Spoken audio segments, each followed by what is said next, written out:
Calling this meeting back to order of the Sacramento City Unified School District Board of Education. Item 4.1, Pledge of Allegiance led by our superintendent.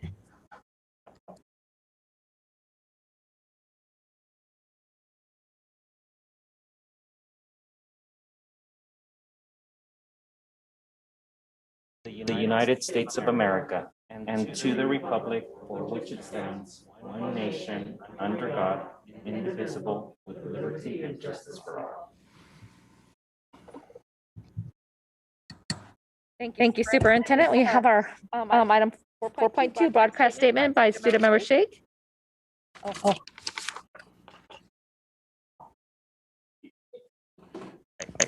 This meeting of the Sacramento City School Board is being recorded in its entirety and will be cablecast on Metro Cable 14, the local government affairs channel on Comcast, Consolidated Communications, and AT&T Uverse. Today's meeting will air Monday, April 26th at 6 noon and Thursday, April 29th at 6 p.m. It is also webcast at metro14live.saccounty.net and can be viewed on Metro Cable 14's YouTube channel. The public has been given the opportunity to address the board through public comment, either by submitting comments, which are posted on our website, or by speaking during the meeting. Members of the public who wish to speak submitted a speaker form by noon today and were sent a link to participate. When it is your turn to provide comment, we will call on you to provide comment orally. Your video will not be on. Please always limit comments during public comment to items that are not on the agenda. If you do comment on an item that is on the agenda, we will ask that you please defer your comments until your item comes up. Fantastic. Thank you, student member Shake. Item 4.3, stellar student. Our stellar student will be read by member Wu. And we welcome Jeremy Webster Hawkins, a sophomore at the School of Engineering and Sciences.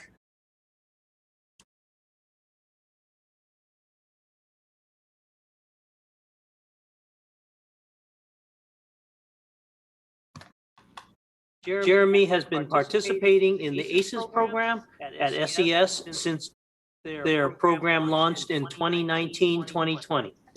Jeremy's stellar achievements are in both academic instructional day and the after-school day. Jeremy had acted as a model student with traits such as positive attitude, active engaged learning, participation, open-mindedness, and most notably, an ability to adapt to multiple situations. Regarding his academic studies, Jeremy has maintained exceptional grades via his ability to organize, prioritize, and focus on completing the goals he sets for himself despite the challenges represented by distant learning. Jeremy, in the ACES after-school space, has been a bright spot in the program. Jeremy brings much positive energy to whatever classroom activity or initiative the group is focusing on. Many individuals, ranging from the team leader staff to his peers, have noted Jeremy's positive influence on them. Overall, his team leader reports that there are many great things that can be highlighted about Jeremy. Those in ACES and many at SES have gotten to know what great depth of character Jeremy brings to the table. Jeremy is more than deserving of the stellar student acknowledgement, and those in the SES community are very glad to have him at their school. Jeremy. Hello. I have a couple words. I'm just grateful that we could all be here today. This is obviously proof that a student can do great things.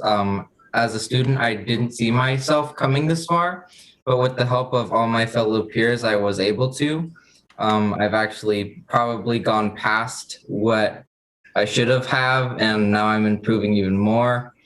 I would just like to say that every student is just gonna be, if not better than me, later on in life, and everyone can do fantastic things if they choose to. That's fantastic. Thank you so much, and keep doing good. You're doing great. I plan to. Joining us tonight.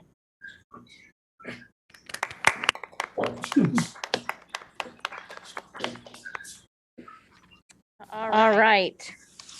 Item 5.0, announcement of action taken in closed session. Ms. Collins? Good evening, President Pritchett. I believe we had public comment on this. Oh, I do apologize. Yes, we had one live I figured that name sounded familiar. We have one live comment for item 4.3. Miss Webster Hawkins. Hi. Oh, we can't hear you. You're muted. There we go. Yeah, I also want to applaud the amazing faculty and leadership at SES. It's a fantastic school that is perfect for Jeremy's aspirations and strengths, and gave him the environment to do the hard work to bring him to where he is today. And the other neat thing that I want to commend the district on is the existence of the athletic MOU that allows students at the small high schools to compete at the comprehensive high schools. He was on the JV volleyball team last year, and he's on the track team running for Kennedy this year. So that MOU helped him decide to go to the small school because he knew that he could still go out for the big sports. So kudos to Jeremy for taking advantage of all those opportunities. Thank you for raising such a fine young man. All right, item 5.0, announcement of action taken in closed session. Ms. Collins. Thank you, President Pritchett. There are two announcements coming out of closed session. The board approved two special education settlement agreements. The first, identified as OAH case number 20210-30253, approved by unanimous vote of those members present, 6-0. The second one, OAH case number 20210-10161, that was also approved by unanimous vote of those members present, 6-0. Thank you, Ms. Collins. All right, item 6.0, agenda adoption. Can I get a motion? Moved. So move. All right, I got a motion and a second. All in favor, say aye. Aye. All right, item 7.0, public comment. And we have quite a few public comments. Let's see here. We have 7 live comments, one of which is combining time with 8 others. So that would actually take us about at our 15 minutes. So I'm going to limit public comment to 1 minute. Excuse me, President Pritchett. Yes. I only see 2 speakers online currently. Oh, okay. Well, then is any of those the ones that's combining with the 8 others? No. So just, okay, then we'll just do 2 at the regular 2 minutes then. Okay, Thank the you. first speaker is Anna Molander.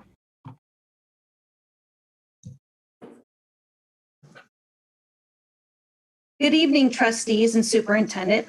My name is Anna Molander. I'm a parent of 3 children in the district and also a member and founding member of the Sac City Parents and Caregivers Union.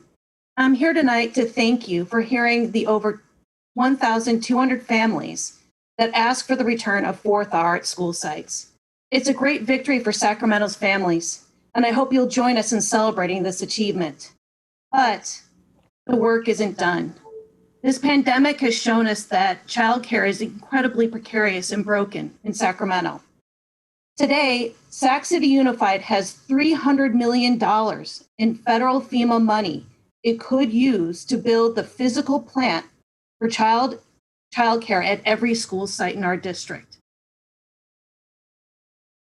We are working with families, business groups, and women's groups across Sacramento to ask you and every school district in Sacramento to pull down every cent of this $300 million in FEMA money that is time limited and needs to be spent so that families can get back to work and build a more family-friendly Sacramento.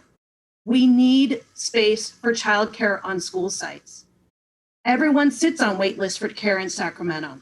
And now we have the money to build the infrastructure to make a fundamental change that impacts every employer and every family here.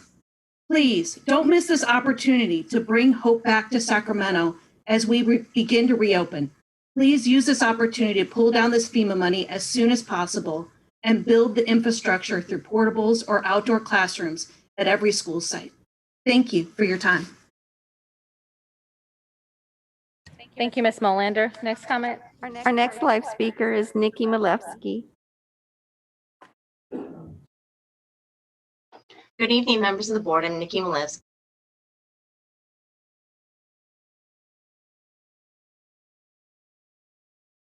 Did we lose her, Ms. Moretti?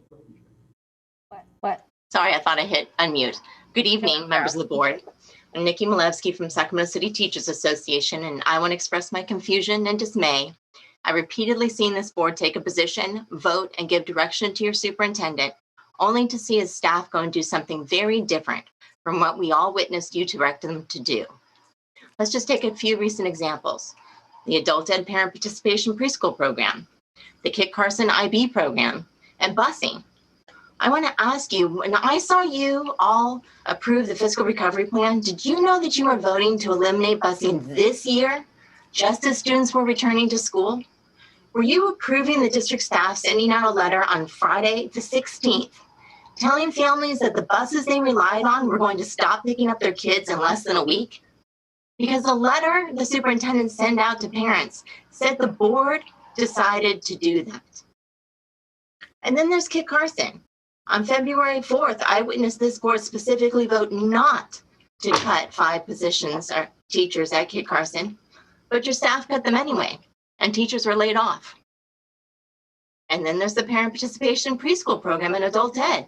It was specifically noted on the slideshow your staff presented to you about the fiscal recovery plan on February 4th.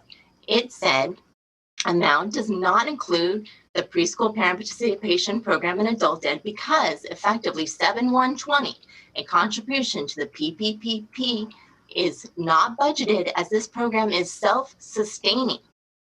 But your staff continued to lay off all of the teachers in the program anyway. And as of today, HR would not confirm that the district, that a district admin told parents and teachers that the program will continue next year. The longer you keep this information out there that you're going to cut these programs, you're destroying these programs. And I heard you distinctly tell your staff not to do this. Thank you, Ms. Malevsky. All right. We don't have any other public comments, Ms. Moretti? Yes, we do now. Angie Sutherland. How many public comments do we currently have? We have Angie Sutherland, who is sharing time with 8 parents. And we have, in addition to her, 1 other speaker. Okay. So our next speaker is Angie Sutherland, and will we be giving her 2 minutes for herself and the other 8 parents she is sharing time with? Ms. Sutherland, are you online? Yes. Do you need the total 16 minutes? I don't think I need 16 minutes, but I definitely need at least 3 minutes or maybe 4 minutes. Perfect. Go right ahead. Okay. Good evening, Board President Pritchett, members of the board, and Superintendent Aguilar. We are parents who have been appointed by board members in each trustee area. We take seriously our charge to advise you on current educational services and those actions the board can take to implement the district's stated goals. In recognition of an educational system that is, in the superintendent's words, inequitable by design, the district's stated goal is to diligently work to confront and interrupt inequities that exist to level the playing field and provide opportunities for everyone to learn, grow, and reach their greatness.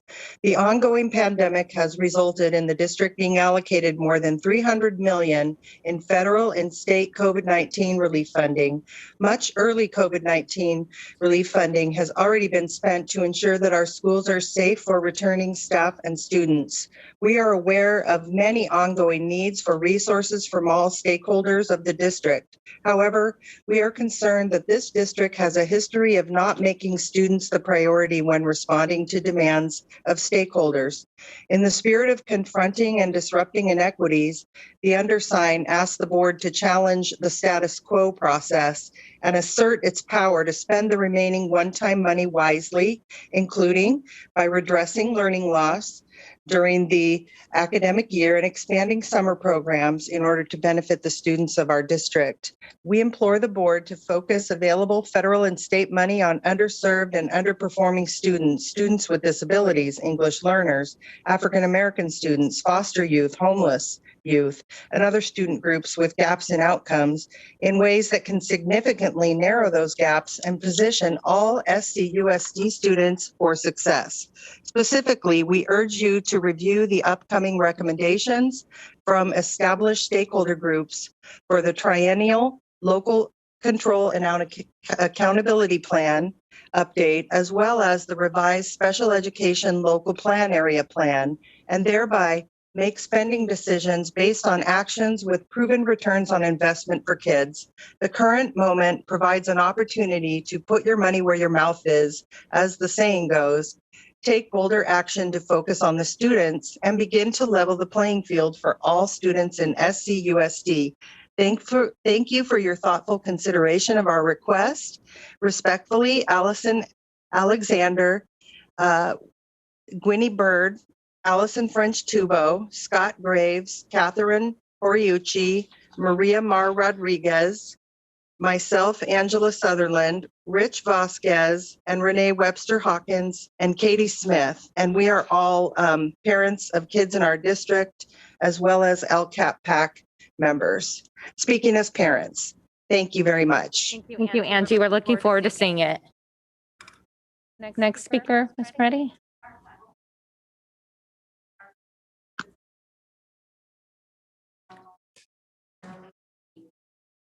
Thank you.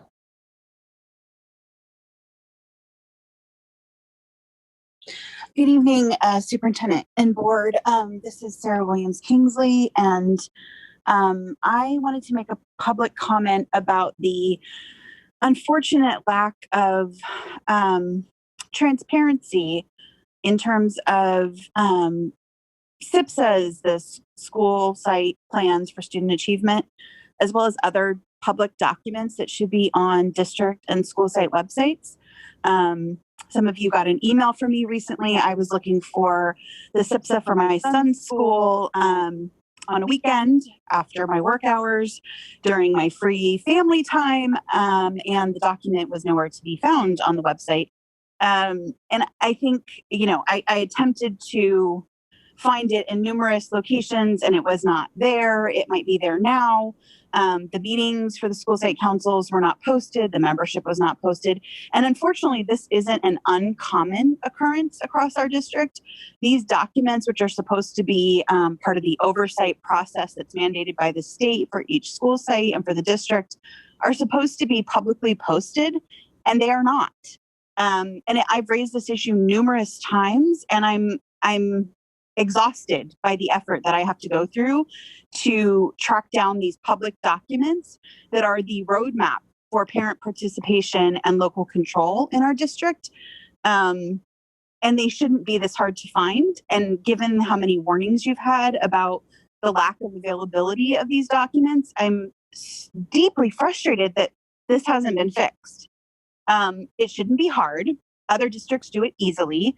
I very quickly and readily found the documents for a high school in Natomas that my son doesn't even attend, that listed all of the members of their school site council, all of their agendas, all of their meetings, all the actions they took. And it's virtually impossible to find that information for any of the schools I've looked at in Sac City. Fix it. Otherwise, you'll be getting another complaint. Thank you, Ms. exhausting. Williams.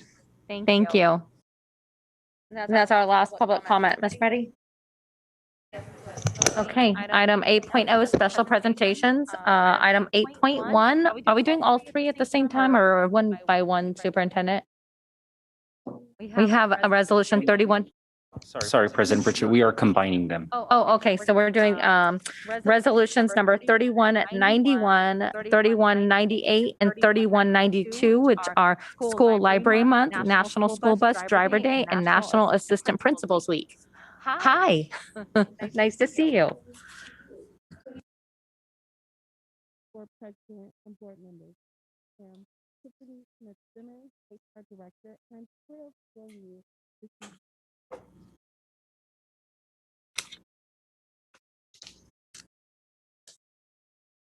leaders expressed how full their hearts were today, and their expressions echoed that of their colleagues at our sites that have been welcoming students back since April 8th.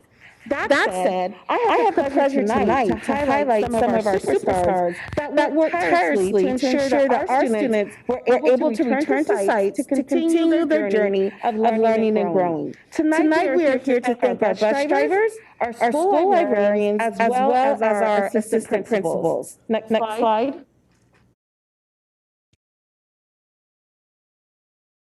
Our library and textbook services serve our 76 schools and manage our professional library here at Sun Center. Next slide.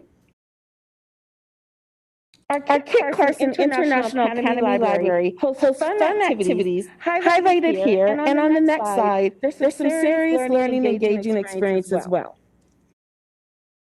The next few slides highlight the wonderful opportunities at some of our libraries around the district. You'll see here one school celebrated an exciting accomplishment of reading 600,000 pages read in over 12,000 books that circulated with their students. Next slide. Libraries also help connect communities. Next slide. We even saw adjustments this past year to ensure our students and families remain connected to our amazing libraries. Next slide. Next week is National Day of the School Bus Driver. These next slides illustrate how our school buses have evolved over the years. Here's one of our first school buses. Next slide. Our transportation department works daily to ensure our students are safely transported to schools. Next slide. This bus driver, and this photo taken in 1963, highlights Mr. Robert Hill. Might sound a lot like Mr. Ron Hill. Mr. Robert Hill served our school district for 47 years as both a bus driver supervisor as well as a bus driver. Next slide. And finally, tonight we would like to recognize our assistant principals. They stand with our principals each and every day, supporting our students as they continue to learn and grow. Next slide. Assistant Principal Week is celebrated every April to recognize the significant role our assistant principals play in the overall academic achievement of our students. I would like to take a note here and just highlight for you some of the photos that we are sharing tonight were taken prior to the pandemic. Next slide. We are grateful for our pivotal role our assistant principals play in supporting the instructional programs at our school sites. They not only support the teachers, but are very often the place our students retreat to when they have something on their mind or need to process something. As the previous slide suggests, our assistant principals are heroes. Finally, I would like to end this evening's recognition by sharing words of gratitude from our community. Please play the video.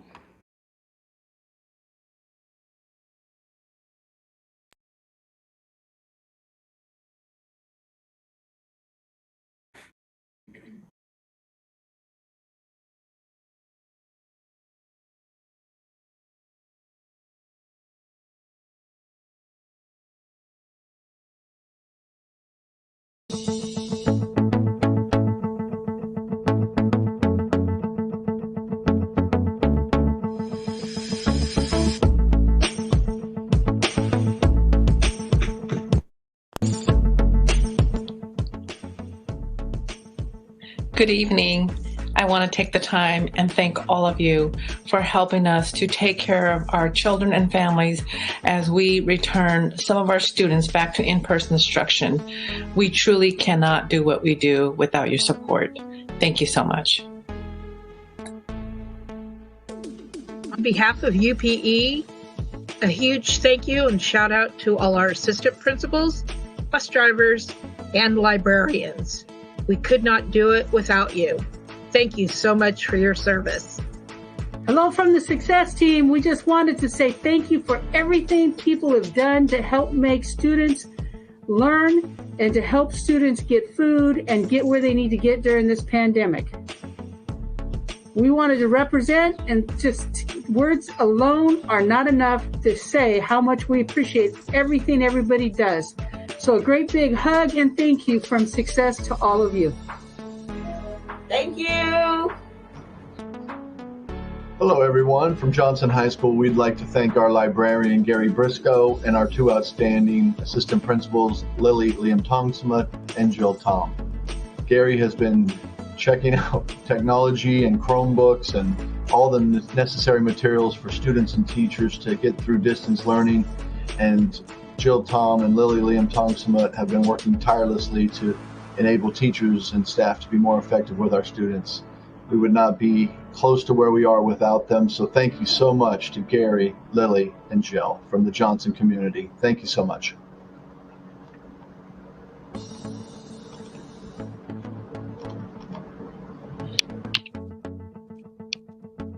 Hey, just want to give a shout out to Assistant Principal Africa Williams here at Leotata Floyd.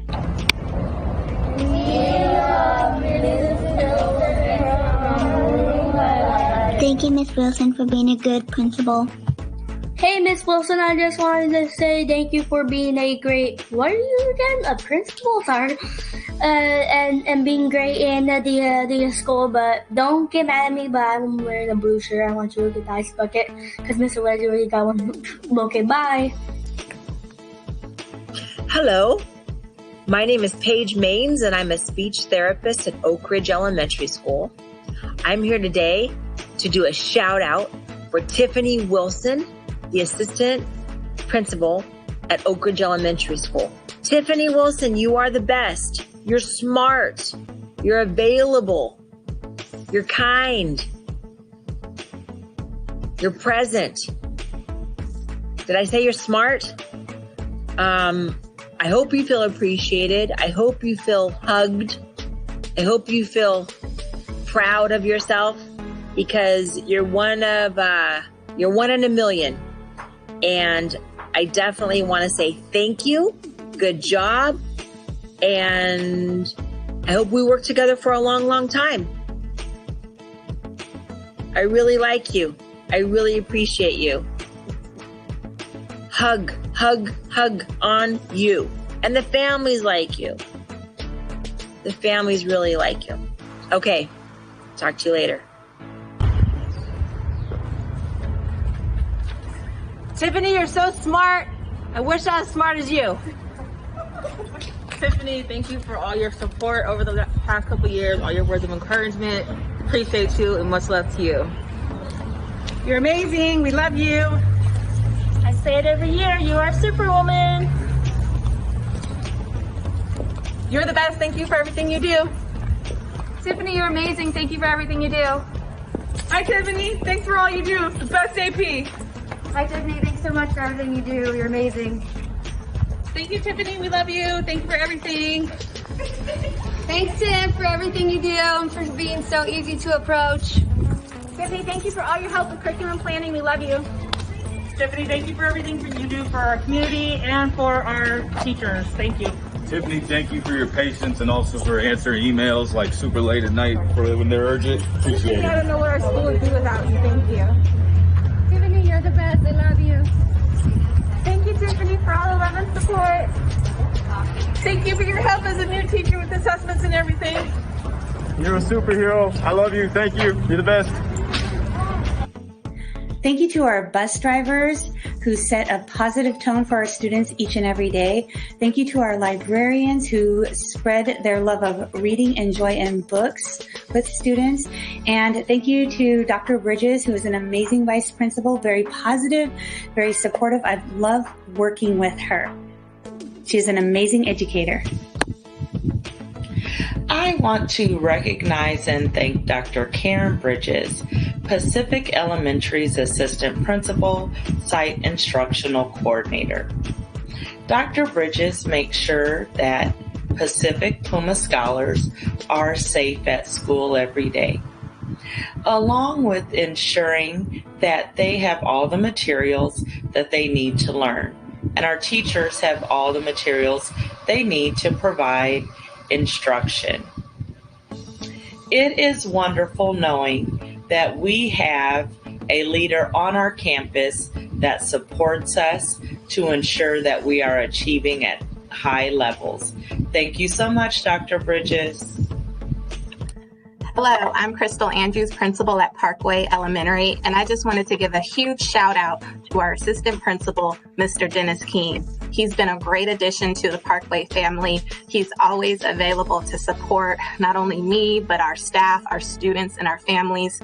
And I don't know how I could do this without Mr. Keene's support. So thank you, Mr. Keene. We appreciate you. We honor you. And we're so glad that you're part of our team. Hashtag Parkway Proud.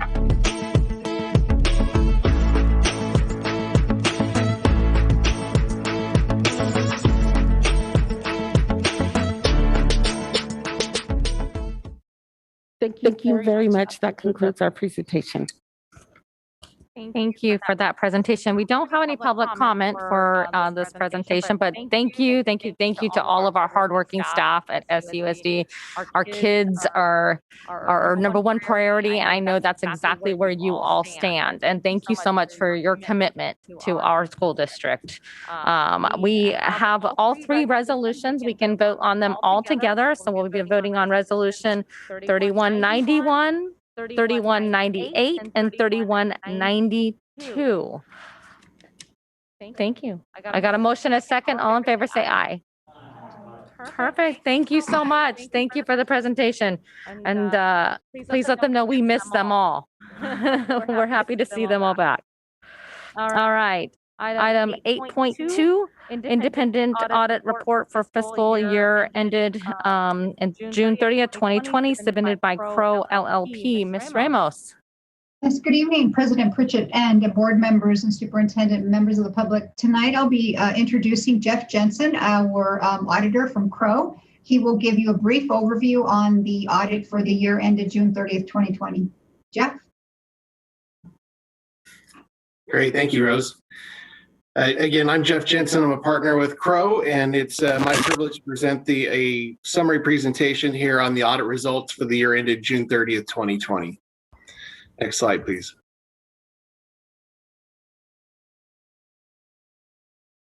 I know some of you on the board are new, and so maybe this is your first audit you're receiving here as part of the annual audit report, process. So I just want to give a quick background on who Crow is and who I am as an auditor.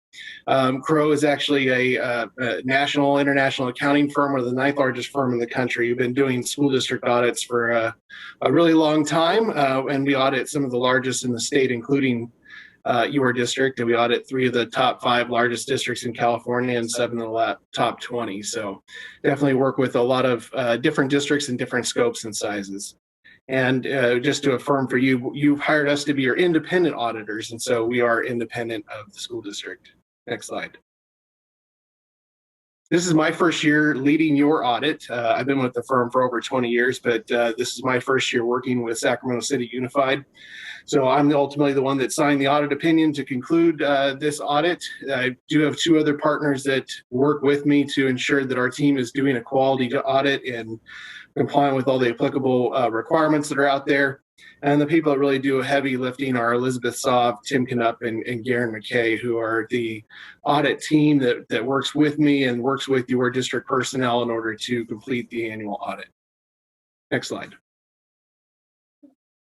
All right, so now we give a little background on the audit process itself. So the responsibility is to, for your auditors, is to express an opinion on the financial statements as well as on federal compliance and on state compliance. So there's actually several different opinions that are part of this audited financial statement, and we'll cover what each of those opinions resulted in here in just a second. Ultimately, we break up our work into a couple different phases. It starts with evaluating the environment related to the district, understanding your internal controls, what sort of risks that may exist relate to the audit, and then responding with specific procedures in order to complete our work and to gain enough audit evidence in order to be able to render an opinion on your financial statements themselves. And so for this year, the audit phases, we started our work actually with planning in October. We did the second phase, or the bulk of the work was really done in over several weeks in January, and then the reporting process to complete it was completed in the February and March timeframe. Next slide. As far as new accounting pronouncements this year, there was one thing that you could say maybe went right with 2020 here, as far as GASB, who's the authoritative body of the Governmental Accounting Standards Board that issues new accounting guidance. There was supposed to be a new implementation this year, and they deferred it for 1 year. So that was a bit of good news for everyone, was that GASB 84 regarding fiduciary activities will actually not apply until fiscal year 21. And GASB 87, which is really the next big accounting standard that will have an effect on your financial position, will be in fiscal 22 now instead. So next slide. As it relates to audit adjustments and uncorrected misstatements, it's important to bring back to the board how the numbers that were presented to us are ultimately coming back to you tonight with our opinion on it. There was one correction that was made this year, and really was not really a mistake that was made by district personnel, but actually something that was booked incorrectly by the Sacramento County Treasurer as a result of your bond issuance for in the last year. And so we did have to correct that balance there, and it was about just under $11 million in Fund 51 in your bond interest and redemption fund. And then uncorrected misstatements. These are the smaller differences that as we go through the audit, we track them to make sure they don't aggregate into a material number, and we didn't have any of those adjustments to bring to your attention. Next slide. And so some of the other communications that we're required to put in front of you as your auditors is to let you know that we didn't experience any difficulties encountered in dealing with management. We didn't have any disagreements. We're not aware of them consulting with other accountants. So this is if they disagreed with something that we had talked about and tried to pit us against a competitor or something. We want to bring that to your attention. And we had no significant or adverse events that required any sort of early attention by you or a subcommittee of the board there ahead of doing this presentation. So everything went very smoothly as far as the audit was concerned. So as I mentioned, there are several opinions that are part of your financial statements, and so I'll cover the results of those right here. The first is on your financial statements. The district received an unmodified opinion, which is the type of opinion you want on your financial statements. It means your financial statements are free of material misstatement and comply with all the applicable accounting pronouncements. We did have a couple of internal control comments, and I will cover these in more detail in a later slide here. Next was on federal compliance. For the year ended June 30th, 2020, the district received an unmodified opinion regarding federal compliance. So again, we have no federal compliance findings. In the current year, the district, we audited the National School Lunch Program as part of the federal audit for this year. Lastly, we had the state compliance opinion, and this year the district received a qualified opinion regarding state compliance. We did have one finding as it related to comprehensive school safety plans. And again, I can cover that. I have a slide here on our comments and recommendations here in just a second. Next slide. So here we go. So we had a couple of comments here this year. It related to internal controls. The first one was the reconciliation for Cache County Treasury. This is something that as we were doing our internal control work, the district was relying on the County Office of Education to perform these reconciliations. And really, they should also be prepared and reviewed by the district staff. And so that was something that, as I'm aware, the district staff has already re-implemented and is doing. And the second comment here is kind of a cleanup comment, if you will. What we found was in the accounting department, there are 3 folks that actually have the ability to prepare and post journal entries. And while we didn't find any evidence of any concerns really that came out of that, a best practice from an internal control perspective would be to have someone that's independent of the preparation of those entries to review those entries to ensure that someone doesn't post something that they shouldn't, essentially, into your financial system without others being aware of that. And then under state compliance, as I mentioned, there was one finding related to comprehensive school safety plans. And essentially, the school safety plans for all of your sites were ultimately reviewed and approved, but the state is required that those are done by March 1st, and that date was not met. So there's actually no fiscal impact to this finding, but it is required to be reported. So to wrap up my comments, again, your financial statements are fairly stated in all material respects. We had no federal findings this year. And, management did a great job of being prepared for us and allowed us to be able to complete our work timely and ultimately be able to meet this year. The deadline for the state controller's office for all districts was March 31st. And the district's audit was submitted prior to that due date. So your audit report was submitted on time, which is always good news to report to. With that, I'd be happy to answer any questions. Thank you so much. I believe we have one live comment. We do. We have a live comment from David Fisher.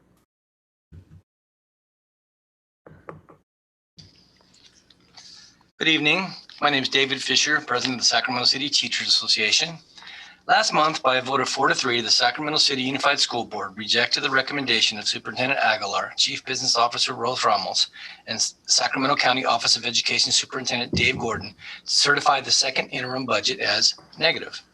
The independent audit report confirms the correctness of that decision. According to the audit, the district ended 2019-20 with a $21.9 million surplus and a general reserve fund of $93 million, the highest in Sac City's history. This is after Aguilar, Ramos, and Gordon, all charged with providing fiscal oversight and accurate information to the board and to the public, repeatedly asserted Sac City was on the verge of imminent fiscal insolvency. It is not and has never been. Last month, when the second interim budget was presented, Aguilar, Ramos, and Gordon all recommended a negative budget certification, even though the district's budget met the standard for a positive certification. The standard for a positive certification is when a district projects its own budget that it can meet a minimum reserve fund balance in the current fiscal year and the subsequent 2 years, which your own projections show the district will easily meet. So what does the independent audit say on this matter? You can find it on page 15. Quote, the district's 2020-21 second interim multi-year projections indicate that the district may be able to meet its financial obligations for the current and 2 subsequent years, end quote. The numbers are clear, and we appreciate that a majority of the school board simply doing the math. But to the superintendent, Chief Business Officer Ramos, Superintendent Gordon, and 3 board members who supported their recommendation, what benefits do you continually mislead the public by falsely claiming the district's finances are worse than they actually are? Whose interests are you serving by perpetuating this false narrative? We'd love to hear your response. Thank you. All right, that was our only live comment. Board members, you have a paper right in front of you. If you'd like to speak, please just raise this up. Easy for me to see you all. We'll start with board discussion. And if you would like to start, Member Morosky. Thank you. Just really quickly, just wanted to give staff an opportunity to address the findings. I think one of the findings, it sounds like has already been, or the recommendations has already been implemented, and ask staff to address the others. I saw that there's a process in place in the audit that the district would respond to both of the remaining items, but I wanted to ask, has that already been done, or would it be appropriate to have an update maybe in 3 months to track compliance? Thank you. Yes, good evening, Member Morowski. I will ask Jesse Castillo and Karen Weicker to speak on what we've done to address the findings briefly. They can just let you know that we've already implemented some corrections. Jesse and Karen. Good evening, Member Morowski. Thank you. So to address the findings for the first Calhoun County reconciliations, previously what was occurring was Sacramento County Office of Education was doing a reconciliation, and then we had one of our internal staff do a reconciliation, but did not have a second staff member sign off and review on that reconciliation. And so we've implemented a process where we do have that second level of review on that reconciliation internally. And for the second item, for the journal entry postings, as Jeff mentioned, we didn't have 3 staff with the ability to directly post a journal entry.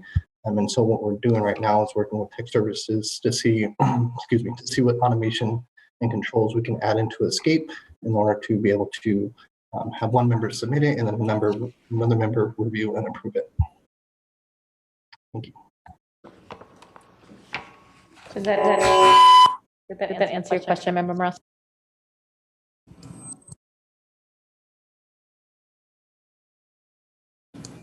Yes, I think the final thing was on the school safety plans, but if you could just let me know on both of those, if you can just maybe send a communication to the board to let us know when those are completed, I would appreciate that. Thank you. And congratulations. I feel like this is a very clean audit with a couple of minor findings. So appreciate staff's hard work always. Thank you. Excuse me, this is Karen Weicker, the district's internal auditor. I can respond regarding the school safety plan. So that was communicated that they were actually submitted in. It was just after the March 1st deadline. But for our March 1st deadline 2021 for the current fiscal year, we followed the appropriate process of communicating out to the state for any of the schools that were unable to have the completion by the March 1st for the extension timeline on that. So we're good to go for this year also. Wonderful. Thank you. Thank you. Member Garcia? Yes, thank you. Is this on? Yeah. I had a question about there's a figure on page 4 on enrollment compared to average ADA. And the projected enrollment for 2020-21 compared to 2021-22.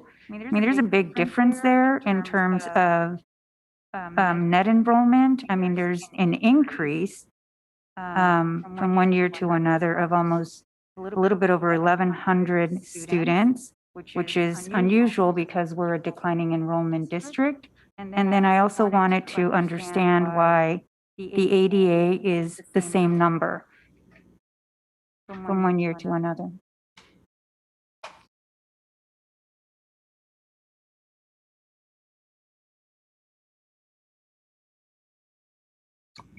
I'm gonna have to let district staff answer that question because it's their projections here for next year's enrollment in ADA there.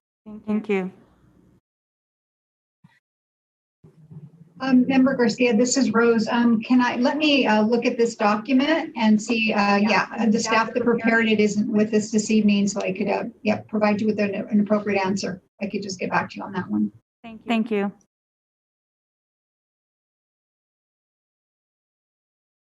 Are there any other board comments? Okay. With that, the only comment I have is to SETA's comment. I was one of the board members who voted to approve the staff's recommendation. I still stand by my vote to this day. And if you have not seen, we also received a notice from SCOE changing our status to negative. And if you're asking me who I'm serving every single person who sits on this board. I hope that we're all serving our children. 8. I'm sorry. This is actually just an informational item. So we will move on. Item 8.3, approve resolution 3196, committing to returning students to in-person instruction by the first day of school year 2021 to 22 and mitigating learning loss. Student member Shake. Do we want to take public comments first? Can we take public comment first, Ms. Collins? Is there a presentation that you'd like to give first? Okay, I can give my presentation. Then public comment. Got it. Okay. I just have some quick remarks. Gosh, this is a lot of fun to write, but it was also quite frustrating because I shouldn't have had to write it. This should be a no-brainer. Schools will be open for 5 days in the fall. And if they're not, it'll be a generationally historic mistake. With that being said, the governor's office recently put out a statement saying the California Education Code dictates that schools must be in person 180 days a year. Because of COVID-19, the legislature sort of waived that for a year. And that expires over the summer. So legally, with regards to Ed Code, we might not have an option to not be back in 5 days. So really the purpose of this resolution, I had remarks that I gave in my report 2 weeks ago, which were completely unaired and not in the YouTube video because of technical difficulties. So apologies to everyone who I'm taking by surprise. But the purpose of this resolution today is to sort of assure our students and families that this board recognizes the need to come back for 5 days in the fall, and that we will do everything we can to make that happen. When we went into distance learning back in March and April of 2020, this was an emergency, right? We had to throw everything together in a second. Chief Academic Officer Christine Bieda called it emergency learning. This was thrown together over the summer between June 2020 and September 2020. There was an opportunity to sort of take a step back, revisit some of the shortcomings, and build a better plan. And I think some of that was achieved.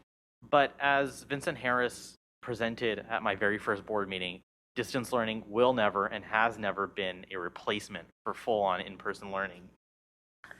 And so with that, you know, as I understand that this resolution is sort of on a policy level, maybe not entirely necessary, Member Morawski will sort of bring up some important points about how there's nothing stopping us. It's just, we live in a district where parents and students do not know what's happening tomorrow. You know, conversations are happening about Puff the Magic Dragon and skits being made about school mascots, as opposed to sort of how we can spend as much time in the classroom. So with some thanks to Ann Collins and Moretti and Christine Bieda, I would just like to go through some of the whereas and resolve clauses.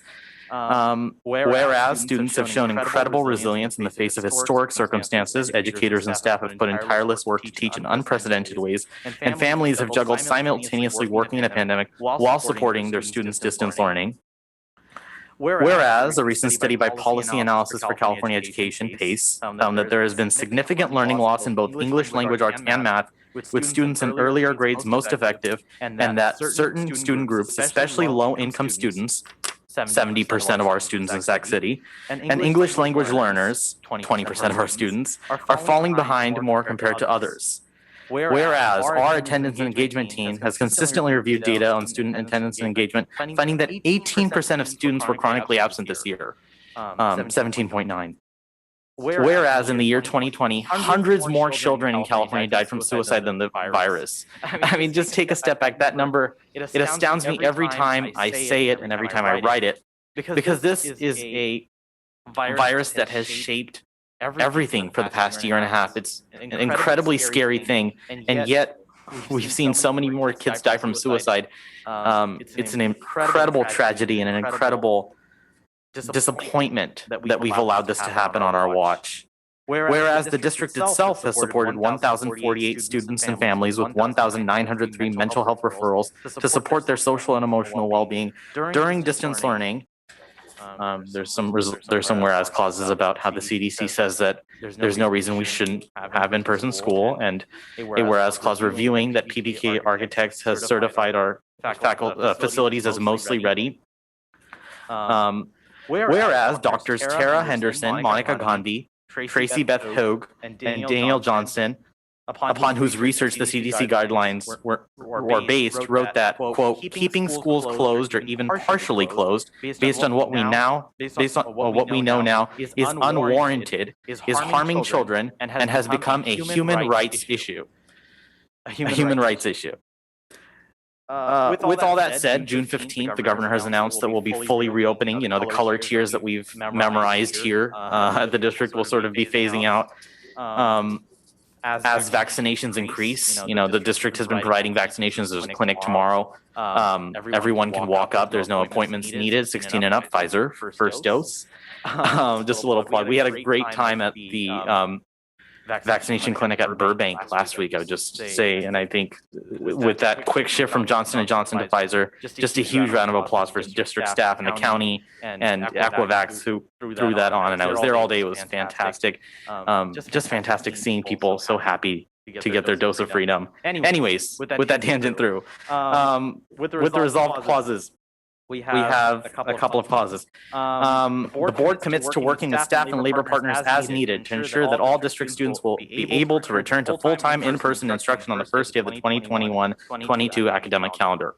In addition, the board instructs staff to expand in-person learning time and opportunities to the pre-pandemic model before the end of the 2021 school year, where and when it is possible. And so I just want to thank the superintendent and staff for already sort of working on this, whether it's trying to get us caught up with the science on 3 feet. I know Mr. Bosey is going to present on that right afterwards, or sort of touching on the idea of collapsing cohorts where students who are in person 2 days might be able to go 4 days if there are enough empty seats in the room.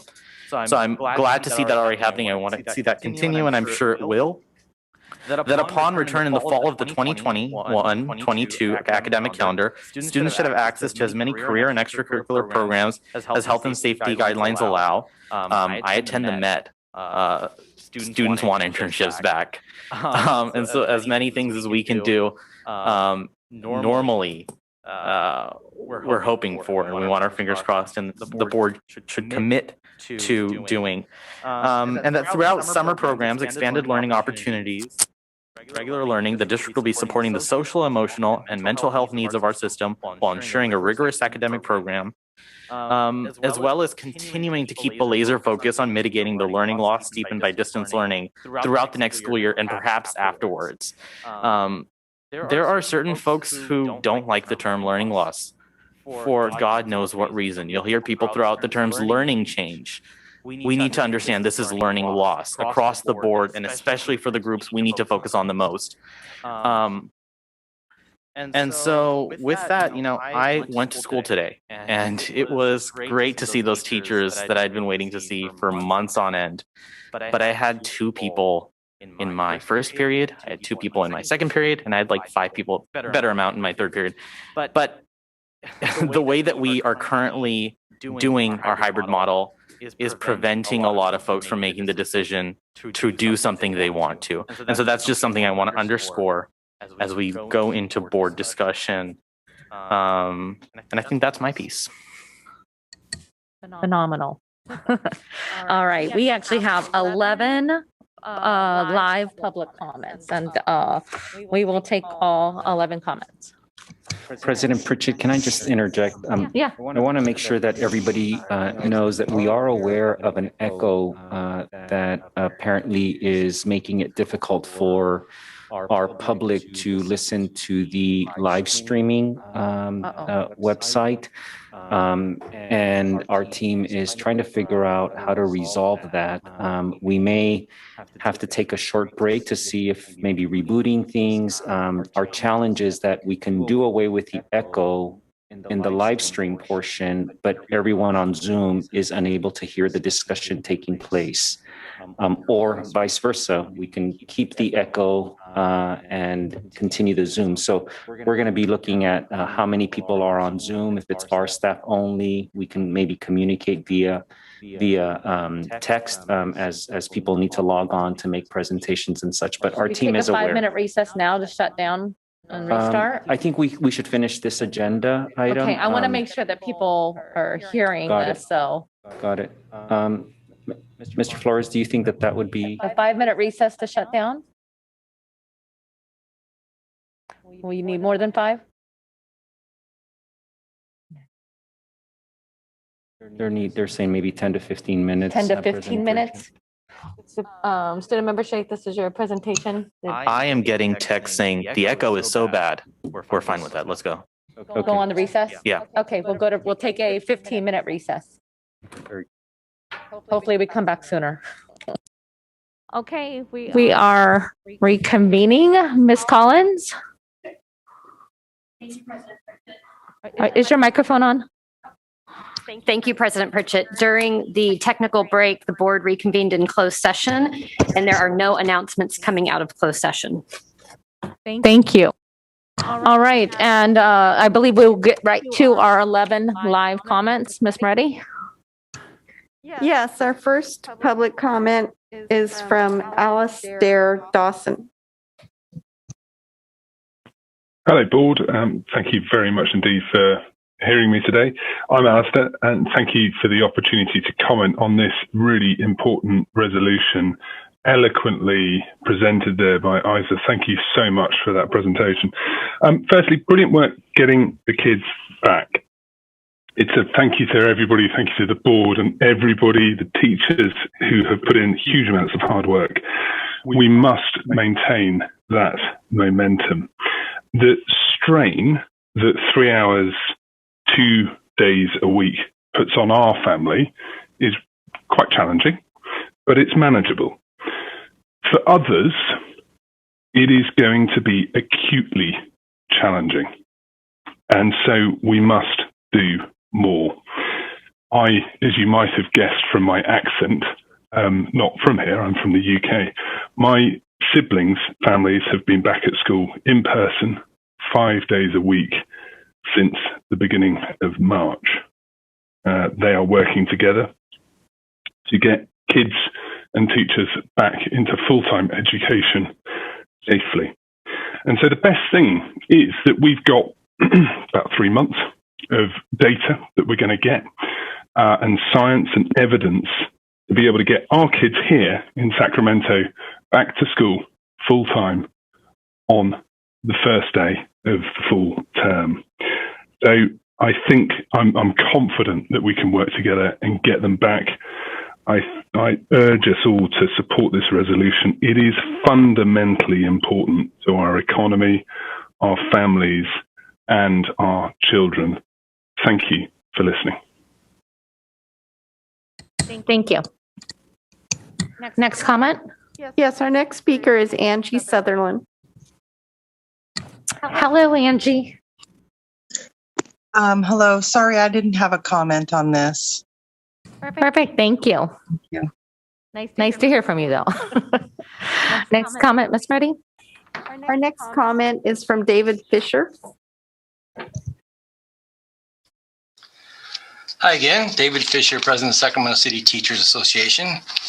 Just 4 short months away, our 21-22 school year is scheduled to begin.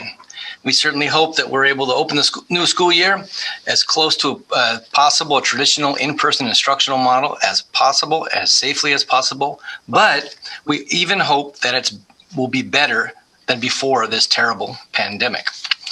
The $313 million COVID money the district has gives us a unique opportunity to work together and implement significant improvements to services provided to our students, including but not limited to a robust MTSS program, restorative practices, lower class sizes, more school nurses, psychologists, other mental health supports, and other major improvements to our campus's physical and structural properties. To be successful, however, the superintendent's going to have to depart from the top-down administrative approach that has been adversarial to labor relations. Both the recommendations were part of the report of the California Collaborative on Educational Excellence that for some reason has not been agendized for the school board to discuss publicly its findings.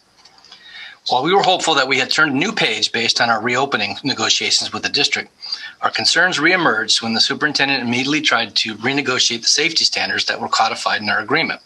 And then, even more problematically, allowed negotiations with SEIU to get to the brink of a strike.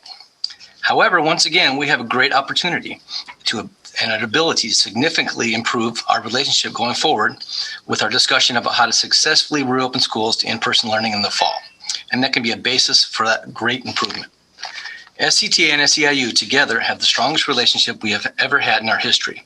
We hope this board will choose to build on our recent success and direct the superintendent to work with us to make significant improvements in our district.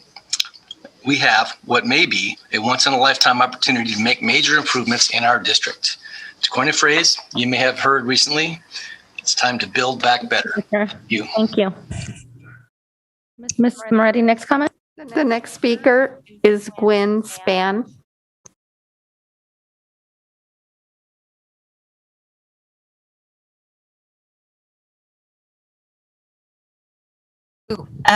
Board for the opportunity to speak once again at this meeting. I'm the mother to 3 children in the district, 1 in high school and 2 in elementary. Having my children as a family have heard or have had in a long time.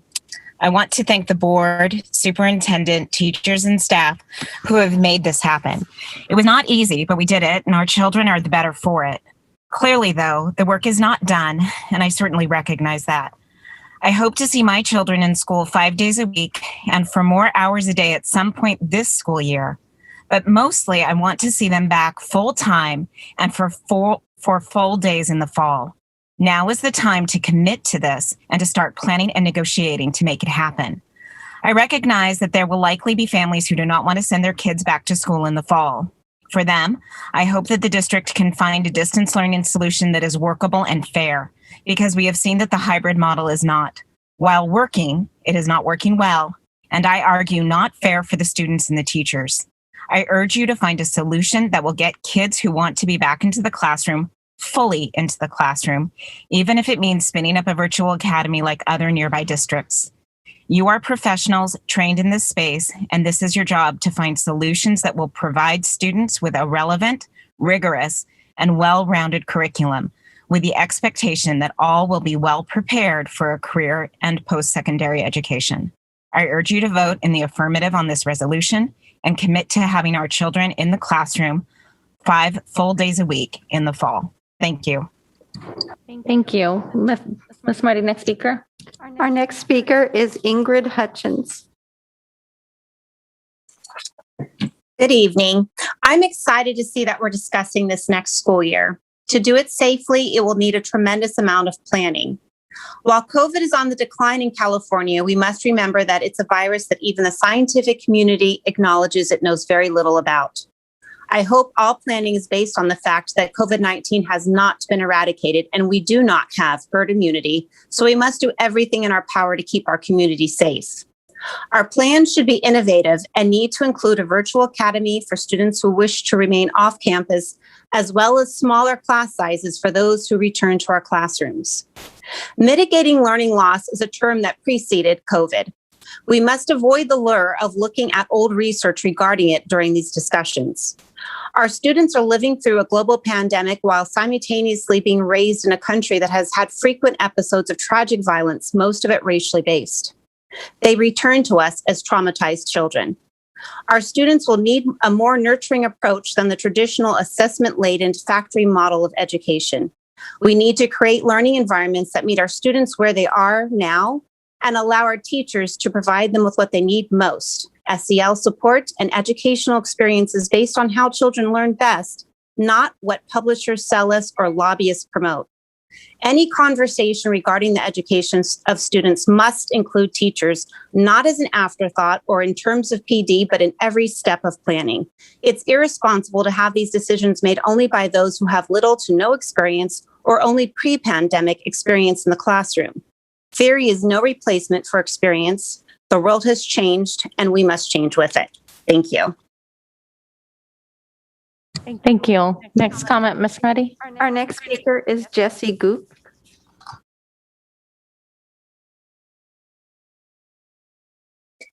Good evening. I'm calling this evening to express appreciation and relief that some of our students have been able to return to the classroom. This year has presented challenges that have stretched us all in so many ways, and we really have to continue to rise to meet the changing conditions and challenges and move towards better and more sustainable systems that support our kids and community. I'm calling to encourage the board and staff to approve this resolution and to continue working towards and commit to a 5-day-a-week in-person option at the start of the 21-22 school year. I think at the same time, we have to acknowledge and recognize the challenge of COVID-19 and that most children will not have had the option of a COVID-19 vaccination. And by extension, we will not have reached optimum herd immunity by the new school year. So we must be diligent in our planning for the best learning options for our students. I suggest the district consider an option of a virtual academy or something similar for students and families that need or choose to opt into a distance learning model. For the sake of the learning environment for all students, I encourage the district to move away from a concurrent or a room Zoom learning model. As we continue to combat the COVID-19 pandemic, we must follow the science around the safety of in-person learning and get as many kids back in the classroom as is possible and as the guidance shows can be done, and make that an option for as many students as possible. We must also be respectful of families that have many reasons for continuing distance learning. The district should be planning for these options now and should continue to update the district students and families regularly through transparent communications as to the progress of planning. I think it is reasonable to ask families to commit to either in-person learning or distance learning for a school year. We're all asked to make choices right now, and currently no choices come without some risk.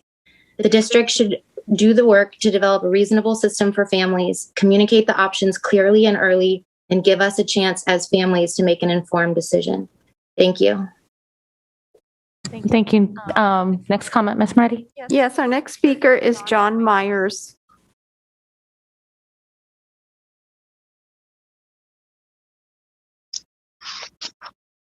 Yeah, good evening, superintendent and board members. I'm a parent of 3 Sac City students. This was a rough week or two for us parents, as SEIU and Sac City Teachers Association threatened to walk out on students and families. SEIU 1021 released a professionally made video exploiting a photo of an elementary school kid hugging her school mascot. Then SEIU 1021 planned a retaliatory COVID-19 vigil at the same school, because there was some word that some of those teachers at that school were going to cross picket lines. At least SEIU 1021 had the hindsight to remove the offensive video. This all followed Sac City teachers rejecting a district offer to meet on the topic of 3-foot classroom spacing, saying that, quote, 6 foot is greater than 3 foot, unquote. Perhaps, this is the most counterproductive response possible during such a critical time. While these two unions seem to be directing their petty maneuvers at the district, the target that is actually getting hit each time are the SCUSD students and families. Which leads to the next question. Who on this board is going to speak up and say enough is enough? Anybody? After months of bad behavior by labor and inaction by board members, tonight we thankfully have student board member Shake's resolution to commit to reopen full time, at least in the fall. But the fact that it had to be raised by a high school senior should make each of you question your role on this board. Sac City Unified is months behind neighboring districts getting kids back into the classroom.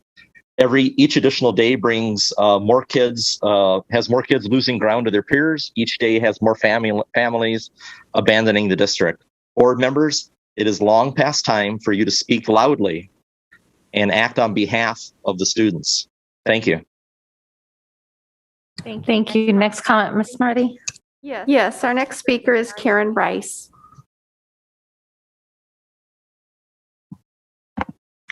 Good evening. I'm a parent of 2 elementary students enrolled in the district, and I'm a teacher employed outside of the district.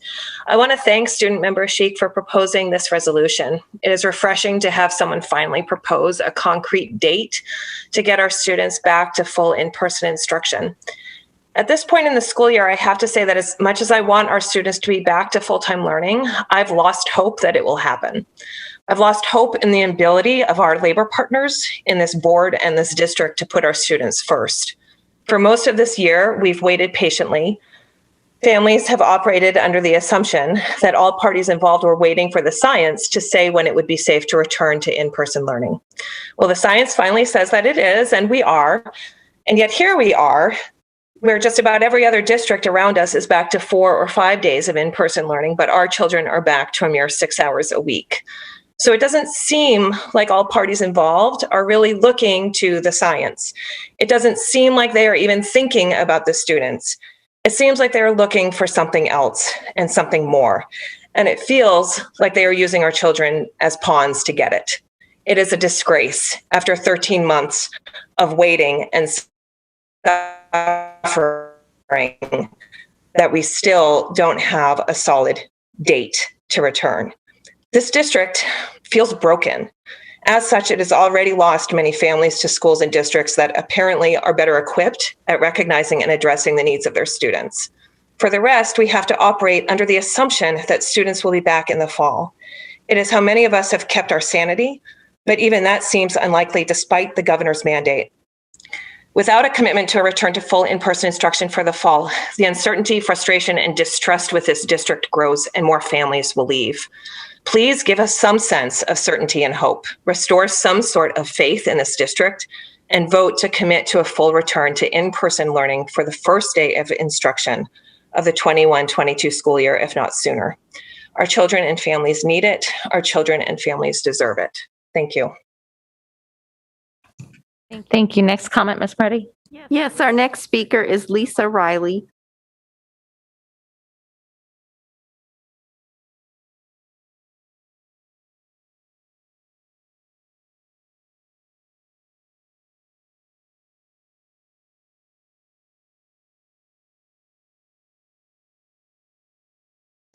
Ms. Riley, I believe you're on mute.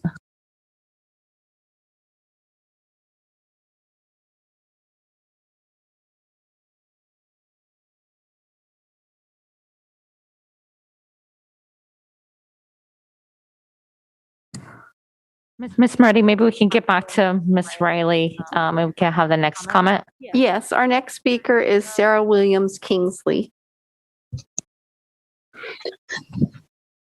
Good evening, Superintendent and Board. I want to give kudos to Board Member Shake for raising this issue when no one else would, for always looking out for students, his fellow students, as he is one, when it feels like no one else is.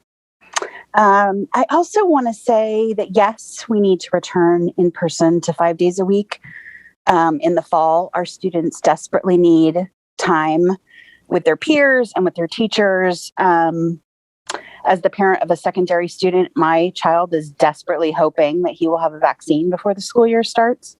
And I'm crossing my fingers that him and his peers who are older than 12 will have that, and that will allow them to return in a safer space.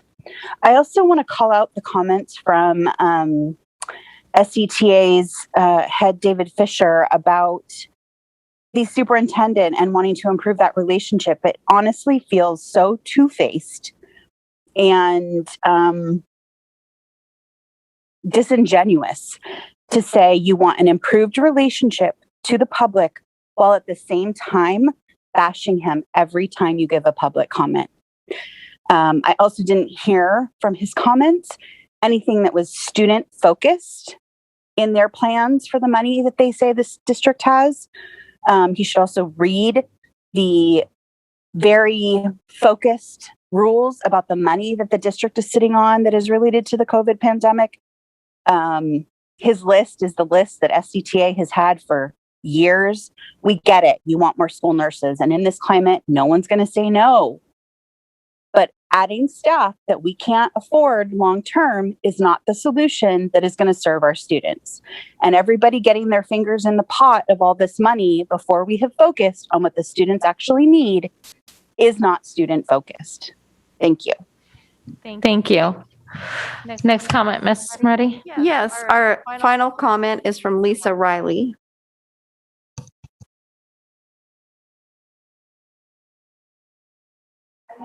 Hi there. Thank you very much for taking my comment. Can you hear me? Yes, we can. Thank you. I just, reiterating what a lot of the other folks have said, but felt it was important to, have my voice heard as well as those of the friends and families that I associate with. My daughter came home from school last Thursday, attending in person with the biggest smile on her face, and said it was one of the best days of her life. And that's, certainly over the top for a fifth grader, but so heartfelt. It was such a wonderful experience to get back in person. And so I just want to support the commitment, and I'm asking the board to please push and commit to full in-person instruction in the fall. Find a way to get it on the agenda every single week. It is absolutely critical that our kids get back into school. As others have said, I would just reiterate, every other district is doing it. They've posted it. Natomas, as you know, just announced that there will be no distance learning option in the fall. Parents want to know. The sooner you tell parents what the options are for the fall, the more commitments we will get for kids to be returning to school in person. So I just urge you to please continue and support this initiative, and let's get our kids back in school 5 days a week. Thank you very much. Thank you. And Ms. Moretti, you said that was our final comment? Yes, that was the final comment. Thank you. I'll open it up for board discussion. All right. Member Garcia. Yes, I'd like to thank Board Member Shake for, bringing this resolution, for doing all the research to make sure that we have a resolution that we can share with our community and let our community know that we are committed to returning to in-person instruction in the fall. And there is no question about that, so that they have certainty as they consider all their options. I know the concern about our district not returning to in-person instruction in the fall is real. I know I've talked to numerous parents that, they're 1 foot in, 1 foot out. They're ready to go. So this is really important, I think, to send this clear message to our community. I would like to add a couple of friendly additions to the language. I had the opportunity to do a little bit of research, and I did find the one resolution that was adopted by San Francisco Unified recently. I think as recently as April 6th. And I did want to sort of bring before the board language that I think would enhance the resolution that is before us. In the items of the to be resolved items, I do want to, on number 2, I do want to make sure that when we talk about return to full-time, we specify 5 days a week. I just think we need to underscore exactly what we mean. Several of our public commenters said those hand in hand, so I think that we can mirror that. I also want to, on number 3, the board instructs staff to expand in-person learning time / opportunities. I would like to add to at least the pre-pandemic day year. As other commenters shared, we need to have higher aspirations in terms of what we offer our students, because what we were offering pre-pandemic was not enough. We have resources now, so that our goal should be to add more supports for our students. And I also wanted to bring that in the context of the conversation at the state level and with AB 86, where much of these dollars come from. There was also for the opportunity to talk about longer days, to talk about a longer academic year. So I'd like to have all of that on the table, because there are other opportunities to make sure that our kids have more. And then on number 5, through summer programs, expanded learning opportunities, along with regular learning, the district will be supporting the social, emotional, and mental health needs of our system while ensuring a rigorous academic program. I would like to add prioritizing the needs of, all the student groups that are outlined in AB 86, which are foster youth, homeless youth, students at risk of abuse and neglect. We also have low-income students, English language learners, and then some of our other, students of color. So, and then lastly, I would like to add additional language in recognizing that some of our families, for some of our students and families, distance learning has worked very well. So we do need to start thinking about a virtual learning academy, but one that is robust, academically rigorous, and that is in the best interest of the student. So I want to make sure that it's the best instructional model for the student, and that's why this is the best option for the student. So how we go about doing that, I just want to make sure that that is included in the resolution as well, because it's something that we'll continue to hear. And I'll go ahead and stop there. So once again, thank you very much. All right. I was going to ask, before you make a motion, can we continue with the board comments? Okay, perfect. All right. Because I think there might be Member Morosky. thank you. And am I getting an echo? No? Okay. Okay, good.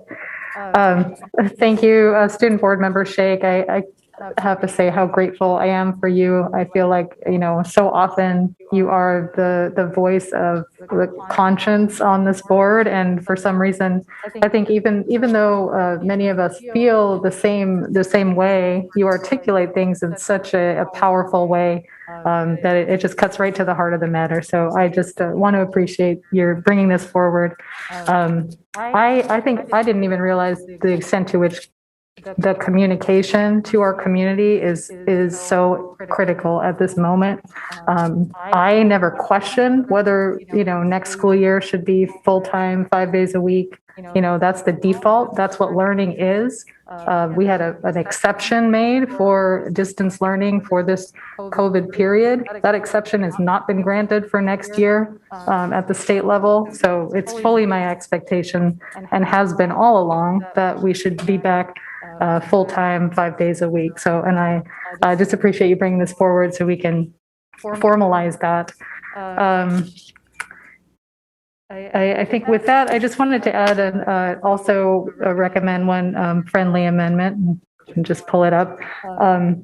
In recognizing that right now, this very moment, there is no public health reason that we are not back in school 5 days a week full time, just as before.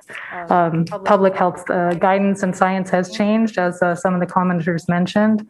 And so I think it's important to just recognize that. So the language I would propose to add would be a whereas clause. And it would read, whereas according to local, state, and national public health authorities, there is currently no applicable public health order, guideline, or recommendation that would prevent a return to full-time, 5-day-a-week instruction for all Sacramento City Unified students.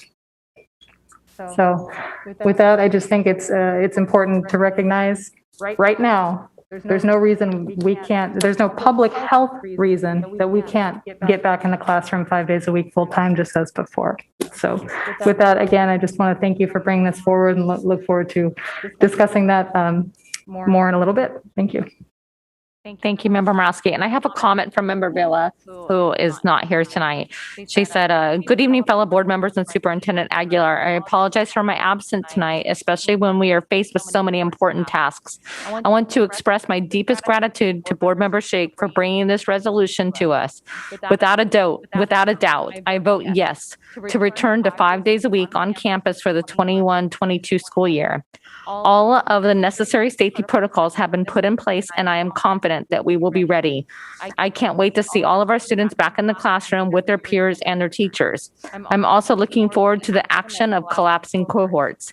This is critical to ensure that schools that can move more children back into safely versus creating an extra burden for families, teachers, and staff.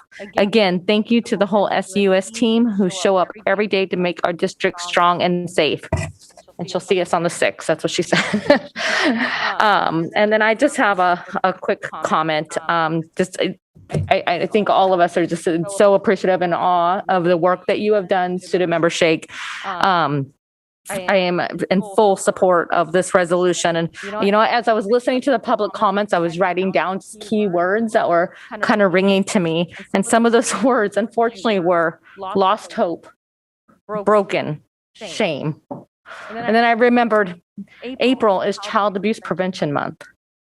And those words are what some of our children are facing at home. And that reason, along with every other whereas in here, are the reasons why our kids need to be back into school. So Student Member Shake, did you want to take a minute I know we had some friendly amendments, and we'd like to hear your take on them. Sure. So I took notes during the amendments. Member Morowski's amendment, I'm fully in support of. I think it's absolutely essential that we make it as clear as possible. We should be having 5 days today. This is not just about the fall. And that's why I think number 3 is so important, that we're instructing staff to expand opportunities as much this semester.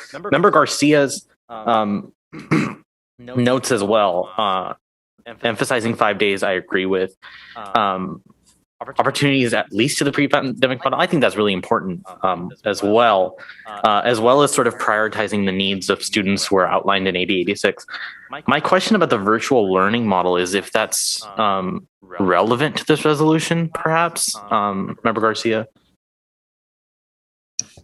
I would say that it is, because as we're planning for the next academic year, we want to make sure that all of our students return, and the vast majority, we want them to return in person as they should.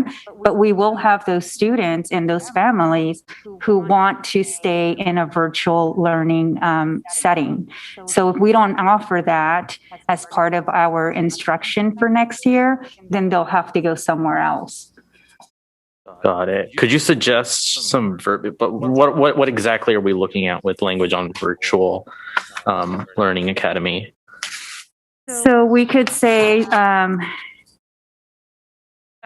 in-person instruction will remain the primary and majority offering of the district. Staff shall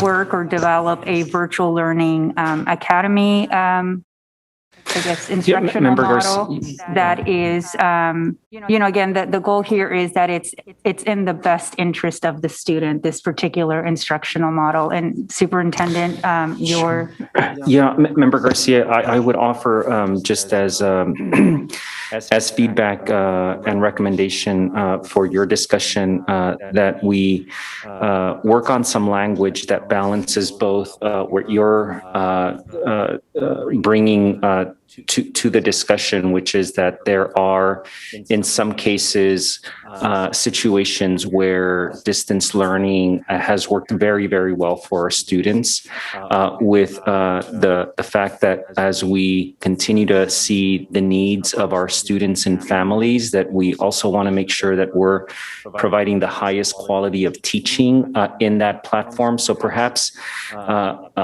you consider some language that allows us to continue to study how best to bring a virtual learning platform that contains elements that are important to us, both that, of course, the highest quality teaching is in place, that we have a system in which we can work with families to explore whether that might be or not be the best learning option for families. I do want to be mindful that what we don't want to do is maybe create a pathway that may not be the best based on our expertise, based on our staff's recommendation, so that there are discussions with families as well who we might still be concerned about whether we also think that might be the best learning platform for students as well.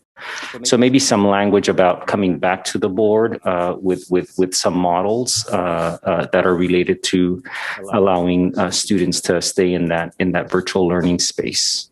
That's fine for district to, I guess, explore that particular model. Thank you. Great. That satisfied me. I'm good with that. I just didn't want, this is a document full of commitments. And I just wanted to see with regards to staffing and with regards to how we plan the next semester that we're not sort of getting ourselves into a plan where Natomas, has done the work to sort of outline a plan. We can sort of look into that. I just don't want to commit to it right now. But thank you both for your amendments. And Ms. Collins, I know you were over there keeping track of the amendments, so we're clear on what we are voting for. Can you restate the amendments? Yes. So the resolution as amended will include a new whereas clause.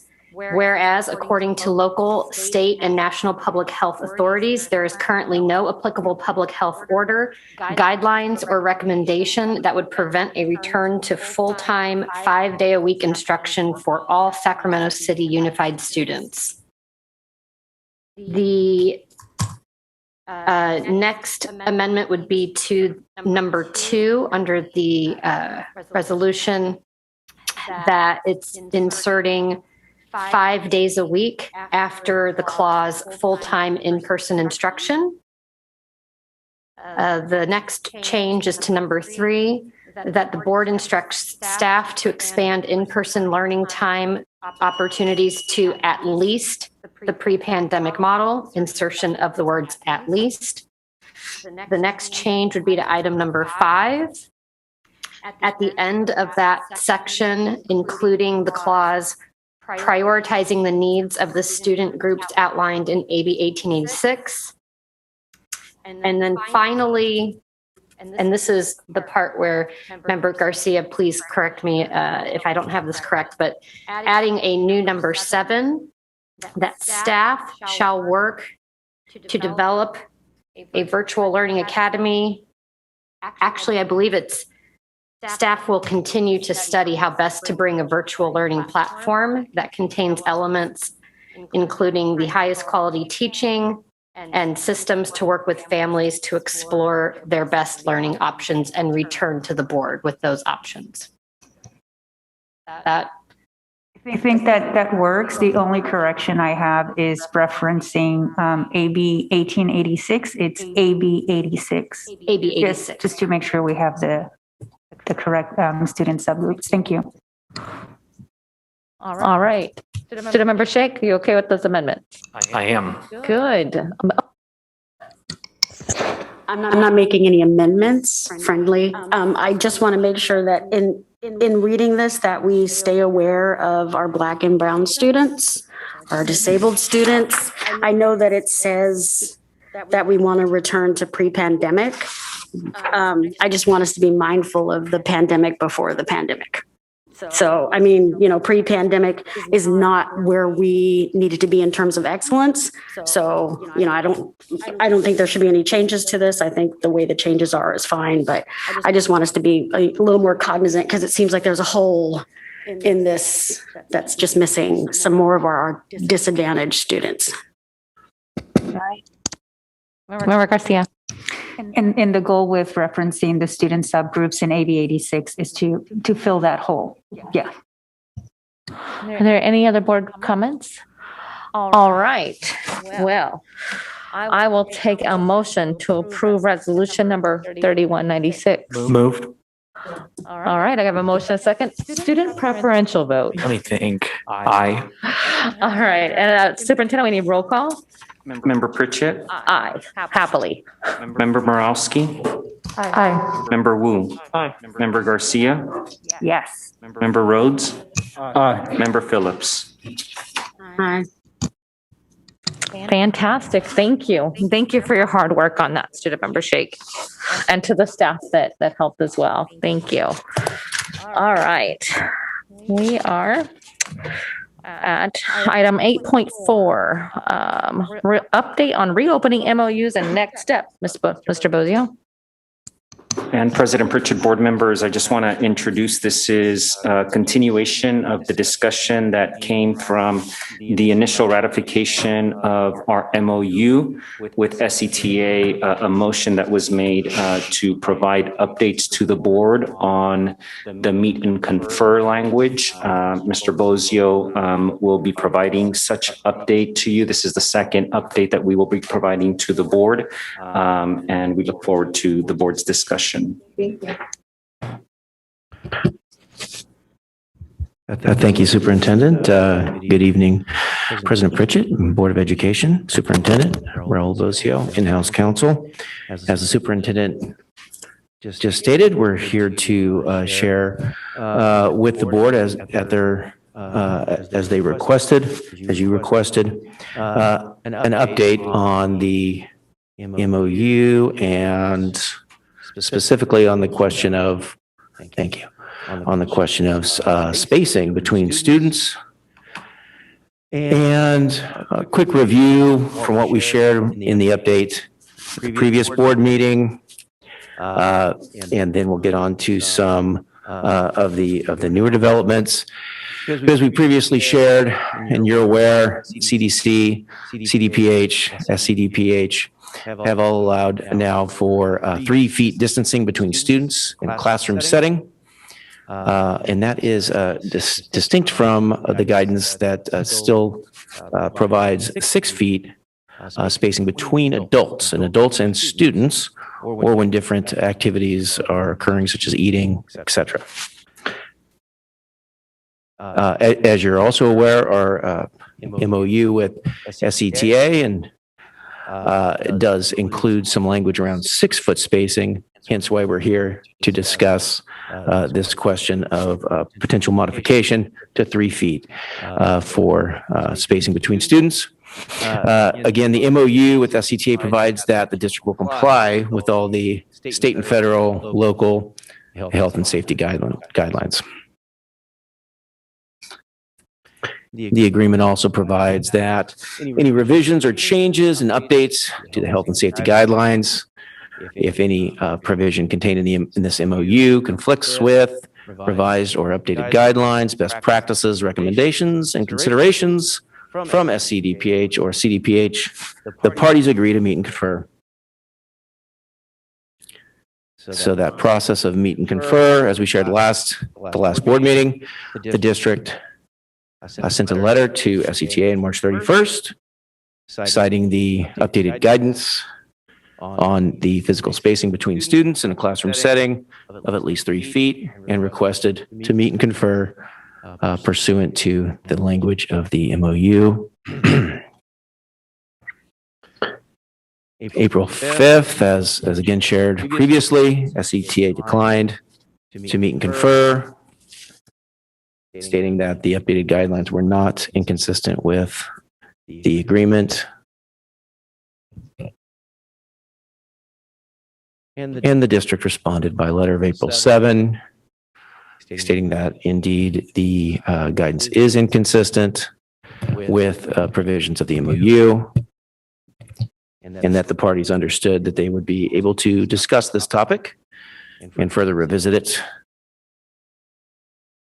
Keep moving through. The district cited language from CDE around the meaning of greatest extent possible and compliance with AB 86, and that guidance states that greatest extent possible with regard to offering in-person instruction means that students should be offered full day and full week in-person instruction to its students when there is sufficient space, staffing, hygienic supplies, health and safety protocols, etc. And the district previously shared information about classroom capacity, which shows that almost all classrooms in the district can space desks 3 feet apart without exceeding the total student head counts.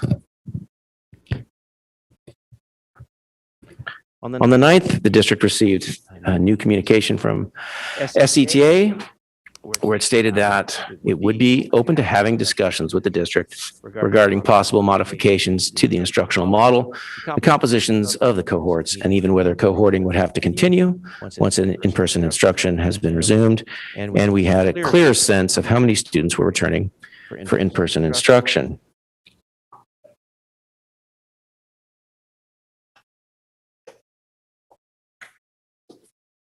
Earlier this week, the district shared, in order to facilitate those discussions around next steps for bringing more students back from more in-person learning each day and week, the district provided SCTA with data gathered regarding the in-person attendance of cohorts A and B, grades TK through 3, for that first week of their return.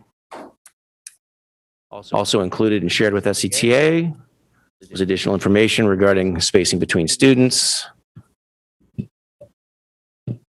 And that data revealed that, again, from the attendance gathered TK through 3, cohorts A and B, the district's data showed that based on that attendance, there are 11 elementary schools which could have all of their class cohorts collapsed at a 6 feet spacing standard. However, there are also a number of other sites where all the class cohorts, say for a single grade level, could be collapsed to 6 feet, and hence would be able to be collapsed with only minor modifications to the student spacing standard. A similar analysis was shared with SCTA earlier today regarding attendance from cohorts A and B, grades 4 through 6, that indicate that 4 schools could have all cohorts in those grades completely collapsed into a single class group. Again, there are a number of other schools that are just over a few students in terms of those who've been returned and attending, over a few students who could fit within the 6-foot spacing.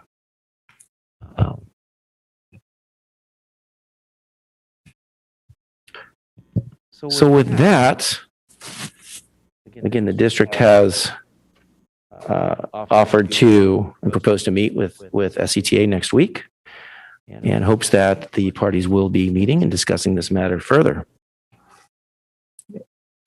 And I can certainly take any questions from the board after public comment. Thank you, Mr. Bozio. Mhm. I believe we have 9 live public comments. Yes. Our first speaker is Allison Jones. I'm sorry, it looks like they're no longer online. So our first speaker would be Angie Sutherland. Hello. I just wanted to comment about these ongoing negotiations regarding instructional models. I don't understand why these items are being negotiated, other than work hours and working conditions, but not instructional programming. And so I just wish that SCTA would stop offering or saying that they need to negotiate possible modifications to instructional models, which it says on slide number 8. It's not appropriate and it needs to stop. Thank you. Thank you, Ms. Sutherland. Next live comment, Ms. Murray. Yes, our next speaker is Ingrid Hutchins. Hello again. During the board meeting on April 8th, there was a discussion about surveying teachers regarding our experiences with our return to campus. Since I have not yet been surveyed, I'm coming to you directly to express my concerns. Although elementary schools opened to their youngest students on April 8th, we still don't have all the equipment we were assured we'd have. My site, as of today, still has not received our 2 portable CO2 monitors. They should have arrived no later than today. When facility staff came to complete their initial assessment of my classroom CO2 level, I informed the gentleman who came in that I was at half my capacity. I was with my smaller group. When I have my smaller group, I have 5 kids. When I have my larger group, I have 10. So he did not come on my 10-day, and no one has come back since then to come and check my air quality. The Chromebooks and charging carts that I was supposed to have, because I teach 2nd grade, our students K through 3 were supposed to be provided those. They arrived today after the instructional day. That's again 2 weeks after we began our instruction in the classroom. Our concurrent instruction is terrible for our younger students. I can't speak for the older students, but as teaching younger students, it's terrible. And ironically, our best instructional days in the hybrid model are distance learning days. That's when I can focus most on the entire class and give them the best instruction possible. And in terms of our work conditions, that 3 feet that you are recommending, that is our work conditions. I showed Superintendent Aguilar when he was at a visit at our school what it looks like now with 6 feet between desks. That does not take into account me moving around and monitoring work, which is what I looked forward to doing in the classroom. When we're in distance learning, I can't see what my students are doing. And this was my opportunity to help them with handwriting and where they're not carrying the number correctly when they're regrouping. And now if we're going to reduce that number, I can't give them the quality instruction that we are coming back to school for.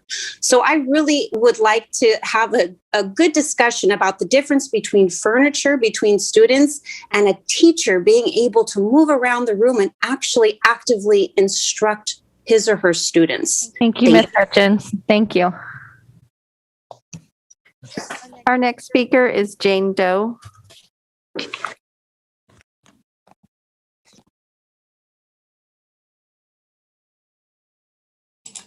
Hi, this is actually Mo Kashmiri here. Just wanted to say thank you for engaging in this tough topic. And I also want to say that, I'd encourage the board to continue to work with our district labor partners to work together to make this work. We need the folks that are on the ground doing the work to be able to actually give input on how that's going to roll out and how it's going to work. I want to congratulate the board and say thank you for getting to a deal with SCTA. That's definitely progress in the right direction. So thank you. And we know with a district this size, there's no way to make it move nimbly unless there's buy-in and there's real input from the folks who actually know the kids' names. So again, I want to just reaffirm that I would just ask the board to continue to move towards a less of a top-down model and more of a collaborative model with all of their staff in terms of figuring out how we move forward on this. Thank you. Yes, our next speaker is Kimberly Butschultz.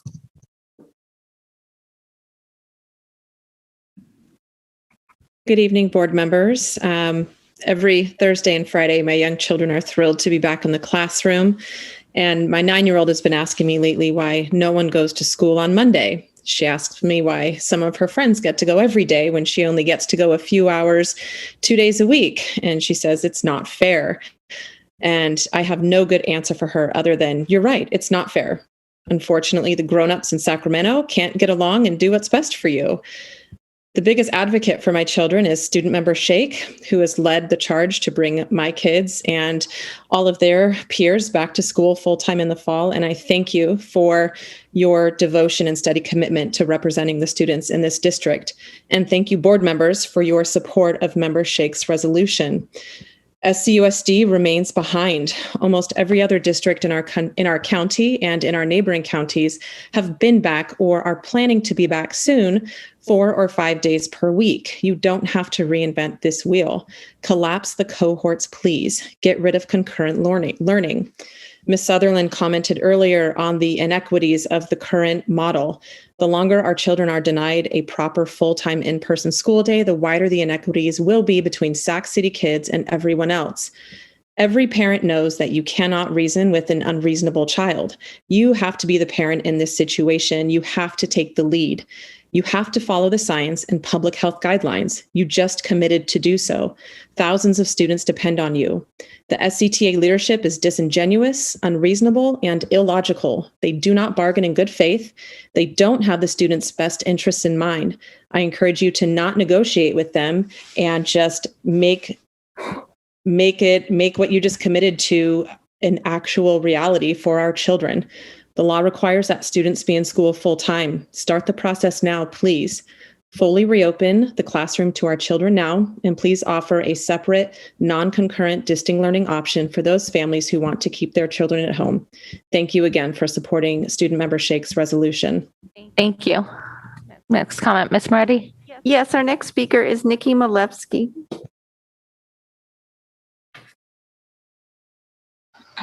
Good evening, members of the board. Nikki Malevsky here again. And it's not like members of the public get much information in advance about what is going to be spoken at the school board. It's not in the board packet.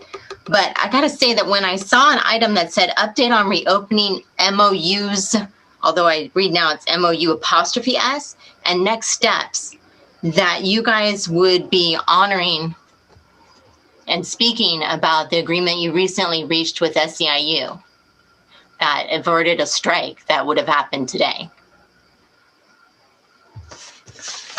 I'm very surprised to completely disregard those members by not even speaking about that MOU and an update to the public about what's going on with our district and our reopening schools.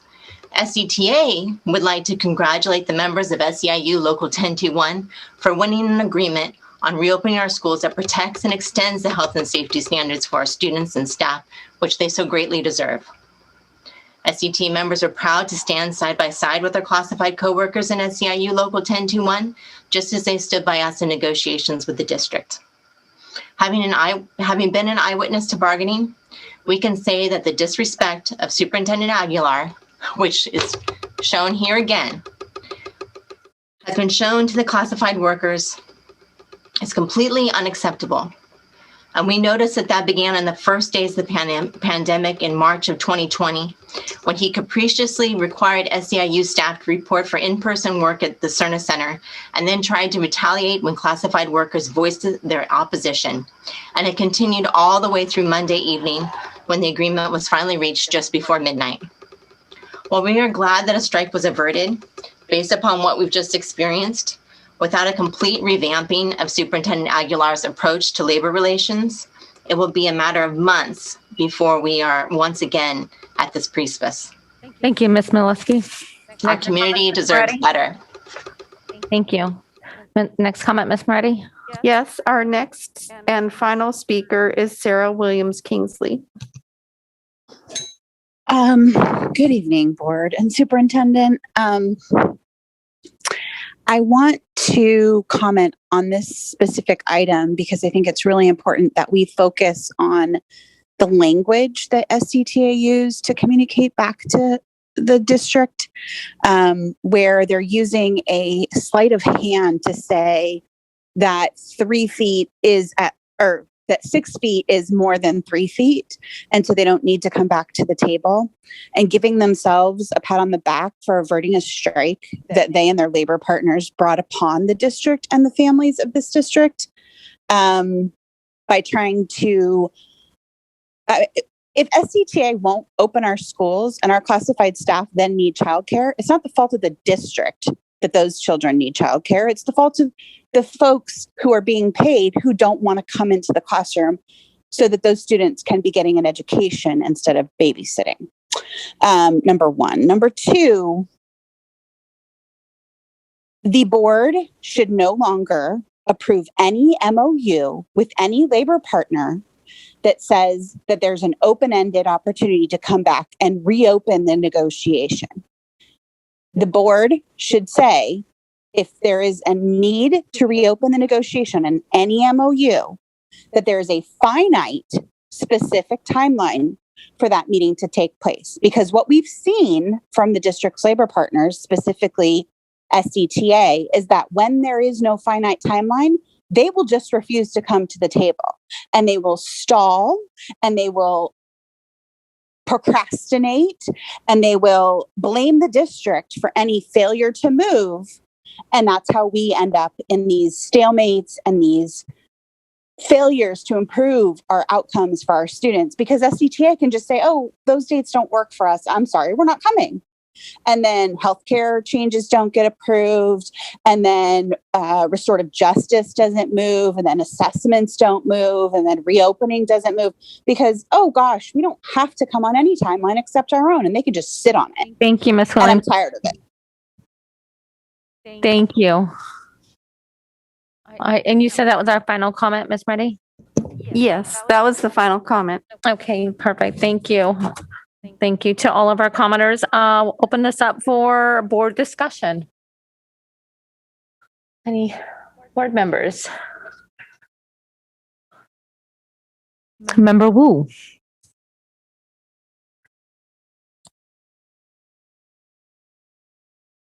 Mr. Bozio, moving from 6 feet to 3 feet, what does it mean to meet and confer?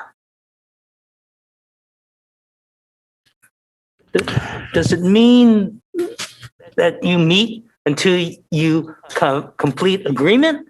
Or does it mean that you meet, you may disagree, that the district moves forward?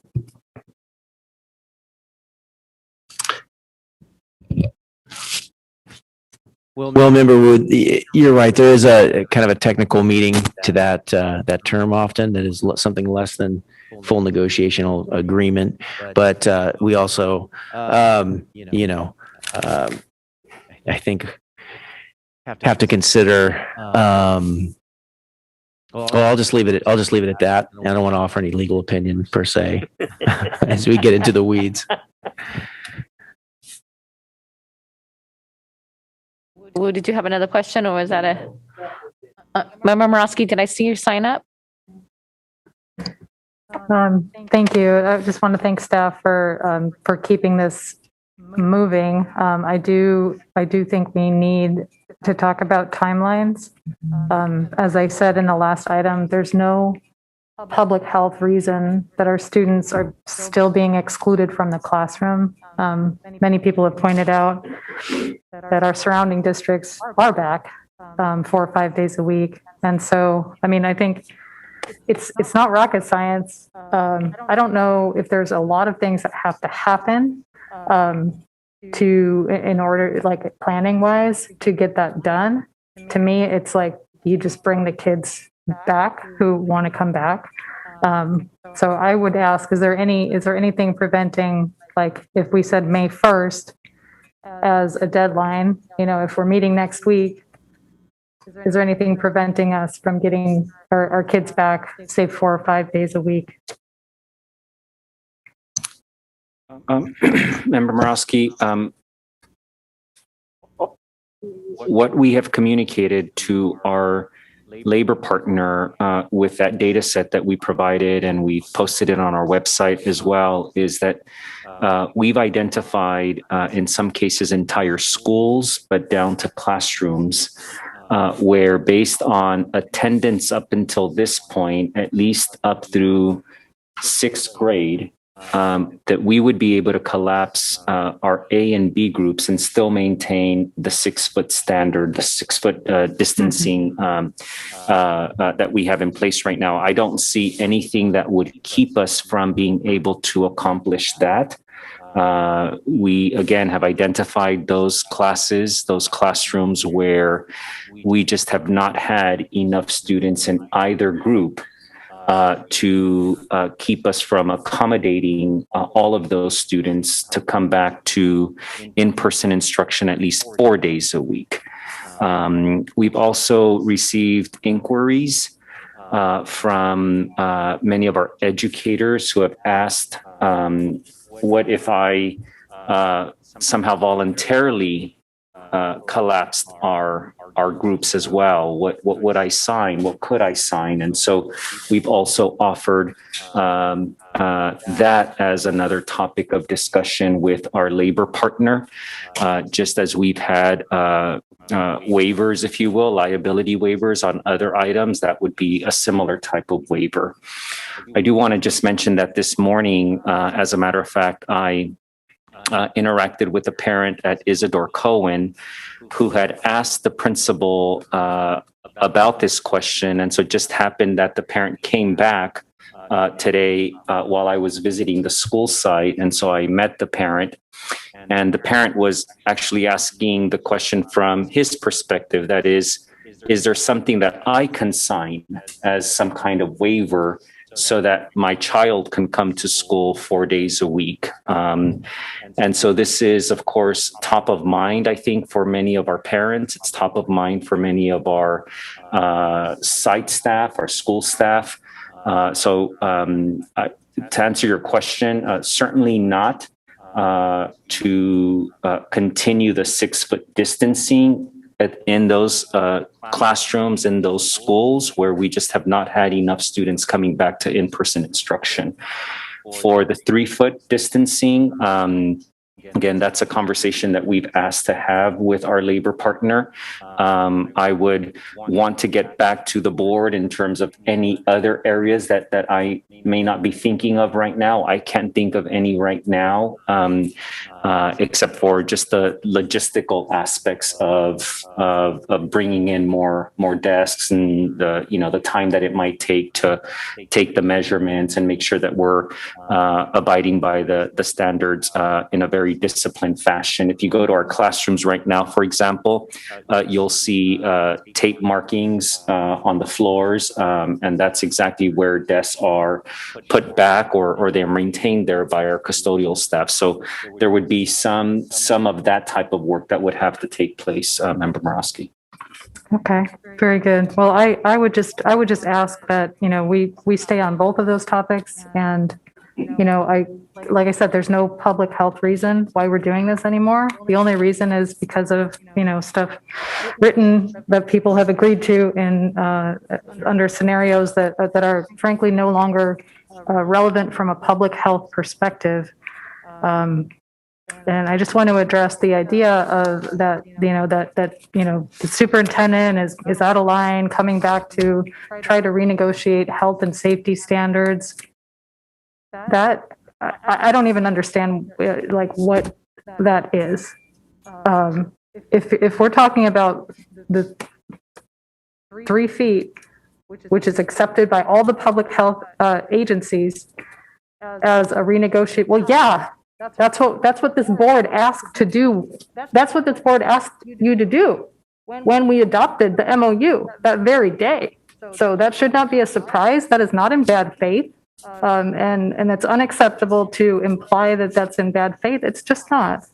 It's it was part and parcel of what we expected, and we always, frankly, our community should expect, everyone should expect that we adapt to the latest science to give our kids the maximum opportunity to learn. I mean, if we're not doing that as a fundamental, like foundational value, everyone in our system, then we really have to wonder why we're sitting in the chairs we're sitting in.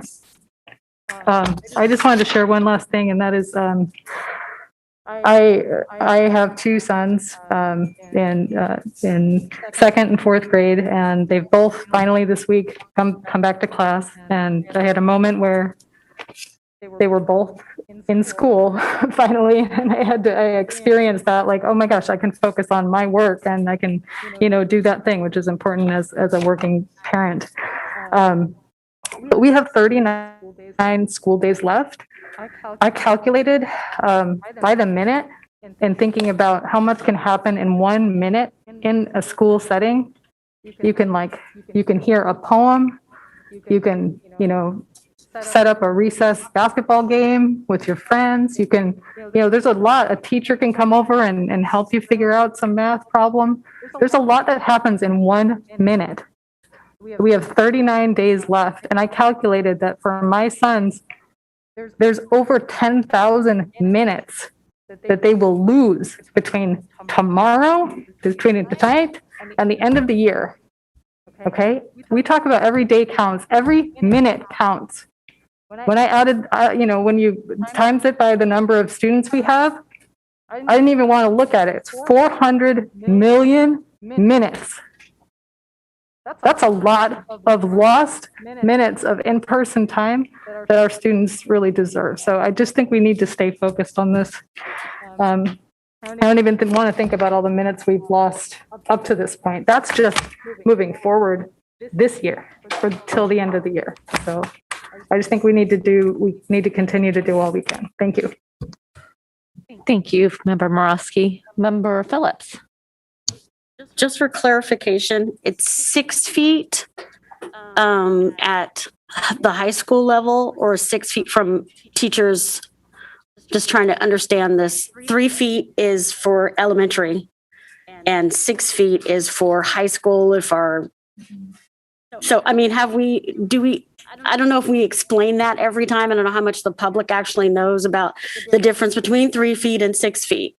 So high school is, and I think middle school too, might be a higher number of feet. We're only talking about 3 feet for primary. I think it's 3 feet. Sorry, my mic was on. I think it's 3 feet between students and 6 feet between adults, or 6 feet between an adult and a student. So is there also a CDC standard of 6 feet between the high school end, or I'd have to double check and get back to you on that. I don't recall that right now. Okay. Student Member Shake? Oh. Yeah, of course. Student Member Morosky? Yes, I think it's K through 12, 3 feet. Did you need clarification on the footages? I just wanted to offer, I believe CDC has a standard for an extremely high case transmission rate that they would say would be a 6 feet between high school, but only at a very high case transmission rate is my recollection. It's a lot higher than what we're talking about now. I think it was towards, what the peak was or something like that. So in a very, very high transmission scenario. Student Member Shake. Thank you. Thank you, Member Morawski. I think every single time you have talked about this issue, it really, really resonates. And when you talk about a minute, I think back to the minutes where my entire trajectory in a course or in a school year was changed by a minute of a teacher coming over to a table. So I think that's a very beautiful and powerful way of thinking about this. Deeply frustrating when you count up the minutes. You know, I enjoy board games, Monopoly. It's really fun. A huge part of my childhood was going to Goodwill and trying to find a board game that had all the pieces. So when we hear a public comment from a certain labor partner who talks about winning, I'm wondering if this is all a game. You know, is this about winning certain standards that'll make it harder for schools to reopen? Is this about getting as much one-time dollars as you can before we can actually sort of focus on students? In a world where things were perfect, classes would have, cohorts would have been collapsed the week after we got that data, right? And yet we have to play this game where people think they're winning or losing. When the SCTA MOU came before this board, I think in a special meeting, I voted no. And I was really encouraged by the board's guidance to the superintendent at that time of, you know, yes, we're approving this, but go through with that meet and confer language and sort of bring us up to date with science. And I didn't want to be proven right on my no vote, but I think maybe I was. You know, this is pretty crystal clear language, meet and confer when guidelines are out of sync with this MOU, and they are out of sync. 3 feet is what we need to get more kids in the classroom so we can have a full-time schedule where those minutes can be achieved. And then when we talk about students deserving safety and all these fear-mongering about, you know, we didn't hear the fourth wave thing this meeting, but we have in previous meetings, sort of non-scientists trying to throw narratives on a very encouraging season of vaccination and decreasing case rate and natural immunity and everything sort of slowing down this pandemic statewide and nationally. And when we talk about not knowing very little, people say we know very little about COVID in some of our public comments.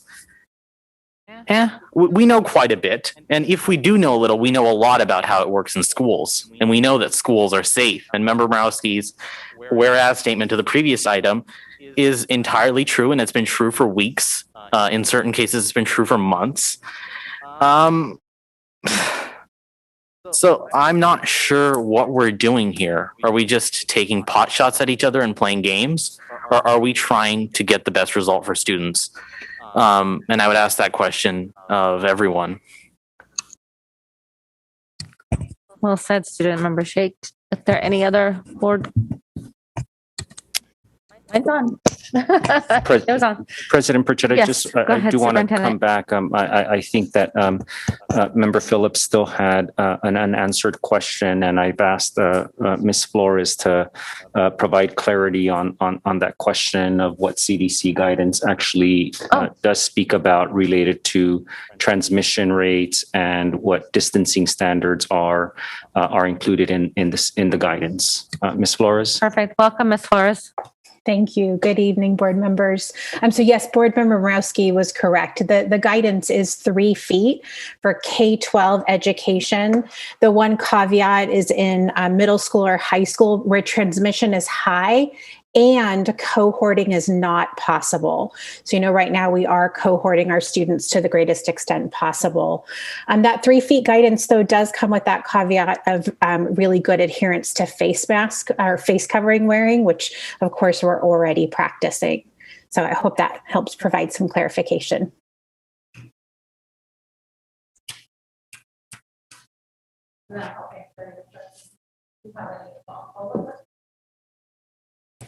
I'm just trying to make sure that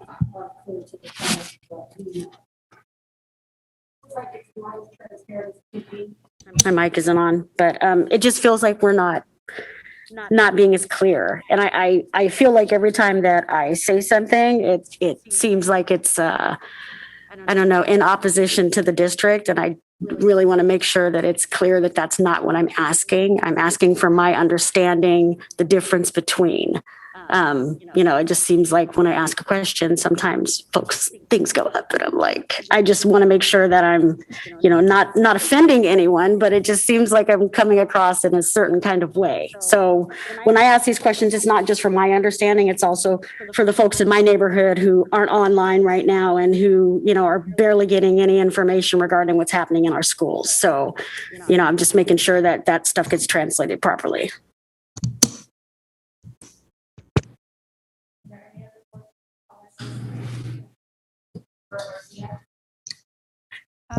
Yes, I just, my daughters went to school today. Today was their third in-person instruction day. And, thinking about minutes, even the few minutes they're getting now, they're exponentially more powerful.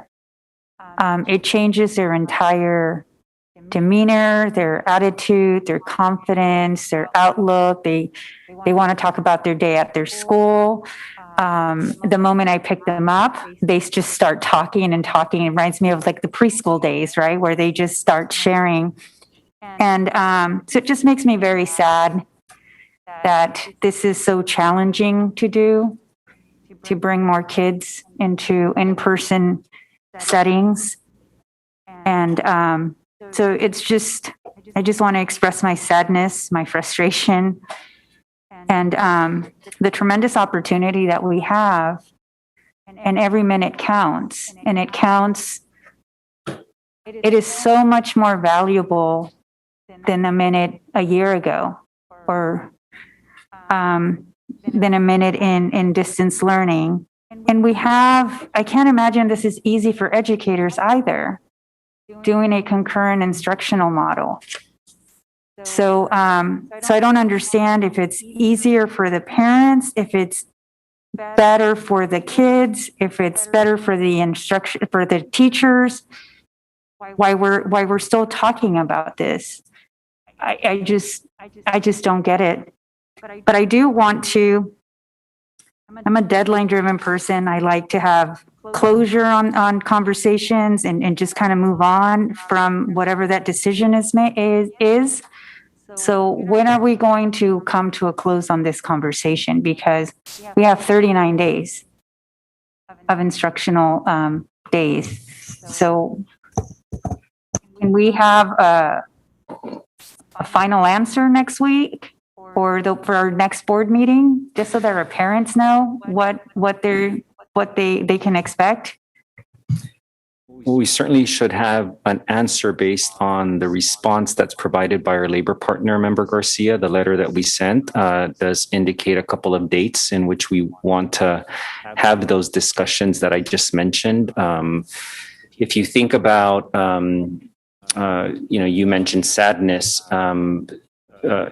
The data set that we have provided to the board and that we've made available to our labor partners, that we've made available to our community, actually shows the disproportionate impact that I know you would appreciate that the lost minutes have as well. I mean, those minutes aren't equal across the district for each of our students. I know that you appreciate that the significance of some of those minutes on some of our students are even greater than other students. And that is seen in the data sets that we have released. The number of schools, their location, the number of the number of vulnerable students that they serve is much higher. So we believe that we are demonstrating to our community the seriousness with which we're taking all of these standards. And I think that over time, we might have more parents sending their children to in-person instruction. But right now, those sites that have the fewest number of students, I think are disproportionately those schools that serve our most vulnerable students. To answer your question, certainly we will have an update. But my recollection from the motion that was made is that you asked for us to come back with updates on this matter until a decision was made. So I would be happy to come back to the board at the next board meeting at the latest with a recommendation for a decision that can be made by our board in this space. I think we need that. Thank you. Thank you. And, going through these PowerPoints on slide number 10, talking about the data from cohorts A and B attending in grades 4 through 6 indicate that 4 schools could have all cohorts and these grades completely collapsed into a single class group. That kind of hit home for me because I've talked to a lot of parents that in my community that have not sent their kids back to in-school training or in school back into the classroom. Thank you. Let me get that out. And many of them said, why would I do that? Why would I just send my kid back for a couple hours? Like, I have a job. I can't just be shuttling them back and forth in the middle of the day, right? And so they're waiting for us to say all day. They'll be there all day. Here's your hours. They're waiting for us to say 4 to 5 days a week. They're waiting for us. And until we make those decisions, we're not going to get those kids that really need to be back into the classroom back there. So, and I'm looking forward to the discussions with SCTA and the district working together to be able to get our kids back into the classroom. All right. So this is a discussion item. Thank you, Mr. Bozio. We appreciate your work on this. Thank you. My pleasure. All right. Item 8.5, federal and state COVID relief funds. Ms. Ramos. Thank you. Yes, good evening. Can you please, thank you. Tonight we're going to be sharing some information on the federal and state COVID relief funds, and we have several presenters joining me in this information. For the agenda tonight, we'll go briefly over the funding sources and some of the expenditures to date, the proposed investment principles, an expiration timeline and allocation, and a proposed spending plan. And then finally, we're going to spend a little bit of time on a recent state grant, that's referred to as the AB 86 reopening grant, only because of the particular requirements for this one. Next slide, please. And you've seen a similar chart before in previous information sharing. This is an overview of all of the state and federal COVID relief funds that the district has been allocated. There are several here. We've listed the amounts, and along with that is a resource number. In the event that anyone is interested and goes to the CDE website, there's often what's called a resource number that will allow you to look up additional details. So we have the allocation amounts and then the expiration dates. And one in particular that we do have, we wanted to point out that and we'll talk about the AB 86 funding, because that one, the amount is dependent upon a couple of things that we'll be sharing with you. But the in-person learning grant is dependent upon our start date for when our grades all came back. And so the start date for us when everyone had an opportunity to come back under one of the cohorts is April 22nd. So as of that date, that's when the district became eligible for those funds. And the estimated amount under that is about 11.6 million. And that's that last item there. Next slide, please. And these are high-level expenditures to date. We've just categorized them for you. The top chart is by funding source. And the method that we've used to allocate expenses to the various resources, of course, first is the expiration date. We want to make sure that we're spending those first that are going to expire first. And assuming that the item that we're intending to purchase meets the eligible requirements. So there are 4 here that we pretty much fully expended, and they're listed there for you. And then we do have some pending expenditures, just some highlights for you listed here. And some of these expenses also are applicable to those funding sources above. And why we're calling them pending expenditures, it just means that we've actually not paid them out, but we've probably already received these products or services. And so they are in the process of being processed. Next slide, please. Now, we're going to start with going over some of the proposed principles that the district is proposing to use to effectively plan and implement the use of these funds. We have 3 overarching principles and to share with you, along with some details for each specific one. The first one is utilizing, of course, a coherent district-wide strategy. to assist us in setting some goals and prioritizing the allocation of these resources. The second one is the suitability and sustainability of the items that we are proposing to buy, making sure that these are the right investments for the districts. As you can imagine, there are many products and services out there under this environment, but as wonderful as they may sound and effective as they may appear to be, not all of them are suitable for our particular district. So there is a rigorous review of these items. And then under this same category is the effective planning and collaboration that goes with utilizing these resources, making sure that, we have the infrastructure and the staffing and the capacity to be able to utilize these resources. And then the long-term impact and sustainability. Here we are, of course, reviewing these items for any particular long-term liability that it may impose on the district, and just being very conscientious that these investments, if they are long-term, what is the exit strategy for these, and making sure we're not committing the district to some long-term liability without a funding source. And then we get back to utilizing, that the practice of utilizing one-time funds for recurring expenses, which can be very problematic and, financially not a good idea for the district. And then, of course, goes without saying, we need to make sure that these items are meeting the compliance and accountability of what these resources are intended for. Next slide, please. And at this Ms. Ramos, can I just interject real quickly on the last slide? I just want to make sure that because this is an information item, board members, Ms. Ramos talked about these guiding principles, if you will, and you heard them more as talking points. The next time that we come back to you, those will be in writing so that you could offer your suggestions and your thoughts on how to refine them or add additional guiding principles. Just wanted to recognize that, again, you heard them as talking points. For example, we don't believe that it would be in our interest to invest one-time funds based on your board policy that you adopted, and then create long-term sustainability challenges. We of course, will welcome your feedback on written statements that will come to you as principles. Again, you heard them as talking points, but I do want to make sure that you know that we are working toward bringing back written statements. And at this point, I'm going to turn it over to our Chief Academic Officer, Christine Vieira. She's going to talk about the specifics.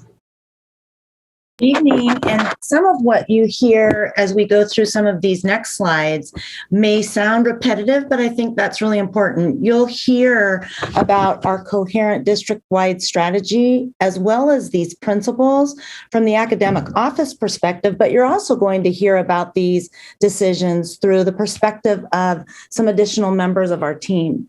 So first and foremost, what we have been most concerned with in everything we've done is ensuring that we are instructionally focused, that for every minute, no matter what instructional model we are currently in, that we are looking at how do we best address learning loss now and looking into the future. You'll hear some of our proposals as we get deeper into our discussion this evening, and constantly looking at how do we ensure that what we're doing is equitable. So a lot of what we have done has come through district-wide purchases. So in all of our decisions, we've worked with the content experts in the areas who have helped us to problem solve. They're very in touch with site needs, and we've been able to hear about some of the systemic needs for purchases. And I know we'll hear from our Chief Information Officer, Mr. Lyons, in a bit, but in decisions, for example, when we were preparing to reopen for the fall and we were looking at possibly having a concurrent model, we looked at, should we purchase something like a swivel camera? And we ended up in all of our classrooms, as you know, purchasing the Polycam for all of our classrooms. So it was a coherent district-wide purchase to make sure that everyone had access. What I will say that I think is most important, when you go into our classrooms, and I was in them today in both middle school and high school, you'll see them being used differently, which also brings to the forefront that our teachers are making decisions with a lot of what we're putting into classrooms, even though everybody is getting their baseline needs met with things like the technology. As we heard from teachers, and I think this is an important piece to know about some of the decisions that we've made, we heard from teachers in the spring as they were trying different types of new software or other things that would help. For example, Nearpod. They came to us and they said, this Nearpod really works. We had some teachers piloting, we learned more information, and then we moved forward with a systemic purchase of Nearpod using CARES for all of our teachers to have access to Nearpod. Today, in one of our middle school classrooms, our principal pointed out that the students were using Desmos, which is a math piece that all of our students have access to. So we have done the same with virtual music support, history, social science curriculum, but we're working to make sure that we're making district-wide coherent decisions and providing for all, as opposed to it being a site-by-site or teacher-by-teacher decision. And I think Rose's team has some additional information on safely reopening schools. Thank you, Christine. Yes, at this point, I will turn it over to both Nathaniel Browning, Director of Facilities, and but first, Keyshawn our risk management coordinator will share some information on the purchases they made to safely reopen schools. Keyshawn. Hi, good evening, board members, superintendent. So when we started to formulate safely reopening schools, there are three major focal points that we used: education and training, district-wide access to PPE, and infrastructure of classroom and workspace. And so from the beginning, we started internal work groups and a robust collaboration with California Department of Public Health, Schools Insurance Authority, and Sacramento County Office of Education. This helped us to understand and grasp the needs to mitigate COVID-19. From that, we were able to provide COVID-19 training to mitigate COVID-19. From that, we were able to provide, COVID-19 training based on Cal OSHA guidance to help us comply with these requirements, as well as provide workers information on how to protect themselves and prevent the spread. District-wide access to PPE was based on the guidelines outlined in our Return to Health Plan and our COVID-19 prevention program. We have provided PPE such as face coverings, gloves, thermometers, hand sanitizers, and barriers to prevent gathering. As you all know, those are the basic needs to stop the spread. All of our sites and departments can order directly from our warehouse department to ensure adequate supply on stock based on the needs of their sites or departments.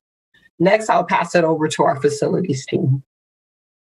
Thank you. And as Keyshawn alluded to, the facilities department also worked cross-departmentally to outline coherent infrastructure needs that were implemented in classrooms and workspaces throughout the district.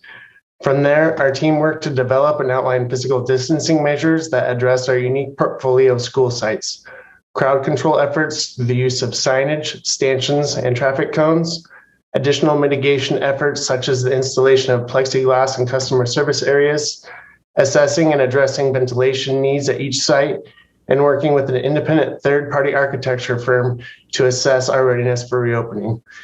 These centralized efforts help to ensure that all sites receive the same high standard of care while also maintaining consistent in their preparedness.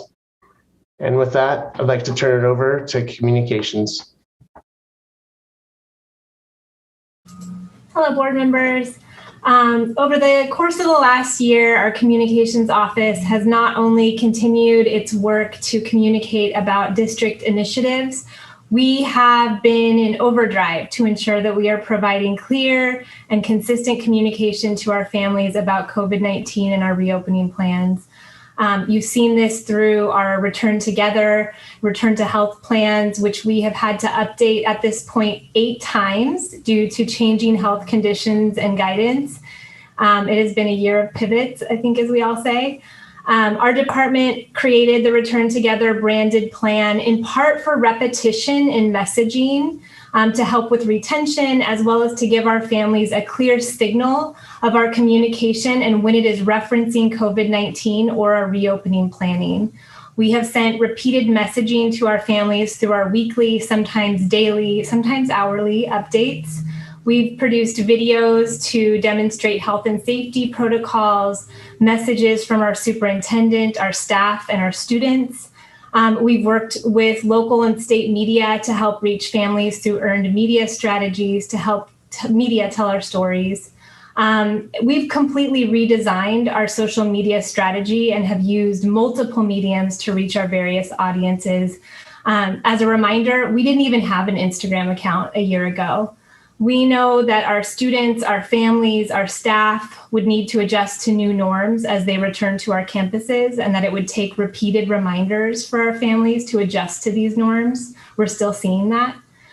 We began a social media marketing campaign using both repetitive and branded posts to help us familiarize our families with these new norms.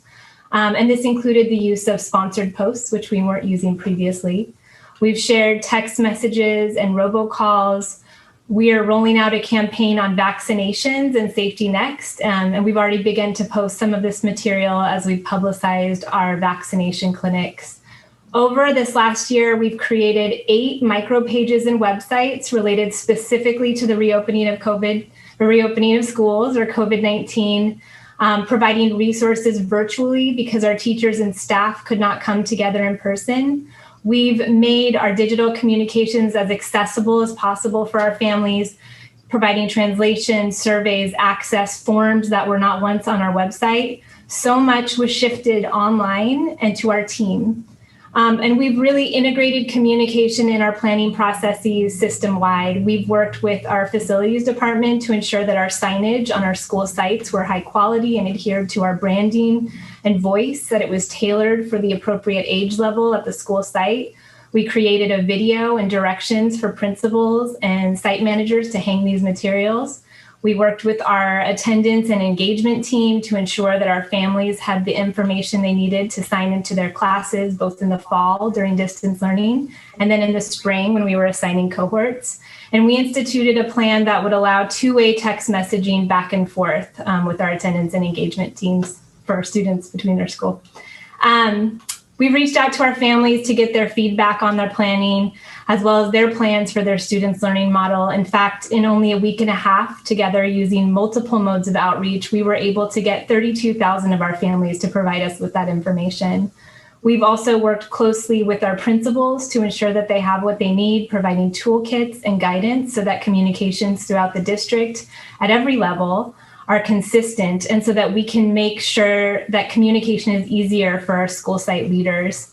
And I want to acknowledge that our communications department for much of the year was staffed by only 2 people. And as we continue to rebuild and strategize, we hope that we can continue to grow our portfolio. We can continue to improve the quality and frequency of our communication work as we continue to move toward a full reopening. And I'll turn it to the next speaker. Thank you, Tara. Next slide, please. So along the same principle of the coherent district-wide strategy to ensure consistency and transparency, of course, you have to have a process in place for these items to replace, restock, and for new requests. And with this, I'm going to turn it over again to Chief Academic Officer Christine Vieta so she can discuss how they did this on the academic side. So again, a lot of what we learned from the field, and it came to us from and through teachers, as well as doing research from places that had already started to open so that we could determine what was the best technology or learning materials that we needed to purchase.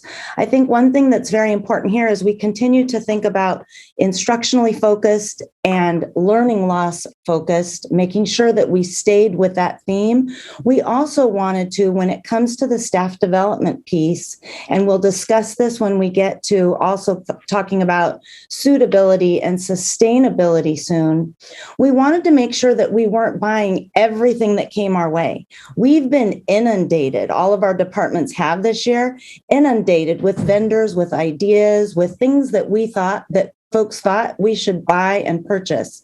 But we've stuck to knowing that if we could get really good at using just a few new tools, because everything we've done in this year, as you all know, has been innovation. None of us have done any of this previously or before.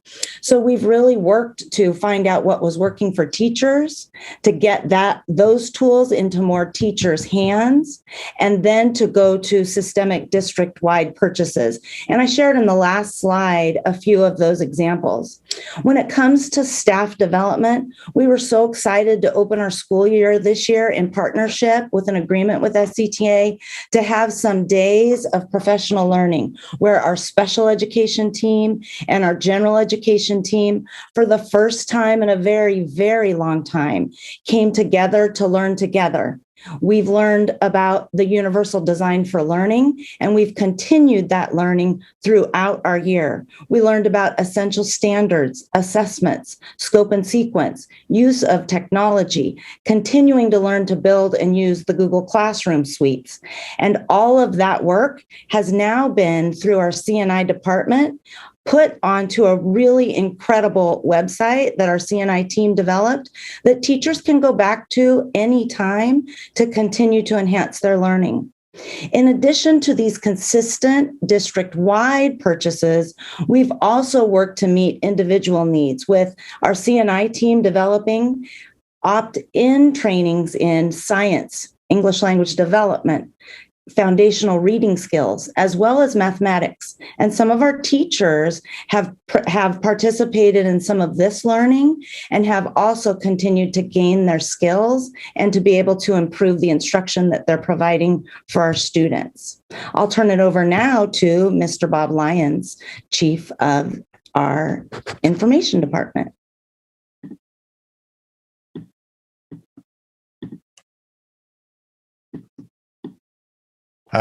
Good evening. I'm Bob Lyons, Chief Information Officer for the district. And I just would like to reiterate our technology integration closely with the education side of the house. As a former teacher, I know it's very important to have that educational background and to figure out the technology that we purchase. We're not purchasing this in a vacuum.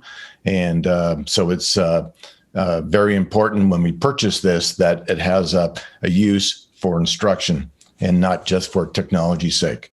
For instance, we are we have obviously with all this new technology, it's pretty evident that our network need a little upgrading. So we purchased new wireless access points. They're just finishing up now. I think our last school is going to be finished up on Monday. We've got additional Chrome devices. As you know, we've purchased over 30,000 devices. And as we move on with this, we do have to talk about sustainability, because once we have these devices in the students' hands and those devices are increasing engagement, which is a big plus for a one-to-one program that we have started, our sustainability needs to be reviewed and to ensure that we keep these devices viable for students as they age out here.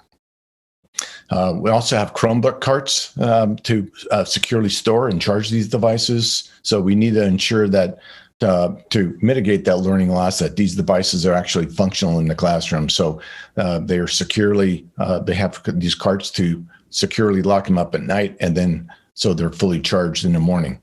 So we are having some issues as far as getting devices in. We are only right now, we're only getting 1,000 devices a week from our last order. And it has to do with our asset tagging and with the company we've hired. So trying to get all these devices in, it's been a struggle. And it's right now, all of our classrooms are set as far as the Polycoms and our monitors and everything else. So I've got to give a shout out to Rose's team and Nathaniel's team in the warehouse. We've had pallet loads of technology coming in, and they've delivered it all out to the sites in a timely manner. And so it's impressive to see what's going on. Getting all that delivery, it's a teamwork district-wide to get all of this going in the classroom. And seeing this now being used, as Ms. Beata was talking about in the classroom, it's quite impressive to see teachers just jump in and use these Polycoms to to help with the instruction. It's just, it's exciting to see. So that we're just not buying this technology; is actually being used, and you can see the excitement in the teachers. It's great for me to see this. We've also purchased docking stations, so that go with these new devices that we've purchased. So we have new laptops. It's quite evident that the old teacher devices that we've had out there can't handle these, the high bandwidth Zoom sessions.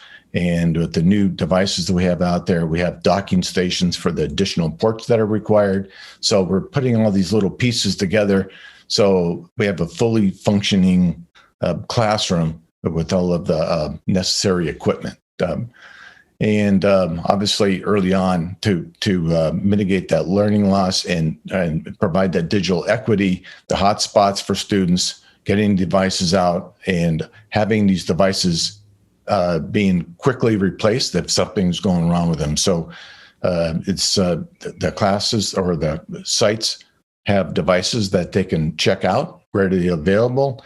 And so if the student needs a device, it's in and out, and watching parents go through this process. It just takes a couple minutes to get an updated device and walk out the door again. So it's certainly been a teamwork from all departments down to the site level to get all of this integration to work. And the last thing I'd like to talk about real quick is our Zoom licenses and all of these little pieces that we've had to put in together. So it's integrating with the technology, and it's just impressive to see. And I'm happy to be out in the classroom. I've been out probably 8 schools this week and make sure everything was working. And it's exciting to see the kids back and using the technology with the teachers. So with that, I'd like to hand over to Diana Flores and our nutrition services. Thank you, Bob, and thank you for the shout out for the warehouse team. They've done an amazing job all through the pandemic with COVID supplies, technology, and food service. So they've been very busy.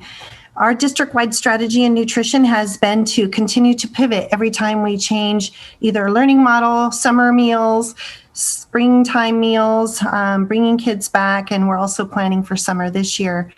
And we also want to continue to have and increase access to free meals, which will continue throughout the school year, the summer, and next school year. We determined quickly on that the safest and best route, when we determined as a district that a 3-hour instruction learning model would be happening, that we would offer grab-and-go meals. And with that, we had to purchase truckloads of grab-and-go bags for our district-wide K through 12. They were difficult to locate and find, and we got them in time, and we have enough to carry us through the rest of the school year. We also had to purchase pre-wrapped foods and whole fruits and vegetables that are quick service curbside, either on our curbside model or when students are taking meals home every day after their learning, so that we could get them off campus quickly and safely. We purchased 3 truckloads of bottled water for every classroom in the district with cups, and we are prepared to continually stock as needed those classrooms when they need backup stock. We also purchased district-wide printing and postage when we conducted some direct mail to continue to communicate to our families and our students who may not be connected on internet for meal services. Every time we change meal services for holidays, we do direct mails and flyers in our mail bags. So printing and postage district-wide has been a need that we've continued to do. And then Mondays curbside, district-wide, nearly every school is serving curbside meals now on Mondays. And we'll continue to think and strategize in a district-wide model that makes it more successful for all our students. And next it's Keyshawn. Hi again. So as previously stated, PPE focus is based on mitigation guidelines and understanding the safest way to reopen schools, ensuring a healthy stock of child and adult size, face coverings, gloves, health hygiene items such as hand sanitizer and hand washing stations. In addition, we have face shields, body smocks, and plexiglass, just to name some of the specified items based on site needs or program needs. Lastly, as some of you seen on our campuses, we have hands-free temperature scanning devices to help get students on campus in a timely manner. Next, I will pass it over to our facilities team. Thank you, Kishan. This is good evening, members and superintendent. This is Lee Sada, the interim assistant superintendent for facilities. For the facilities area, the centralized and district-wide purchase of the ventilation filters and portable HEPA filtration allowed coordination of those products and processes with third-party architects and engineers. The tune-up and upgrading of the ventilation systems is being coordinated between no less than 6 mechanical contractors in order to address all the sites in a very short time frame. We're currently also coordinating the installation of hydration stations with the help of a separate third-party construction management firm. And because the centralized project was large enough to justify this additional professional management help. I'll now pass it back to the team to discuss the processes for the replacement and restocking of items. Thank you.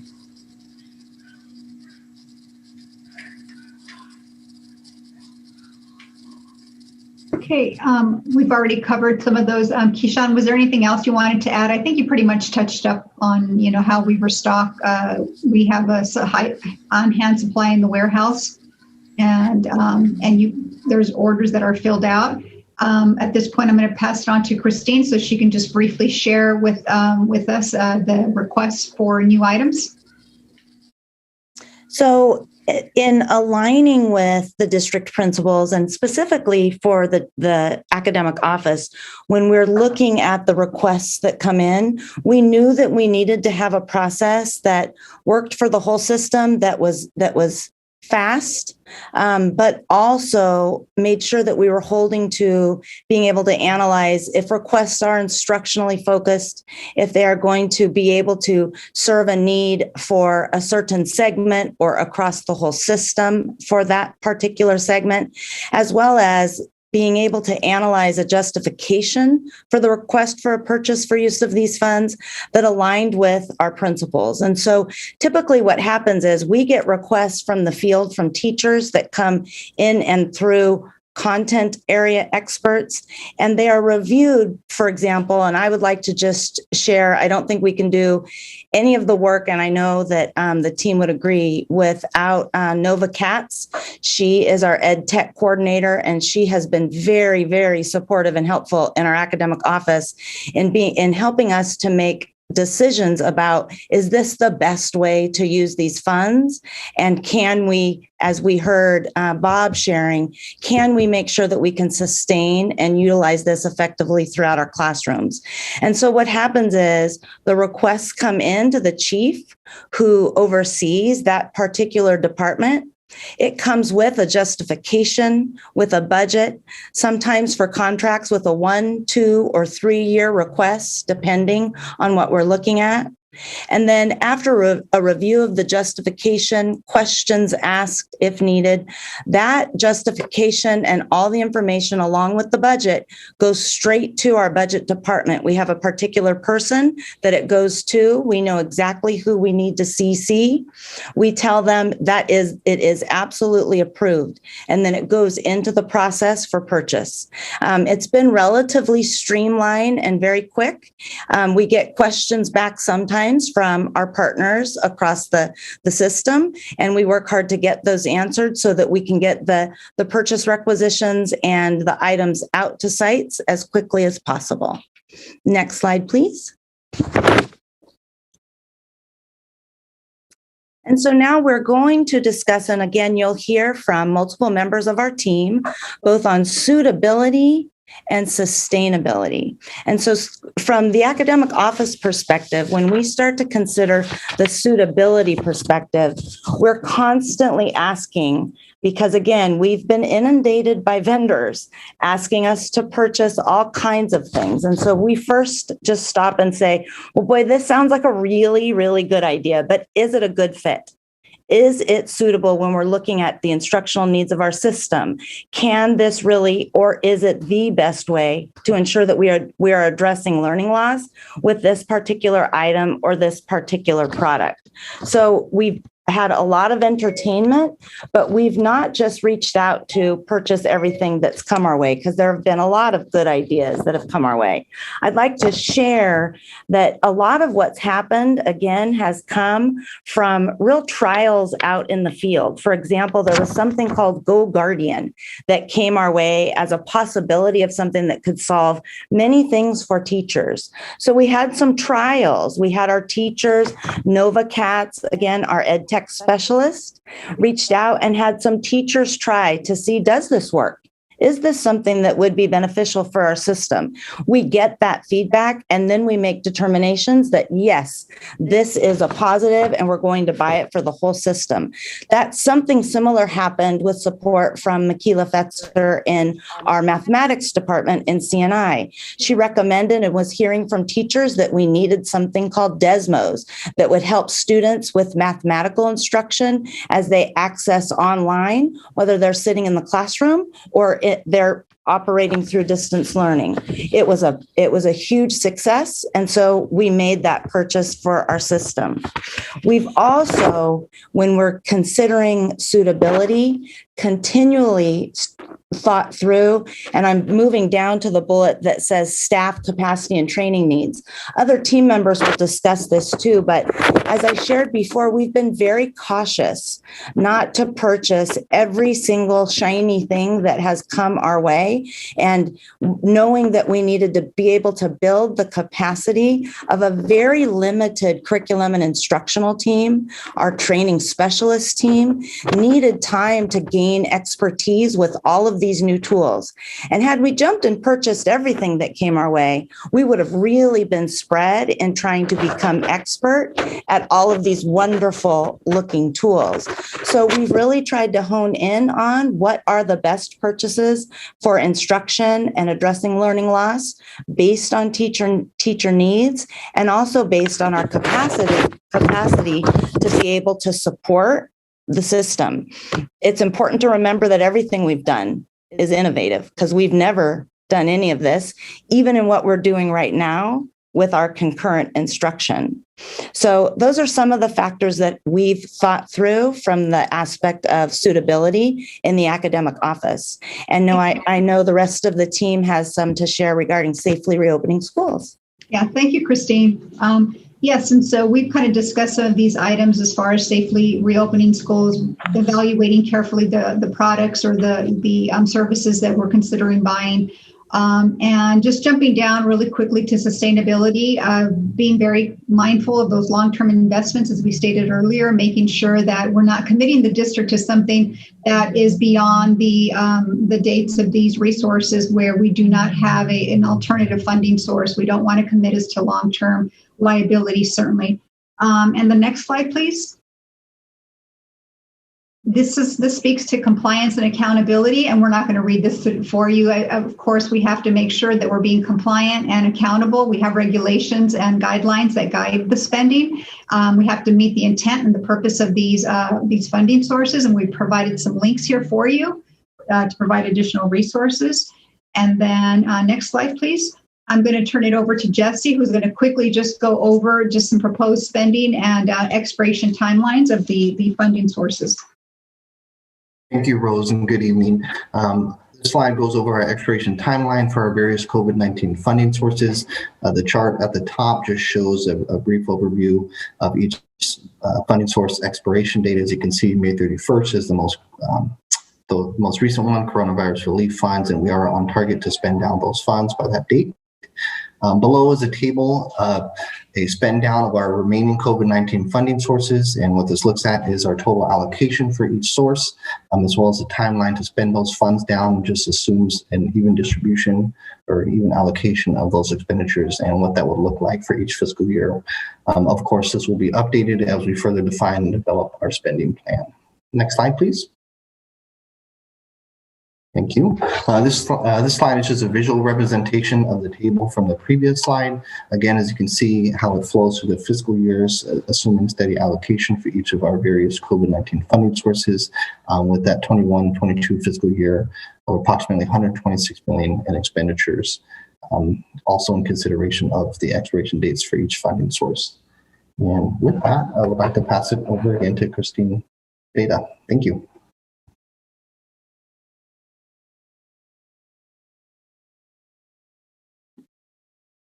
So as we start to look to the future, we'd like to share just a little bit about our proposed spending plan. When we think through multi-tiered systems of support, that really anchors all of our thought process. What do we need for all kids? What do we need for some? And what do we need for the few? So we're looking at buckets that we know we need to build to ensure that we have a very robust multi-tiered system of supports and that we can operationalize that in our schools, but we also know that there are concerns as we move forward with these positions for that sustainability model that we discussed in the previous slide. We know we need mental health and social workers to address the needs of our students as they return. We know that we need to be prepared with supports for additional positive behavior supports for our students and our campuses. Our school psychologists, we need additional school psychologists so that they are available not just to assess, because we know that we have increased assessment needs, but also to be able to provide services at all tiered levels of support to tap into that expertise. We need intervention teachers, and you've heard about the ed tech needs that are very new in our system. We have got to be able to hire some additional training specialists to support the needs out in our sites. And lastly, and we know that this is going to really be an ongoing need for our system, we have to be able to provide summer programming and extended learning supports to mitigate learning loss and support a restorative reentry for our students. And Ms. Ramos, if I can just interject very quickly, because I know that this is running over time, and I apologize for that. We should have dedicated more time. But just for our board members and for our community, this is still an information item. We are still doing a lot of internal assessments. We do understand that there is going to be a need, and we will be coming back to you with more specific details. So today we won't be able to tell you how many social workers, for example, we think that we should hire, but we know that that is going to be an area where we need to invest resources. I can tell you, and we will come back with more details, we are utilizing our equity indices to identify, for example, which schools need to have a student support center, don't have student support centers. What are the schools that we need to allocate that? We have these one-time funds. Those are inequities that we have had to live with, where some of our schools that are next to one another, some of them have student support centers, some of them don't have student support centers. So because it's an information item today, we don't have the details of how many social workers or how many school psychologists. That will be in the next presentation, but I just want to make sure that I'm framing for you that these are the buckets, these are the areas that we are studying very closely, and we will of course come with more details. Hey, next up is technology big picture items. And one of the things we're looking at are network infrastructure. We've noticed 150% increase in network traffic. Actually, as of today, it's increased 150% to what it was at the end of last March in 2020, right before school was out. So we know that with all these new devices coming on, we do need to increase our bandwidth to protect us for the future, and that is in progress right now. We also need to protect our internal assets from unauthorized access. We just had a security review done, and we know that there's issues that we need to take care of for security wise. And our wiring needs to be updated. We do have some, in order to take advantage of these new faster wireless access points, we do need to have some new wiring put in.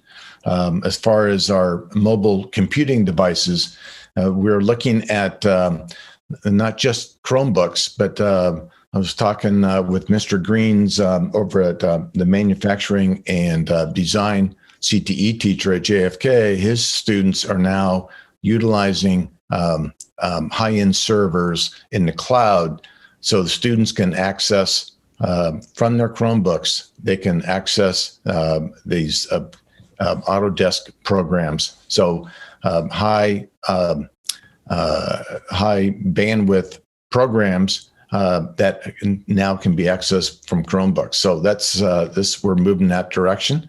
And the other one would be digital, migrating our digital assets to the cloud. And now, what I mean by digital assets would be anything that holds our data. So this is, as an example, we're moving, we're in the middle of a migration from our on-premise email system to Office 365. So we're just ready to get started moving over our schools. And the district office is almost complete on that. Document management is another one that we'd like to focus on for security-wise and moving out to the cloud. We've already moved our tech help desk to the cloud. And all of these things will increase security and provide scalability for our programs, increases our mobility, and it supports disaster recovery. So not all of our eggs are in one basket sitting over here at the Cerna Center. So those are ideas for the future, and we're currently working on. So I'd like to pass this on to Diana in Nutrition Services. So I'll keep mine really quick. Our expenses will look very similar as they do today, but we are looking into some possible shade structures and outdoor service seating for meal service outdoors. Just in the event that we want to offer meal service outdoors, we're looking at that right now. And everything else is pretty similar for the future. Keyshawn? Hi, yes. So when it comes to our PPE, our spending plans going forward is to keep a 2-month supply on stock, in addition to some items that we'll continue to have: mask and face shield options for staff and students, protective gear such as disposable body shields and gowns, and then desk shields and desk plexiglass, kind of looking as things evolve and more students come back on campus. These would be some items that we would look into getting to help for additional PPE. Next presenter. Yeah, this is Lee. Next slide, please. Great, thank you. So the proposed spending plan for facilities is organized into 3 categories, and I won't read each bullet, but I'll just focus on a few specific items. Category A addresses health and safety. So an example of a health project might include outdoor learning spaces and shade structures, providing an alternative to the standard indoor classroom. And addressing safety, a project could be the installation of a perimeter fencing on campuses where the current fencing doesn't exist or is inadequate. In terms of category B projects, those focus on the improvement of ventilation systems in our schools. So specific HVAC upgrades could improve ventilation by upgrading the electronic control systems, for example. And other projects could include the installation of CO2 monitors and the upgrading of windows at school sites. And the third bullet, C, it will be taken by Nathaniel. Yeah, the last core category focuses on strategies to effectively maintain the health and safety of students and staff while they're on campus. Examples include extended custodial training programs, additional staffing, and automated accountability systems to improve cleanliness and efficiencies. And with that, next slide. Thank you, Nathaniel. Yeah, we're just going to spend a little bit of time going over previous slide, please. I think we skipped one. Yep, the AB 86 COVID relief state grant that we mentioned earlier. We wanted to spend some time talking about this, not a whole lot, just to bring it to your attention, because this one does have some particular requirements in order for the district to be able to tap into these resources. Now, there are two parts to this grant: the expanded learning opportunity grant for about $28.5 million, and the in-person grant that has had a maximum allocation for the district of $13.4 million. But this is based on when a district actually returns to in-person instruction and for all grades. And for us, that date was April 22nd, today, when all of our grades were able to come back in one form or another for in-person instruction. And so that reduced that allocation to us to $11.6 million. Next slide, please. And now Jesse's going to briefly go over the requirements for this grant, because there are some very specific timelines that we do have to meet in order to tap into these resources. Thank you, Rose. This is an overview of our Expanded Learning Opportunities Grant. In order to receive the funding, the governing board must adopt a plan by June 1st and submit that plan to CDE. It does have to address the elements below, and there's also a template provided by CDE that includes those elements, as well as expenditure categories and planned expenditures. Of note for this grant, 10% must be used for paraprofessionals for supplemental instruction and support. And 85% of the total grant must be used to provide in-person services, and that paraprofessional portion does count towards that 85% requirement. Next slide, please. This is just a brief overview on our in-person instruction grant. As Rose mentioned, our estimated allocation is $11.6 million. Of note also is that the forfeiture of the entire grant amount is failure to provide continuous in-person instruction. Below are just a few examples of allowable uses already, a lot of which we're already currently implementing and tie back to our district-wide strategies. And with that, I'd like to pass it to Vincent Harris. Thank you. Good evening, and I'll be really brief on the next slide, please. What's really important to note here is obviously, as you got in the framing of the ELO grant, it's right during our peak season of system planning, both in the local context of our school site plans as they do their school plans for student achievement, or SIPSAs, and of course broadly for the district as we complete our new 3-year LCAP, which all things will be coming to you in the June board meeting cycle. The purpose of this slide is just give you a sense of the work plan for the ELO grant completion, which we are looking to dovetail, obviously, all the planning processes that we have underway. And so with the great work of our grant writer, Diane Brown and Stephen Ramirez-Fong, they're basically spearheading kind of the integration effort. And this just gives you a sense of the information, key stakeholders that will be reaching out to get information as we complete this. Just important to note that we'll be looking for connections and synergy in the planning process. And so our hope is that you'll see a lot of symmetry in these big plans that'll be coming together in this context at the May 20th board meeting for this adoption, and then of course in our June board meetings for both our LCAP and our SIPSAs. And I'll end there. Next slide, please. Thank you, Vincent. And this slide will conclude the presentation. Just some lessons learned from the prior federal infusion of one-time money that we received after the last economic downturn following the 07-08. And there was a lot of significant investments in outsourcing with a very little accountability. And we all saw that the returns were just not what they were promised.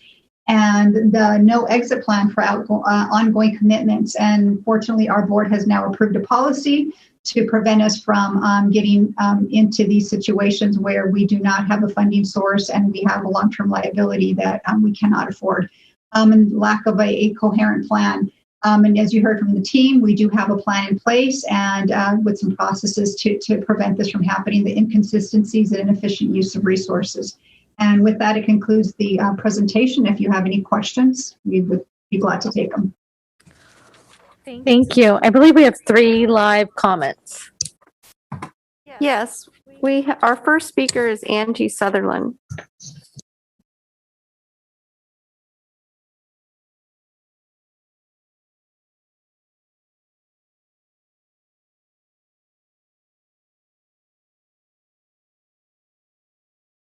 Did you hear me? Yeah, we can hear you. Okay.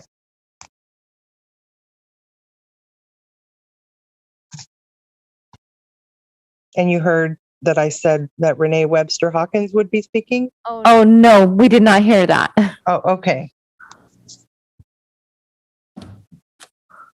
Is Renee taking both of your times? Renee Webster Hawkins is not currently online. She's not currently. Oh, wait, I think she is under Jeremy Webster Hawkins.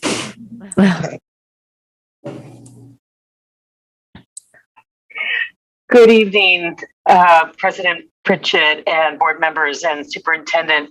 I want to thank Chief Budget Officer Rose Ramos and staff for a very clear presentation and breakdown of the tranches of funds, the timelines associated with their expenditures. Kudos to a really solid start to helping the whole community understand what that 300 million plus is comprised of. So thank you. I can say that sitting on 2 school site councils, I also appreciate some of the spending proposals that would pick up costs that school sites are now using they're using their precious site funds for access to resources that really should be picked up by the district. There are a couple of the platforms, a history and social sciences platform was mentioned. I would add IXL is an expensive math platform that has been transformative, particularly at the middle and high school levels. So kudos to that recommendation and continued exploration into that. What I want to also, though, express is that I'm very concerned that there are actually proposed spending plans before you, the Board of Trustees, receive the LCAP and SELPA plans. And maybe we need to accelerate the presentation of the stakeholder recommendations, not the staff, massaged version, but the stakeholder recommendations so that you can hear what the priorities are. I think that the proposed spending plan, focusing in on the plan for MTSS is a solid start, but I'm very concerned that there was nothing mentioned in there regarding the need to quote Member Morawski's bold plan to achieve 100% graduation, that there's nothing regarding the need to very robustly kickstart our literacy improvement to, pre-pandemic, it was horrible. Please drop it up, Ms. Webster Hawkins. Thank you. Okay, thank you. And so I would just please encourage patience and or coherence in how the stakeholders present our recommendations before these proposed spending plans are adopted. Thank you very much. We have 2 more public comment. Yes, that's correct. Our next speaker is Ingrid Hutchins. Good evening again. I'm calling in today on this item to give a teacher's voice to the conversation. I'm a 2nd grade teacher at Golden Empire. Board members, please support innovation in our district to support our students who are returning to school in the midst of a global pandemic. We need to update the way we educate children and support and the supports that we provide them in our campuses. I would like to see the board recommend and I guess you already have, but virtual schools for families. I know you talked about studying this, but we need to have a full press on this. We need to really provide that for our families who are not feeling ready to return yet. We need smaller class sizes, not just for safety, but so teachers can give all students the attention that they need as they return to full in-person learning. Rapid COVID tests, our current tests take up to 3 days. Sometimes they're less, but up to 3 days to receive results. And that could affect spread in the classroom. If we want to keep our schools open, we need to seriously combat COVID entering our classrooms to begin with. School psychologists, mental health workers, social workers on every campus, hopefully with a focus on play therapy. Children express themselves and work through trauma best through play. Purchasing individual STEM kits, manipulatives, and art supplies. Children learn best through play and hands-on activities. After dealing with the traumatic events of the past year, our students need us to provide instruction that honors the way that they learn. Ensure that a nurse or medical assistant is on campus every single day. And a summer enrichment program similar to the one created in New York. While summer school is wonderful, our students also need enrichment, and that has been woefully missing over the past year. Thank you. Thank you. Our final speaker is Sarah Williams Kingsley.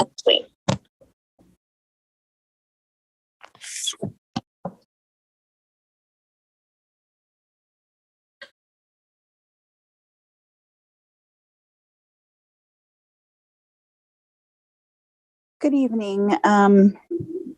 I'm really interested in this item and how we're going to use this money that is such a hugely important windfall for our district in ways that serve students. And I heard a lot of really great things tonight, but what I didn't hear was a focus on, I know that folks are not wanting to use lost learning or that there's some stigma around that, but I'm concerned that there are real holes in, like, for example, elementary education with literacy, as Ms. Webster Hawkins mentioned. I can't imagine trying to learn to read over Zoom. I certainly don't have a student who's attempting that. My student is in middle school, and there's holes there for him. And one of the things that I'm hoping that the district does for summer is think about the students who missed their milestone transitions last year. My child moved to middle school without any sort of in-person orientation and isn't ready to return, and will be going into 8th grade next year. And I know that part of the summer plan was bridge for current 6th graders and current 8th graders, and that current 7th grade group was ignored. And I get that, not everybody will get the same thing, but that group also needs a bridge to on campus in a different setting than they've ever been in before. And I really want to see heightened literacy focus for our students. We were failing before, and we need to fix it moving forward now that we have the chance with these extra funds. Thank you. Thank you. All right. I will open up for board dialogue. Member Morosky. Thank you. I know the hour is late. It was a very long presentation that I really feel like deserves a robust discussion. I don't feel like we have enough time to do that tonight. So I just, in terms of process, I wanted to suggest that we, unless there's something really urgent that board members feel like needs to be addressed tonight, that we table most of the discussion on this item until we can come back. And in the meantime, I think it would be good if board members can email directly to the superintendent feedback on the presentation, things that we're missing, things you'd like to see brought back.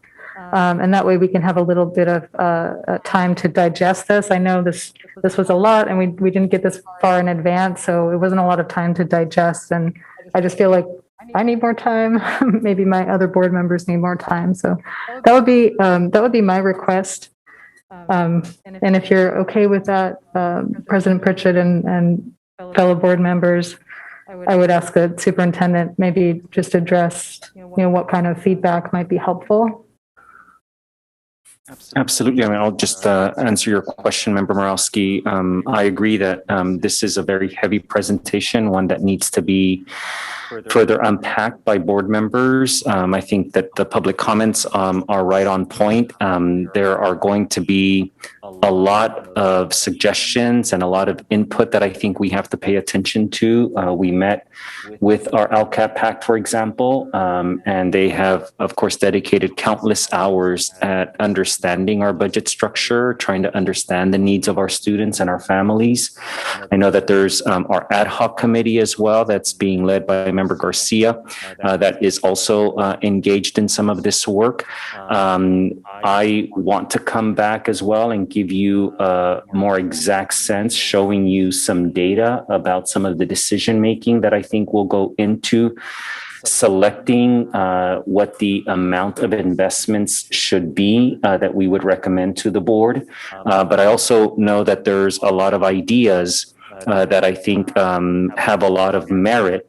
And the challenge is going to be kind of just dealing with that tension of things that we know are going to have to go away over the course of the next 2 years. And unlike the 2008 Great Recession period, not putting ourselves in a position where we are unable to sustain those expenditures. And so I think that we have to put all of that discussion in context with the board policy that you recently passed as a board as well, that we need to kind of just speak to all of those ideas within that context. And finally, I think it's really critical that that we continue to engage with our community around some of these ideas. I was at a school site this morning, and a teacher said, please expand the arts, for example. So knowing that these are one-time funds, how do we balance that tension of what is our plan moving forward when these funds go away? And so I certainly would agree. The last thing that I'll say is what I will also commit to you is that we will kind of provide as many documents as possible in one package for you to review before you have the more robust conversation. So bringing back the latest LCAP recommendations, bringing back some of the findings that are being released by a number of entities. The Council of Great City Schools, today CCESA released also some guidance on how to treat some of these one-time funds. So we as a staff can come together and produce one packet of information that you can review prior to coming back. Okay, I think that would be great. And then just to make sure we close the loop on what specific type of feedback would be helpful to receive from board members in the meantime. I mean, I think as representatives of our community, it's important that we are able to communicate priorities. So is it priorities or things that we're missing, or is there anything else that we should be sending? I would say the only other thing, I mean, a lot of things, anything, of course, but specifically, we, as I mentioned, we owe you our proposed statements around principles for these one-time funds. If you have any thoughts about the kind of statements that you think are in alignment with the board policy that you passed, with any of that information that we collect for you and send you in one packet, of course, we would welcome that because we are still in the process of creating some of these principles. And once we adopt them, I would hope that we are going to, our decision making is going to be driven by those principles. Great, thank you. Yeah, I just needed to get some clarity too. Thank you, Board Member Morawski, for the suggestions, and Superintendent for the direction in terms of what would be most helpful. I think it's important to understand that maybe I'm misinterpreting sort of the spending plan, but it's not a one and done. It's sort of a guide.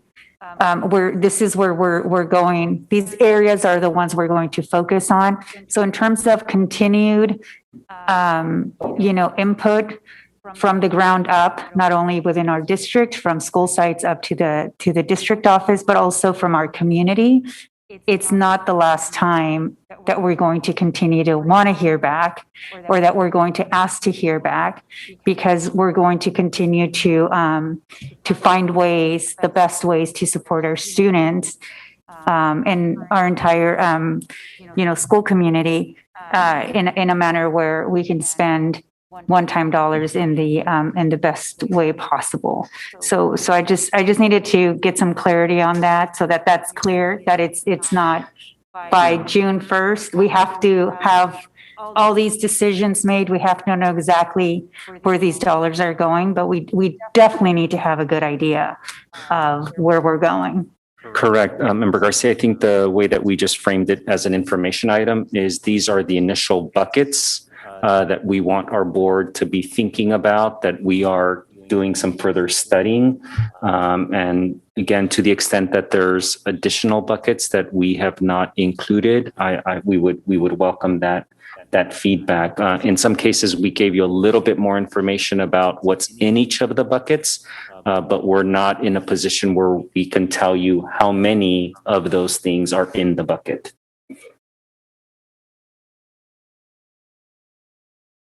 Any other board comment? All righty. I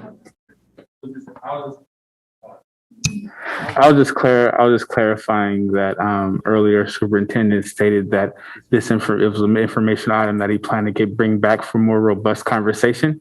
And so he prefaced that at the beginning of the conversation so that we understood that right now wasn't going to be the deep dive that we will all like to go into this, but it will be when he comes back with more information, which I would also probably realize why he didn't have the LCAP recommendations or stakeholder recommendations, all those things that need to be in the document so we can more fully digest and dive into the information.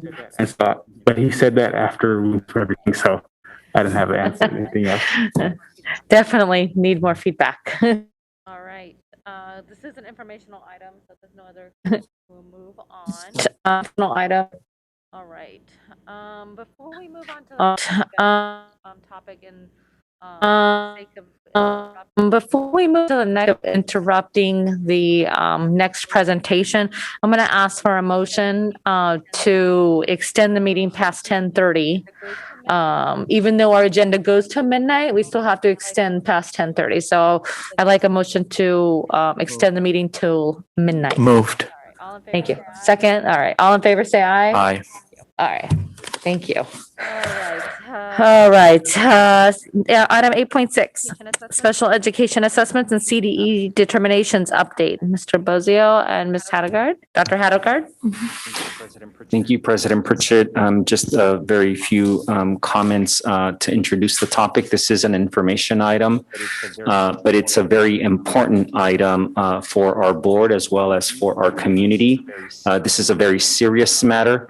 We will continue to update the board and our community on our interactions with the California Department of Education. This is we think that it's important to give you an update on this topic. It's also an expectation that was provided to us by the California Department of Education, with whom we are meeting again next week on this same topic. We want to provide a greater level of details to our board and to our community on the status of where we are at with our special ed assessments. We have a very serious backlog of those assessments, and we hope that the information we provide to you will elicit some discussion and questions that you might have. But I will just encourage board members to pay close attention to the information that we're going to be providing. Thank you, Superintendent. And that was a perfect opening. So I'll be joined this evening, and the bulk of the presentation will be with our Assistant Superintendent of Innovation and Learning for our Special Education Department, Dr. Sadie Hedegaard, as well as Mr. Bozio, our legal counsel. Next slide, please. Our agenda this evening, we'll be sharing with you special education federal and state timelines. We're going to share some details of the SCUSD assessment update. We will also share with you some of the CDE corrective actions and work that we're doing toward those corrective actions, as well as our next steps. Next slide. And Mr. Bozio will take over with sharing some information on our federal and state timelines.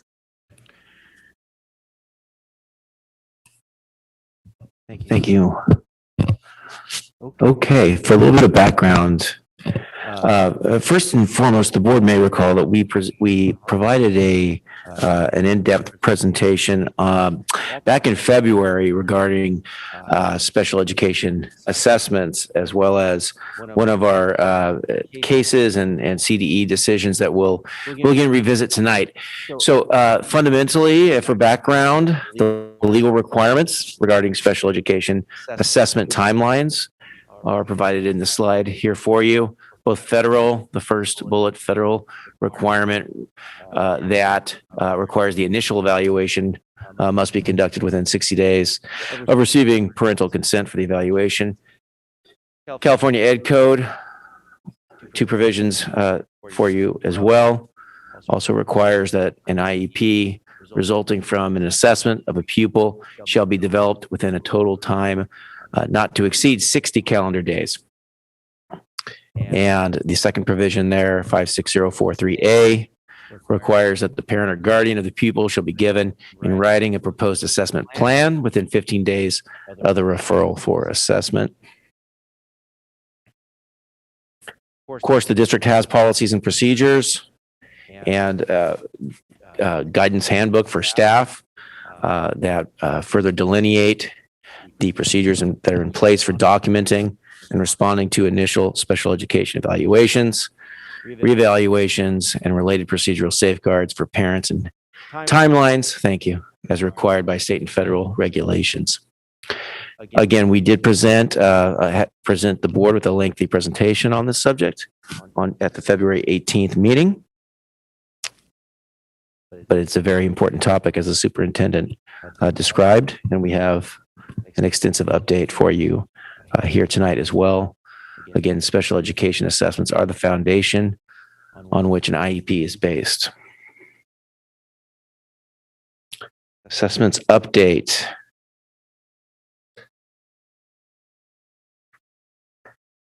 I'm going to look at my own PowerPoint version of this so that I can see it a little bit better. My eyes are getting a little bit blurry and old here. This graphic is to help the board visually see some of the key events and developments relating to the district's special education, dealing with the backlog of special education assessments that the district has been faced here for the last year. And so in blue, you have noted the 2 CDE complaints and that were made to CDE regarding the district's compliance with providing timely assessments, and the 2 decisions rendered by CDE on these matters, which included corrective actions. The first decision by CDE with corrective actions was received by the district on January 19th, 2021. And that was the subject of, or one of the subjects that we presented on back on February 28th, if I have that date correctly. And the second CDE decision was on March 8th. Both of those, as you'll see outlined for you later on in the presentation, both of those decisions include a number of corrective actions, and many of those corrective actions between the 2 cases merge, if you will.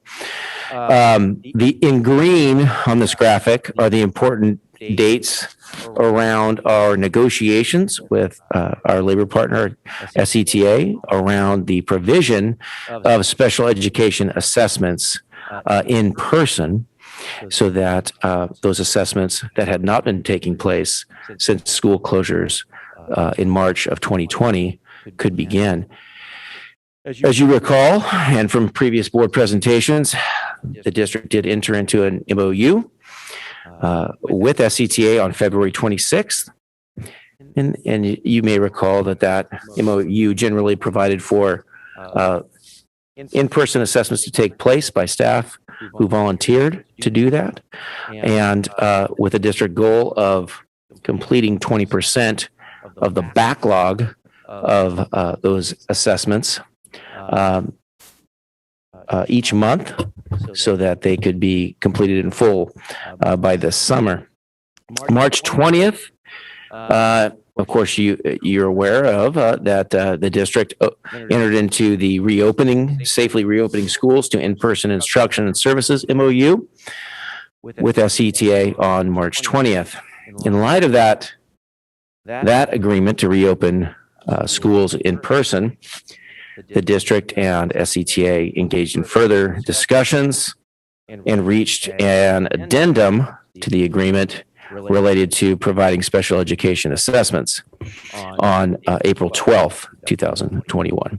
We'll get into these matters a little bit more detail in the upcoming slides.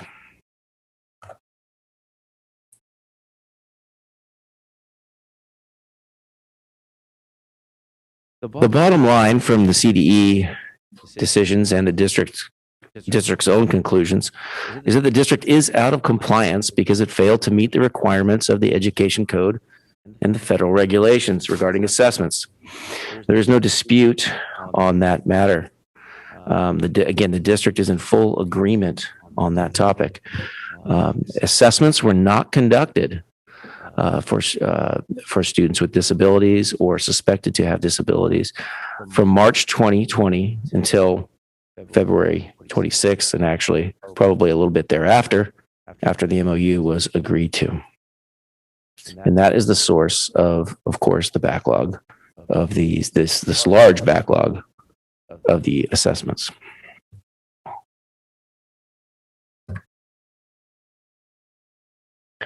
Turn this presentation over at this time to Dr. Hedegaard, our Assistant Superintendent of Special Education. Thank you and good evening. So as far as to continue our assessment update, first we want to make sure that we have clarity in our language. So when we discuss assessments this evening, we want to be clear that we are considering one assessment, one initial and or triennial assessment to include all of the special education standardized assessments that would need to be completed in order to make a determination of eligibility for a student, and that the IEP meeting has been held in order to review that information and determine next steps, draft the IEP that the student would be moving forward with. So from February 26th to April 8th, with that definition of assessments, we have reported out that there were 854 outstanding initial and triennial assessments. During that time frame, as was just highlighted, after this original special education assessment MOU was signed, we were able to complete 113 assessments. Next slide, please. So just as a reminder, the provisions of that assessment MOU did include that there was the volunteer provision. So we were soliciting volunteers from our staff member to complete the assessments. We were monitoring, in addition to that, the 20% completion rate, which, as you can see, we completed 13%. We did not achieve that 20%.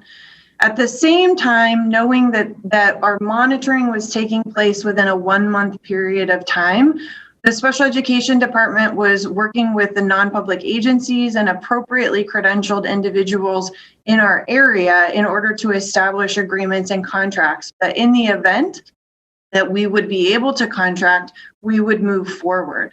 It's important to highlight that in the February 26 special education assessment MOU, there was a restriction in order to contract for in-person services with non-public agencies and appropriately credentialed individuals. That limited us to the Sacramento region or within a day's driving distance of the Sacramento region. And I want to highlight that during that time, it was identified that based on our completion rate and the number of contractors that we would be able to have access to with those restrictions, even that coupled together would not allow us as a district to meet the goal of completing our outstanding assessments by the July 30th deadline. So again, as Mr. Bozio highlighted, on March 20th, there was an agreement reached between the district and our labor partners regarding safely reopening. That presented us with the opportunity to re-engage in the negotiations process, revisiting then that volunteer provision. Next slide, please. So as was highlighted on April 12th, an agreement was reached which allowed for all SCTA members to conduct standardized special education assessments in accordance with the health and safety measures. The agreement does include the additional 10 hours for full-time employees to be able to work outside of their contract day and further support us with being able to deplete the backlog in assessments. Next slide, please. It's important, I think, for the community and the board to understand that while these CDE provisions are looking at specific timeframes, and that's what we are reporting back, and we will highlight that further in the presentation, as a district and as a department, we are monitoring constantly the number of outstanding assessments that need to be completed. And this does include that every day we are accruing more assessments that need to be completed.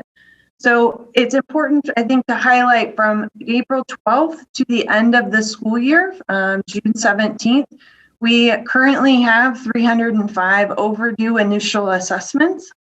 But in the next 30 days, 31 initial assessments will become overdue.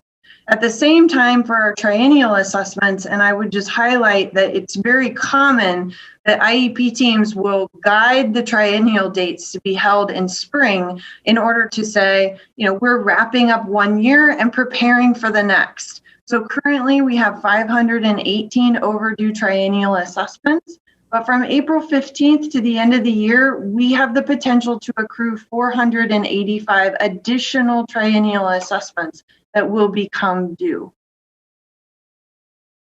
Next slide, please. This data is coming from our local data management system, which is referred to as SACE, or the Special Education Information System. The data is directly uploaded from SACE to CalPADS. It's important for us to understand that all of our special education service providers engage in this local management, data management system. And as with any system, the more users that you have, the greater margin for error that you have.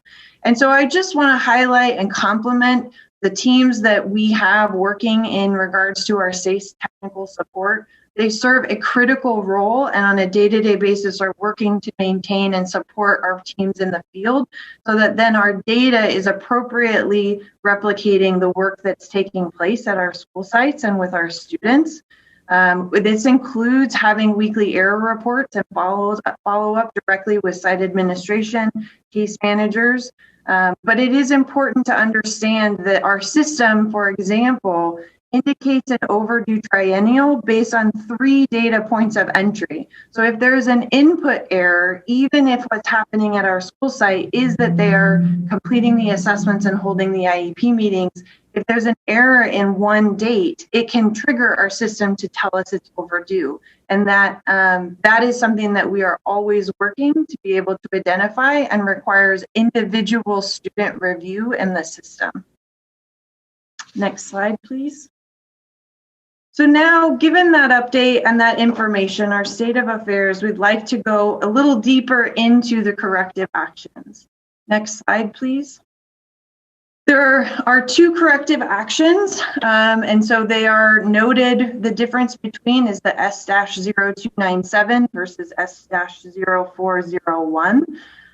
In the first, we have 8 corrective actions, and we are working to provide weekly progress updates to the Department of Education. The same is taking place for the second, however, there are 7 corrective actions.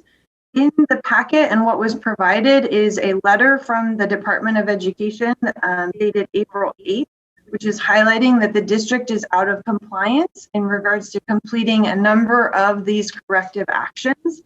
And I want to highlight that this is based on the fact of meeting all elements of each corrective action. and we are working diligently in order to be able to do this. But however, we want to take this opportunity to make sure and provide transparency to you and to our community about what has been done in regards to the corrective actions and what we are still working towards. Next slide, please. So we'll be going through the first 8 corrective actions of the first investigation report. So for the first corrective action, it is regards to an individual student and completing assessments for that individual. We just want to highlight, so we are working to legally obtain assessment reports, and a completed IEP is the evidence that is required by the Department of Education. This has been proven to be challenging as the student has disenrolled from our district. So we are working to request what's referred to as an exchange of information to be able to request this information from the student's current district. So this is in progress. The next corrective action was to provide a report to the board, which had been completed, and we are awaiting the department's review. The third corrective action was to design and deliver a training. This is technically in progress because a recorded training that met the requirements was delivered to all required participants on March 18th. However, we continue to work to obtain verification of attendance. It was a recorded training, and we continue to provide that verification of attendance on a weekly basis to the Department of Education. Next slide, please. Number 4 is a list of overdue initial and triennial assessments. This is in progress as the requirement to meet this corrective action is that the list shall include the current progress on the student's assessments and the date in which the IEP meeting will be held to review the assessment data. And of course, that would require that all assessments are complete. So we are working towards meeting this goal, and we will continue to provide weekly updates. However, until all of the students from March to November 20th, 2020 have received their assessments and have an IEP date, this will continue to be in progress. Number 5, planning to ensure that all overdue assessments will be completed by July 30th. This continues to be in progress as our plan has been responsive to the district's negotiations process. However, I'm really pleased to share, and this is also included for your review in much more detail, but that a revised plan was submitted just this last Friday based on our new MOU that offered more clarity than we were able to define previously across 4 phases. Next slide, please. So the first and the second phase really highlights when we were under the oversight or following that original special education assessment MOU, and we were dependent on the number of volunteers and also their availability to conduct the assessment. And so phase 3 in the plan is looking at now that we know our current outstanding assessments, but we also are having our full teams working towards achieving completion of the assessments. We're using our psychoeducational evaluations as a baseline for the length of time in order to complete an assessment, as it's the most complicated and takes the most time, is also required for every initial and required for almost every triennial, except for in rare circumstances where a records review is appropriate. So based on the number of school psychologists that we have, their contract time, the ability to be able to have access to the 10 hours, and breaking down an average number of hours to complete a psychoeducational assessment of being 15 hours, we've really been able to look at the number of hours and anticipate assessments that we can complete before the end of the year.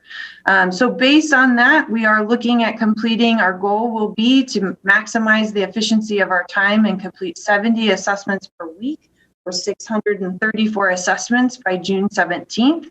It's important to note that this number falls short by approximately 700 assessments to meet the July 30th goal of completing all of our outstanding assessments from 2019-20 and 2020-21. And that's really important to note, is that this plan is about meeting all of our outstanding assessments, not necessarily just the assessments that are captured in the timeframes in the complaint, because we know that in order to start the 21-22 school year strong, we want to be able to have caught up in regards to the number of outstanding assessments.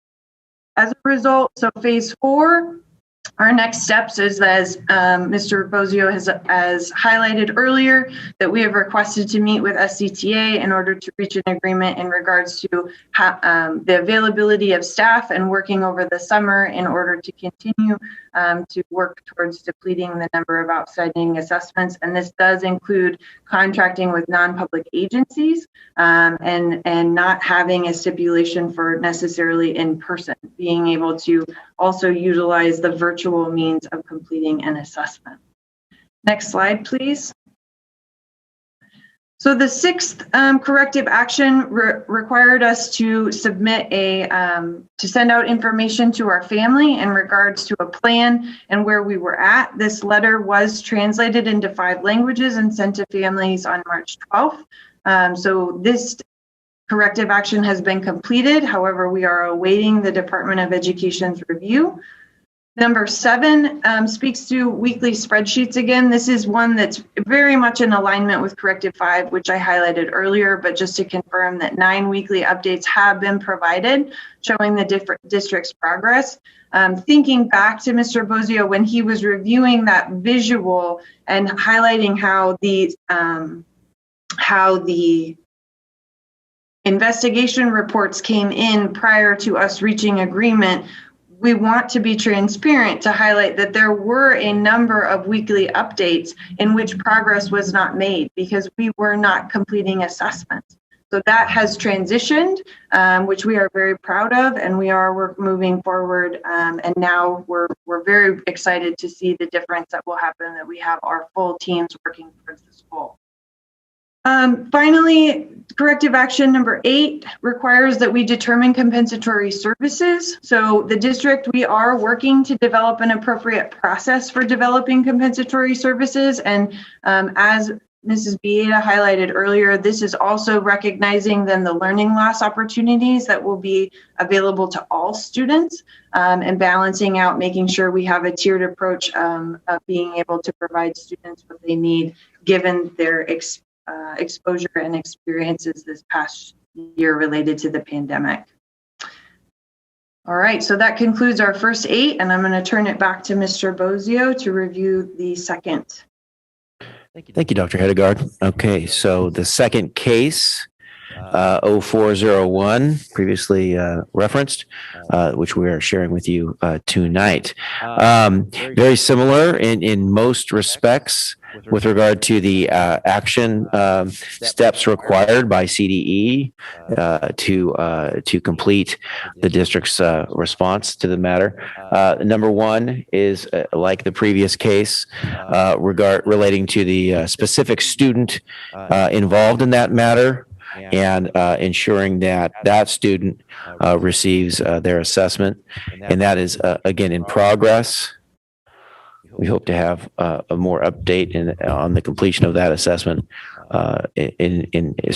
shortly. Number 2 and number 3 are again the same requirements as you saw with the previous case, and as such, they are also completed and awaiting CDE review. The report to the Board of Education is happening as we speak. And 3, the design and delivery of the training is the same training that Dr. Hedegaard referenced previously. Likewise, the plan is the same plan. For number 4, the plan for completing all the overdue assessments is the same plan that Dr. Hedegaard referred to with respect to the previous case. the plan is for completing. Again, and it's important, I want to reemphasize what Dr. Hedegaard mentioned. The district's plan is to complete all overdue assessments by the end of July. And that's in addition to those that were within the timeframes cited by the CDE decisions themselves.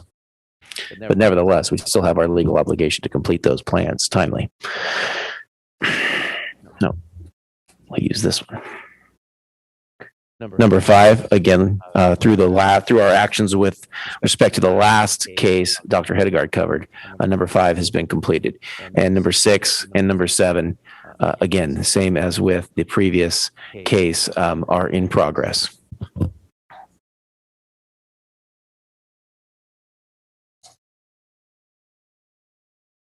Next steps. The district will continue to collaborate with CDE and our labor partner to achieve the goal of completing all outstanding special education assessments by July 30th, 2021. A meeting is being scheduled with the district and CDE's team for next week to further review the matter, try to get in more alignment and see what other steps can be done and in order to achieve our mutual goal. And finally, the district plans to collaborate with our communications team to identify a means for displaying outstanding and completed assessment data through a dashboard and the like.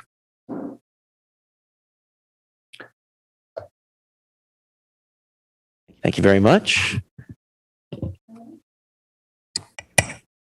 I believe we have 5 live comments, one of which says that they'll be giving a group comment and request 5 minutes, which will be granted.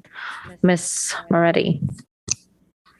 Yes, our first public comment is from Angie Sutherland. Hello, I'm deferring my time to Renee Webster Hawkins. Thank you. Is it a combined time? Yes. Okay, thank you. You give Ms. Renee 4 minutes.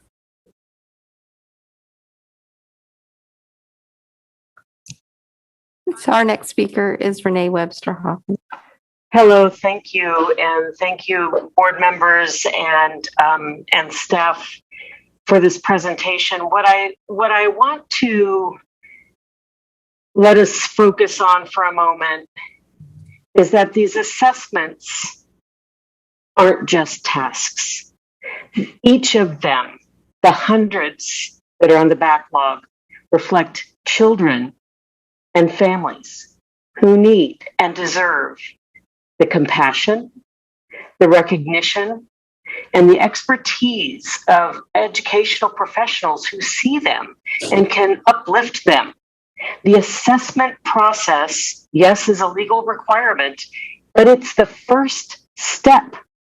It's the first rung on the ladder for these children and their educational careers. To be clear, getting these special education evaluations done should be each of your top priorities. And I hope as board members, you will be insisting on a weekly update on the status and progress towards clearing the backlog, because there are real children and real families in purgatory wondering if their children will ever receive the educational support they deserve and need to thrive. At the beginning of the night, many hours ago, you met my son, Jeremy. The reason he is a stellar student today is not because anyone in this district didn't comply with a state or federal requirement. It's not because he didn't have psychological assessments completed on time. Now, to be clear, many of these processes were late. Many of them stretched out far too long. There were many procedural and substantive failures, but those processes weren't the root cause of his continuing failure in this district. We had over 24 hours of IEP meetings between 1st and 6th grade, and yet he was still reading at a kindergarten level. We placed Jeremy in a private school from 6th to 8th grade.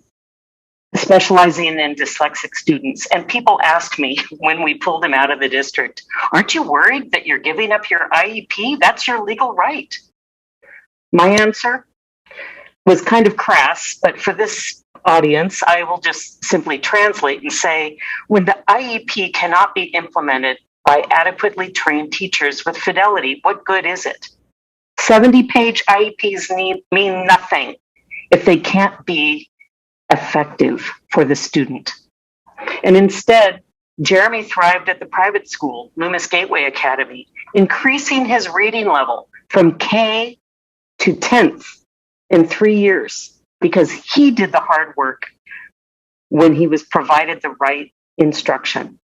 And then he was ready to come back, re-enter 9th grade at School of Engineering and Sciences and tackle the A through G curriculum there with honor and hard work. So the point is that the root cause of his failure in elementary school was that the school failed him. Simply put, this district does not have the instructional capacity to teach kids with dyslexia how to read and develop their executive functioning. And I know there's a couple of you board members who are very keen on literacy. This is a travesty. 20% of our students have learning differences that would most definitely thrive in their general education classes, not special education, but gen ed if they were provided the screenings and the evidence-based literacy intervention in K through 3rd. And I worry there's a lot of attention right now, yes, on these assessments, and this is horrible. And yet it's just the first step. Do not think that if you can get through this backlog, you've solved the special education problem. I worry that this district cannot see the forest for the trees. Thank you, Ms. Webster Hawkins. Thank you. Next comment, Ms. Moretti. Yes, our next speaker is Sarah Williams Kingsley. Good evening, board and superintendent. I've been waiting for this all day. I want to call your attention to page 2 of the letter from CDE, and I'm going to read it aloud for everyone who might still be watching this meeting. It says that because the district has been unsuccessful in implementing its plans, the CDE is, and I quote, identifying Sac City as a high-risk grantee. CDE will assign special conditions on the IDEA grant and further direct the district to use its 611 funds for assessing its students who are waiting for assessments per ed code, etc. Quote, going back to quotes, because SCUSD has been identified as needs intervention under 34 CFR 300.604C for more than 3 years, the CDE may move to withhold future payments or refer the matter to the Office of the Inspector General at the U.S. Department of Ed or the Department of Justice if the district continues to neglect or defer its responsibilities under IDEA. Now, if any of you can sit there and say that you're okay with the board being a board member of a district who is literally skating on thin ice between being referred for action by the Inspector General of the Department of Education or the Department of Justice, tell us now so that we can start your recall, because this is embarrassing. It's disgusting. You had choices to make. Renee and I specifically warned you in November in a public comment that continuing to negotiate with SCTA over the rights of our children to be assessed, as is outlined in this presentation by law, was going to backfire. That you were opening yourself up for all sorts of liabilities because you were saying whether the teachers want to play nice with us is more important than the legal responsibility we have to children. And here we are. And you're all prepared and proud of an MOU that the district signed that says you can't hire outside consultants to complete this work. So what do you have to do as the lawyer tonight? You have to go back to the table and say, please let us hire outside consultants so we don't get referred to the Department of Justice. That's not nice work. Thank you, Ms. William Kingsley. Our final speaker is Lauren Lystrup. Ms. Lystrup, you have 5 minutes. Good evening, members of the board. My name is Lauren Lystrup, and I'm a staff attorney at Disability Rights California, providing a group comment on behalf of DRC, Equal Justice Society, National Center for Youth Law, and Western Center on Law and Poverty. Our organizations condemn in the strongest terms the district's ongoing failure to assess students with disabilities. We urge the district to act immediately to 1, hire non-district outside assessors within the next 15 days to reduce the district's outstanding special education assessments by, at minimum, 1/3 per month. 2, ensure that all outstanding initial and triennial special education assessments are completed by July 30th. 3, provide a letter to every district family that states that A, students suspected of having a disability have a right to appropriate special education assessments. B, that these students never lost this right during the pandemic-related school closures. And C, that families can request compensatory education during IEP meetings for those students found eligible for special education after months of delay, or for those students who did not have appropriate IEPs because of delayed special education assessments. And 4, to publish the number of outstanding initial and triennial special education assessments the district completes each week from February 12th through July 30th on the district's reopening dashboard. The district's ongoing failures have serious catastrophic consequences for students with disabilities. CDE's April 8th letter made clear, if the district does not change course tonight, it risks losing millions of dollars in funding for students with disabilities and risks being subjected to intensive, resource-consuming monitoring and investigations from the Department of Education or the Department of Justice. For more than a year, the district has neglected its duty to conduct special education assessments. More than 300 students officially accounted for are awaiting initial special education assessments. That is 300 students with a suspected disability who are languishing, waiting months, many for more than a year, for the district to qualify them for special education. These students need assessment so that they may access the services and supports that they need to receive an appropriate public education. Many families were turned away before even receiving an assessment plan. The district told them it was not conducting assessments. So the number of students actually needing initial special education assessments in this district is undoubtedly higher than what the district reports. Even where the California Department of Education issued findings and corrective actions ordering the district to complete its backlog of assessments by July 30th, the district has failed to act. The district's reporting shows that they have not made a dent towards the 20% per month goal needed to complete the assessments on time. Let's be clear. CDE's April 8th letter to the district is an extraordinary measure. It is CDE's tool of last resort to address the most blatant and egregious failures of school districts to serve students with disabilities. CDE states in no uncertain terms, the district risks losing millions in funding because of its blatant failure to implement CDE's corrective actions and its continuous neglect of its responsibilities to serve students with disabilities. The district's recent actions walk back previous promises for progress and set this district and therefore its students up for failure. In the initial February 26 assessment MOU, the district promised to contract with outside assessors if necessary. This promise aligned with CDE's ordered corrective actions, but the new MOU relies solely on SCTA staff to complete hundreds of special education assessments with less than 60 days left in the school year. The new MOU makes no mention of the district's need to tackle 20% of the backlog each month, and it expires June 30th, a month before the district has to meet its deadline with CDE. The district's new MOU practically guarantees that the district will fail to comply with CDE's corrective actions and will therefore lose critical funding. We were shocked by the district's presentation of this new MOU to the Community Advisory Committee on April 20th, and the district's refusal to provide any meaningful response to reasonable questions from the CAC and the community members. In fact, Dr. Sadie Hedegaard's response to parent questions was that the district's presentation was not meant for informational purposes, but to quote unquote celebrate the district entering into the April 12th MOU. We see nothing to celebrate. If the district stays its current course, it will continue violating the rights of hundreds of students with disabilities, preventing them from accessing their education, and it will risk losing millions of dollars in funding. We urge the district to change course immediately. Thank you, Ms. Lystrip. And there's no other additional comments, correct, Ms. Moretti? No, that was the final comment. Okay, perfect. We'll move into board dialogue. Anybody? Member Rhodes. I just think it's obvious that we have to do better and we have to do more and we have to take action. I think that's just obvious. I think I'm on. Okay. Yeah. Yeah, you can hear me, right? Okay, so that's just my only statement towards this.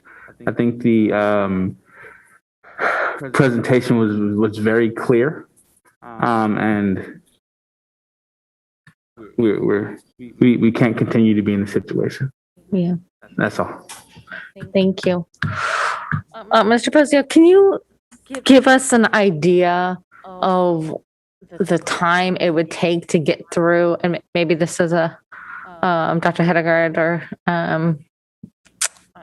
maybe Dr. Hedegaard can answer this question, the time that it would take to be able to get through and what it would take to be able to get through the assessments that are backlogged at this point, and can we make that deadline? I'll defer to Dr. Hedegaard. I'll do my best in order to kind of synthesize that. So we're using, again, that 15 hours as an average time that it normally would take a school psychologist to complete a psychoeducational evaluation. The tricky part is that, as was very beautifully highlighted in some of our public comments, is that the special education assessment process is intended to be individualized. It's based on the individual needs of a student. And so there are times in which, it's not the same standardized assessments that are completed for every child. If there's a particular child that shows a need in an additional area, then that assessor needs to probably provide more assessments in order to be able to determine eligibility and receive clarity. So all of that to say, we're using that 15 hours as an average amount of time. And so, this is based on the number of staff, and I'm just going back to my notes real quickly. But we're looking at completing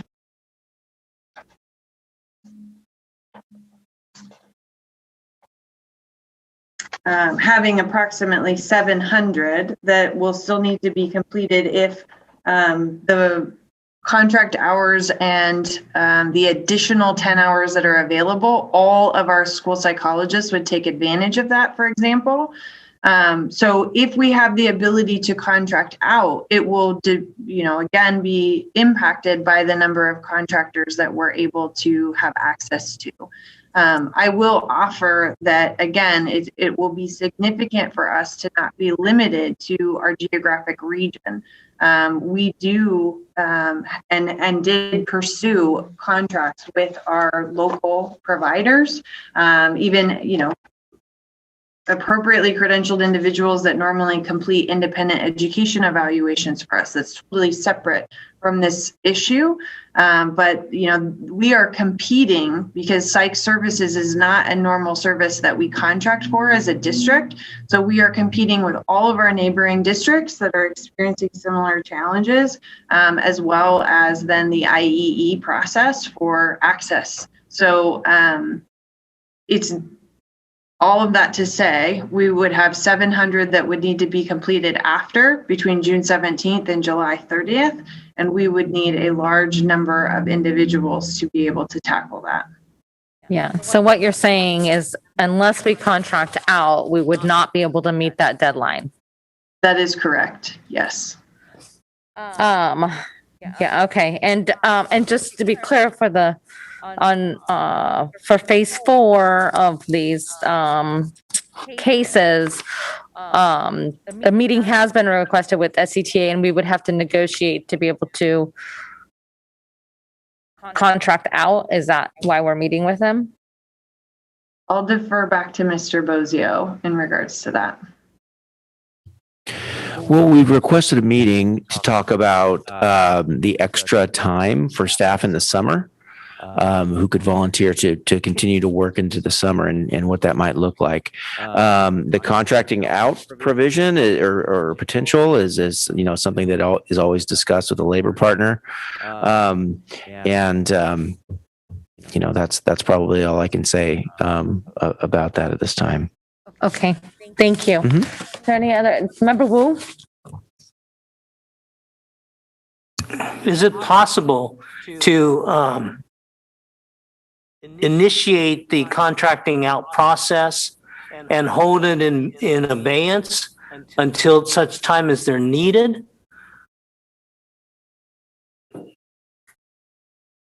I think, Member Wu, I think I understand what you're asking there in terms of.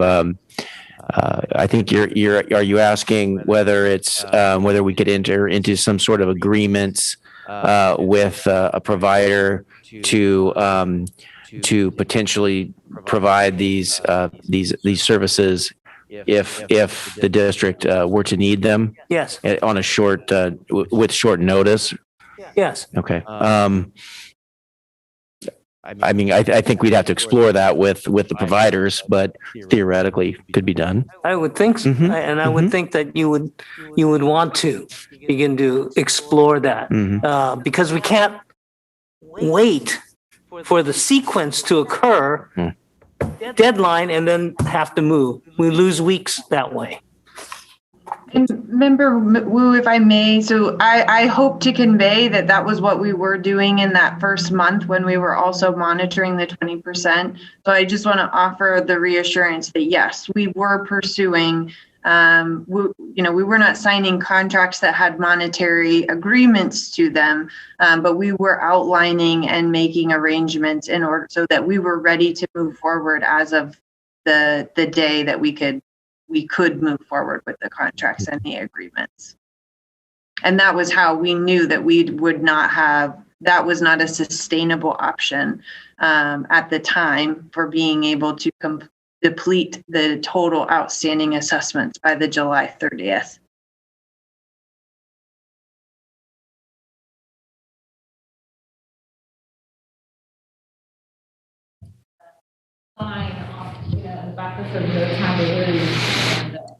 Sorry, I think my mic was off. This is no time to lose. I know it's related to something else, but it's really related also to what we're talking about now. And I agree with Member Rhodes. We need to do better, and our students deserve better. And the time is now. We've got to catch this up. Member Morosky? Thank you. I just want to go back to, I know we've talked about this before, but just to be hyper clear, because there's a lot of folks saying that we should just hire non-district outside assessors to do this, that we should just contract out. Can you clarify the board's authority under labor law to do that?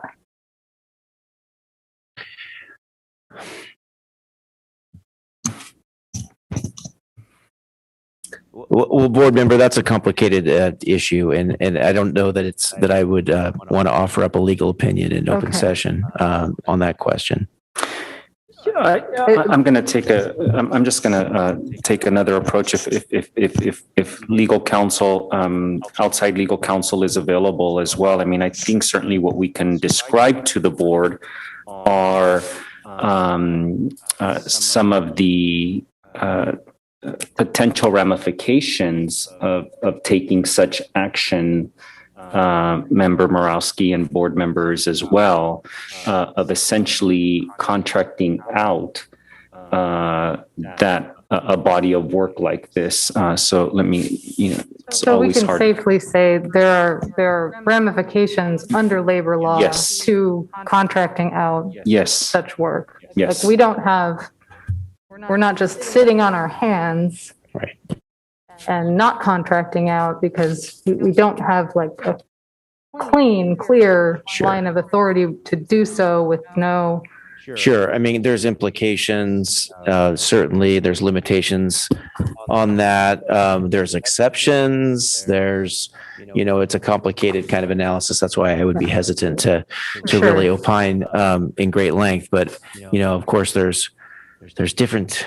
It depends. The famous answer, right? It depends, and it depends on a lot of different scenarios and factors. And but there's nothing about the CDE letter or other lawsuits or anything that gives us any additional authority to find other ways to do so. Just because we're out of compliance doesn't mean we have any additional authority to do things in a different way, right? It comes down to having, basically having an agreement to do this. It seems to me like it's just very obvious that we can't address this backlog without contracting out. Is that right? I mean, just like the hours are not available. Even if we had all of our staff working throughout the summer, it seems like there's still not enough hours, right? Maybe Dr. Hedegaard. That's my understanding, Dr. Hedegaard.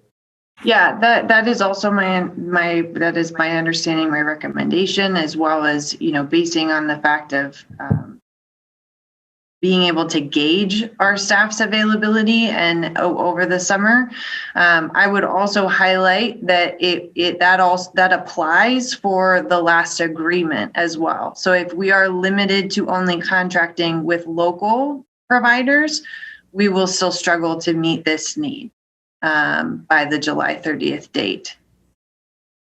I see. Well, I mean, I would hope everyone in our system sees what a high priority this is. Like some of our commenters said, each one of these assessments that's overdue is a family and a child waiting for the services that they need to access their education. And so it's really a moral issue at this point. It's not fair to keep them waiting when they need something to be able to access their education. I think there's a couple of easier things also that I would just ask staff to do with respect to this. And the weekly updates, is there any reason those can't be posted and shared publicly? Okay. I would ask that, those updates get posted publicly. That's just a transparency and accountability metric for all of us. I would also request,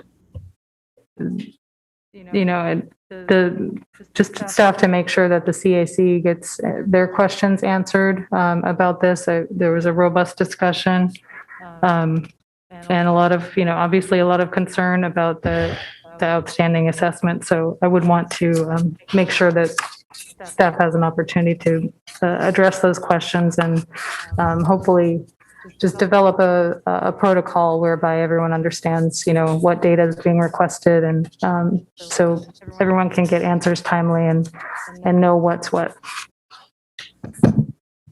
I know Dr. Hedegaard mentioned or maybe I mentioned it, I think actually in the slide about the efforts towards creating a dashboard that would have, of course, anonymized data regarding our progress. So. Okay. Well, I would encourage staff not to have to get fancy with it. I think a PDF, if that's what it's going to be, I think that people are interested in the data. So I appreciate us just being able to get that out. And just, I guess last thing I'll say is just going back, I have a lot of sadness about that we're in this situation. We've wasted precious months, I think, talking about assessments and not doing them. So we have a lot of digging out to do, and we need to do it as soon as possible. Thanks.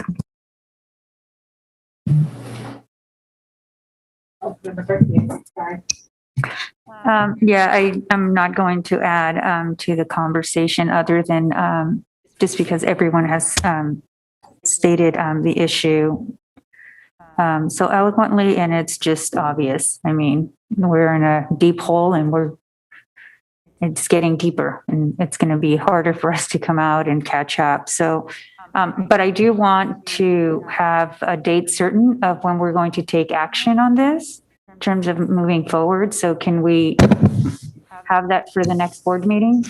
I don't know what it is, a recommendation, or I know there's a pending conversations, but we need to know how we're going to proceed, because we need a solution that is that's comprehensive in order for us to really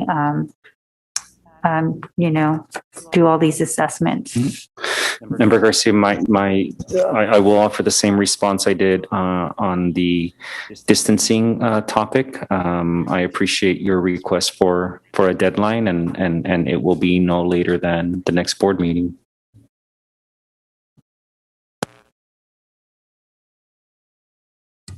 All right, I just have, sorry, Member Garcia, were you finished? Were you finished? Okay, I wanted to make sure I didn't overstep. I just have one more question. On here, it's a CDE may move to withhold future payments on the letter. So do we know, like, what will happen if they're withholding payments from us? Well, for one, in the CDE letter, they place a new benchmark for 200 assessments to be completed by May 17th, I believe is the date. And I believe in from speaking with Dr. Hedegaard and staff that we're confident that we'll make that number. So that's that initial hurdle, and hopefully we won't have to get to any sort of withholding of funds. Of course, that would probably have catastrophic impacts on our students. So I would hope that would not be the case, as long as we are working in good faith to address the issue, which I believe that we certainly are. Okay, and then the second part of it being referred to the Office of Inspector General, under federal law, what would be our ramifications under that? Same, loss of funds. We're looking at loss of funds. There's both federal and state funds for special education. So long story short, if we don't get these done, it's really going to hurt our students and hold us even further back than we're at, because if we don't have the funds, we can't do them. Correct? Correct. Okay. Yeah. I'm looking forward to having a more in-depth and conversation at our next board meeting. Thank you, Superintendent. Thank you, Mr. Bozia. Thank you. All right. 9.0 communications. 9.1 employee organization reports, SCTA. They've requested 15 minutes, I believe. Do we have SCTA online? No, there is no report. Okay. Item 10.0, public hearing. 10.1, we'll have a public hearing on approval, revised board policy 3315 and relations with vendors. Mr. Bozio, you thought you were done, but welcome back. Sick of me now. Okay. So thank you, board. We are here for the second reading of our revisions to the board policy 3315, relations with vendors. As you may recall from our previous board meeting and the reading and discussion of this revision, this is a revision required by the FPM review of the district, which has been ongoing for these last few months. And one of the findings of that review from CDE has determined that we need to update this policy to be consistent with federal regulation 2 CFR 200.318C1, which states that LEAs are required to have written standards of conduct covering conflicts of interest and governing the actions of its employees when selecting and being engaged in the administration of contracts. And specifically, the piece that we were missing from this policy was a reference to the district's ability to provide disciplinary actions for violations of those standards. And the policy, which was adopted in 98 and revised in 2001, did not have that reference, although, of course, the district could have disciplined an employee for violating the policy's language. But nevertheless, we wanted to clear this finding and include this language to ensure that there is no ambiguity there. So again, the proposed policy is intended to create practices that ensure district employees and board members appropriately engage in the selection, award, and administration of contracts, and do not engage in acts that violate its standards of conduct, covering conflicts of interests. And as I mentioned, revisions now provide information as to when a conflict of interest arises, and specifically disciplinary actions regarding same for violations of the policy by an employee. We discussed at the last board meeting that you as board members also have a very specific board bylaw that regulates your conduct, and that is regularly updated and reviewed and submitted to the county of Sacramento every 2 years. So this is separate and really dealing specifically with employees. With that, I will take any questions if after there's any comment. I believe we have one live public comment.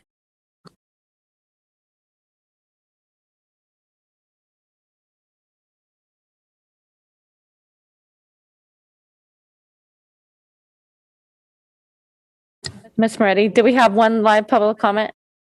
President Pritchett, I thought it was a written comment. There's no public comment. There's no live public comment on this. You're right. It does say written. Sorry, that was my fault.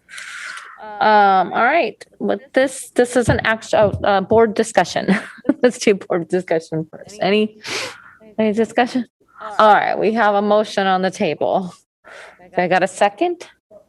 All right. Student preferential vote? Aye. All right. And superintendent roll call? Member Pritchett? Aye. Member Morowski? Member Wu? Aye. Member Garcia? Member Rhodes? Member Phillips? All right.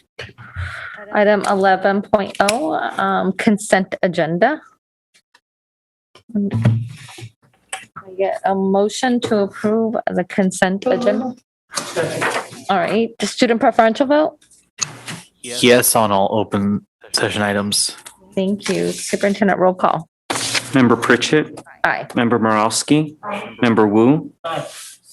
Member Garcia? Member Rhodes? Member Phillips? All right. Item 12.0, business and financial information reports. We have received business and financial information and Head Start reports. Our future board meetings will be May 6th and May 20th. Can I get a motion to adjourn? We go to closed session. That's right. We've got to go to closed session. So we will not be adjourning at this moment. We still need to look at something. Yeah. So we'll be coming back to open session to adjourn. Welcome back. I'd like a motion to adjourn. Second. All right, I got a motion and a second. Student preferential vote? Aye. All right, all in favor? Aye. Adjourned.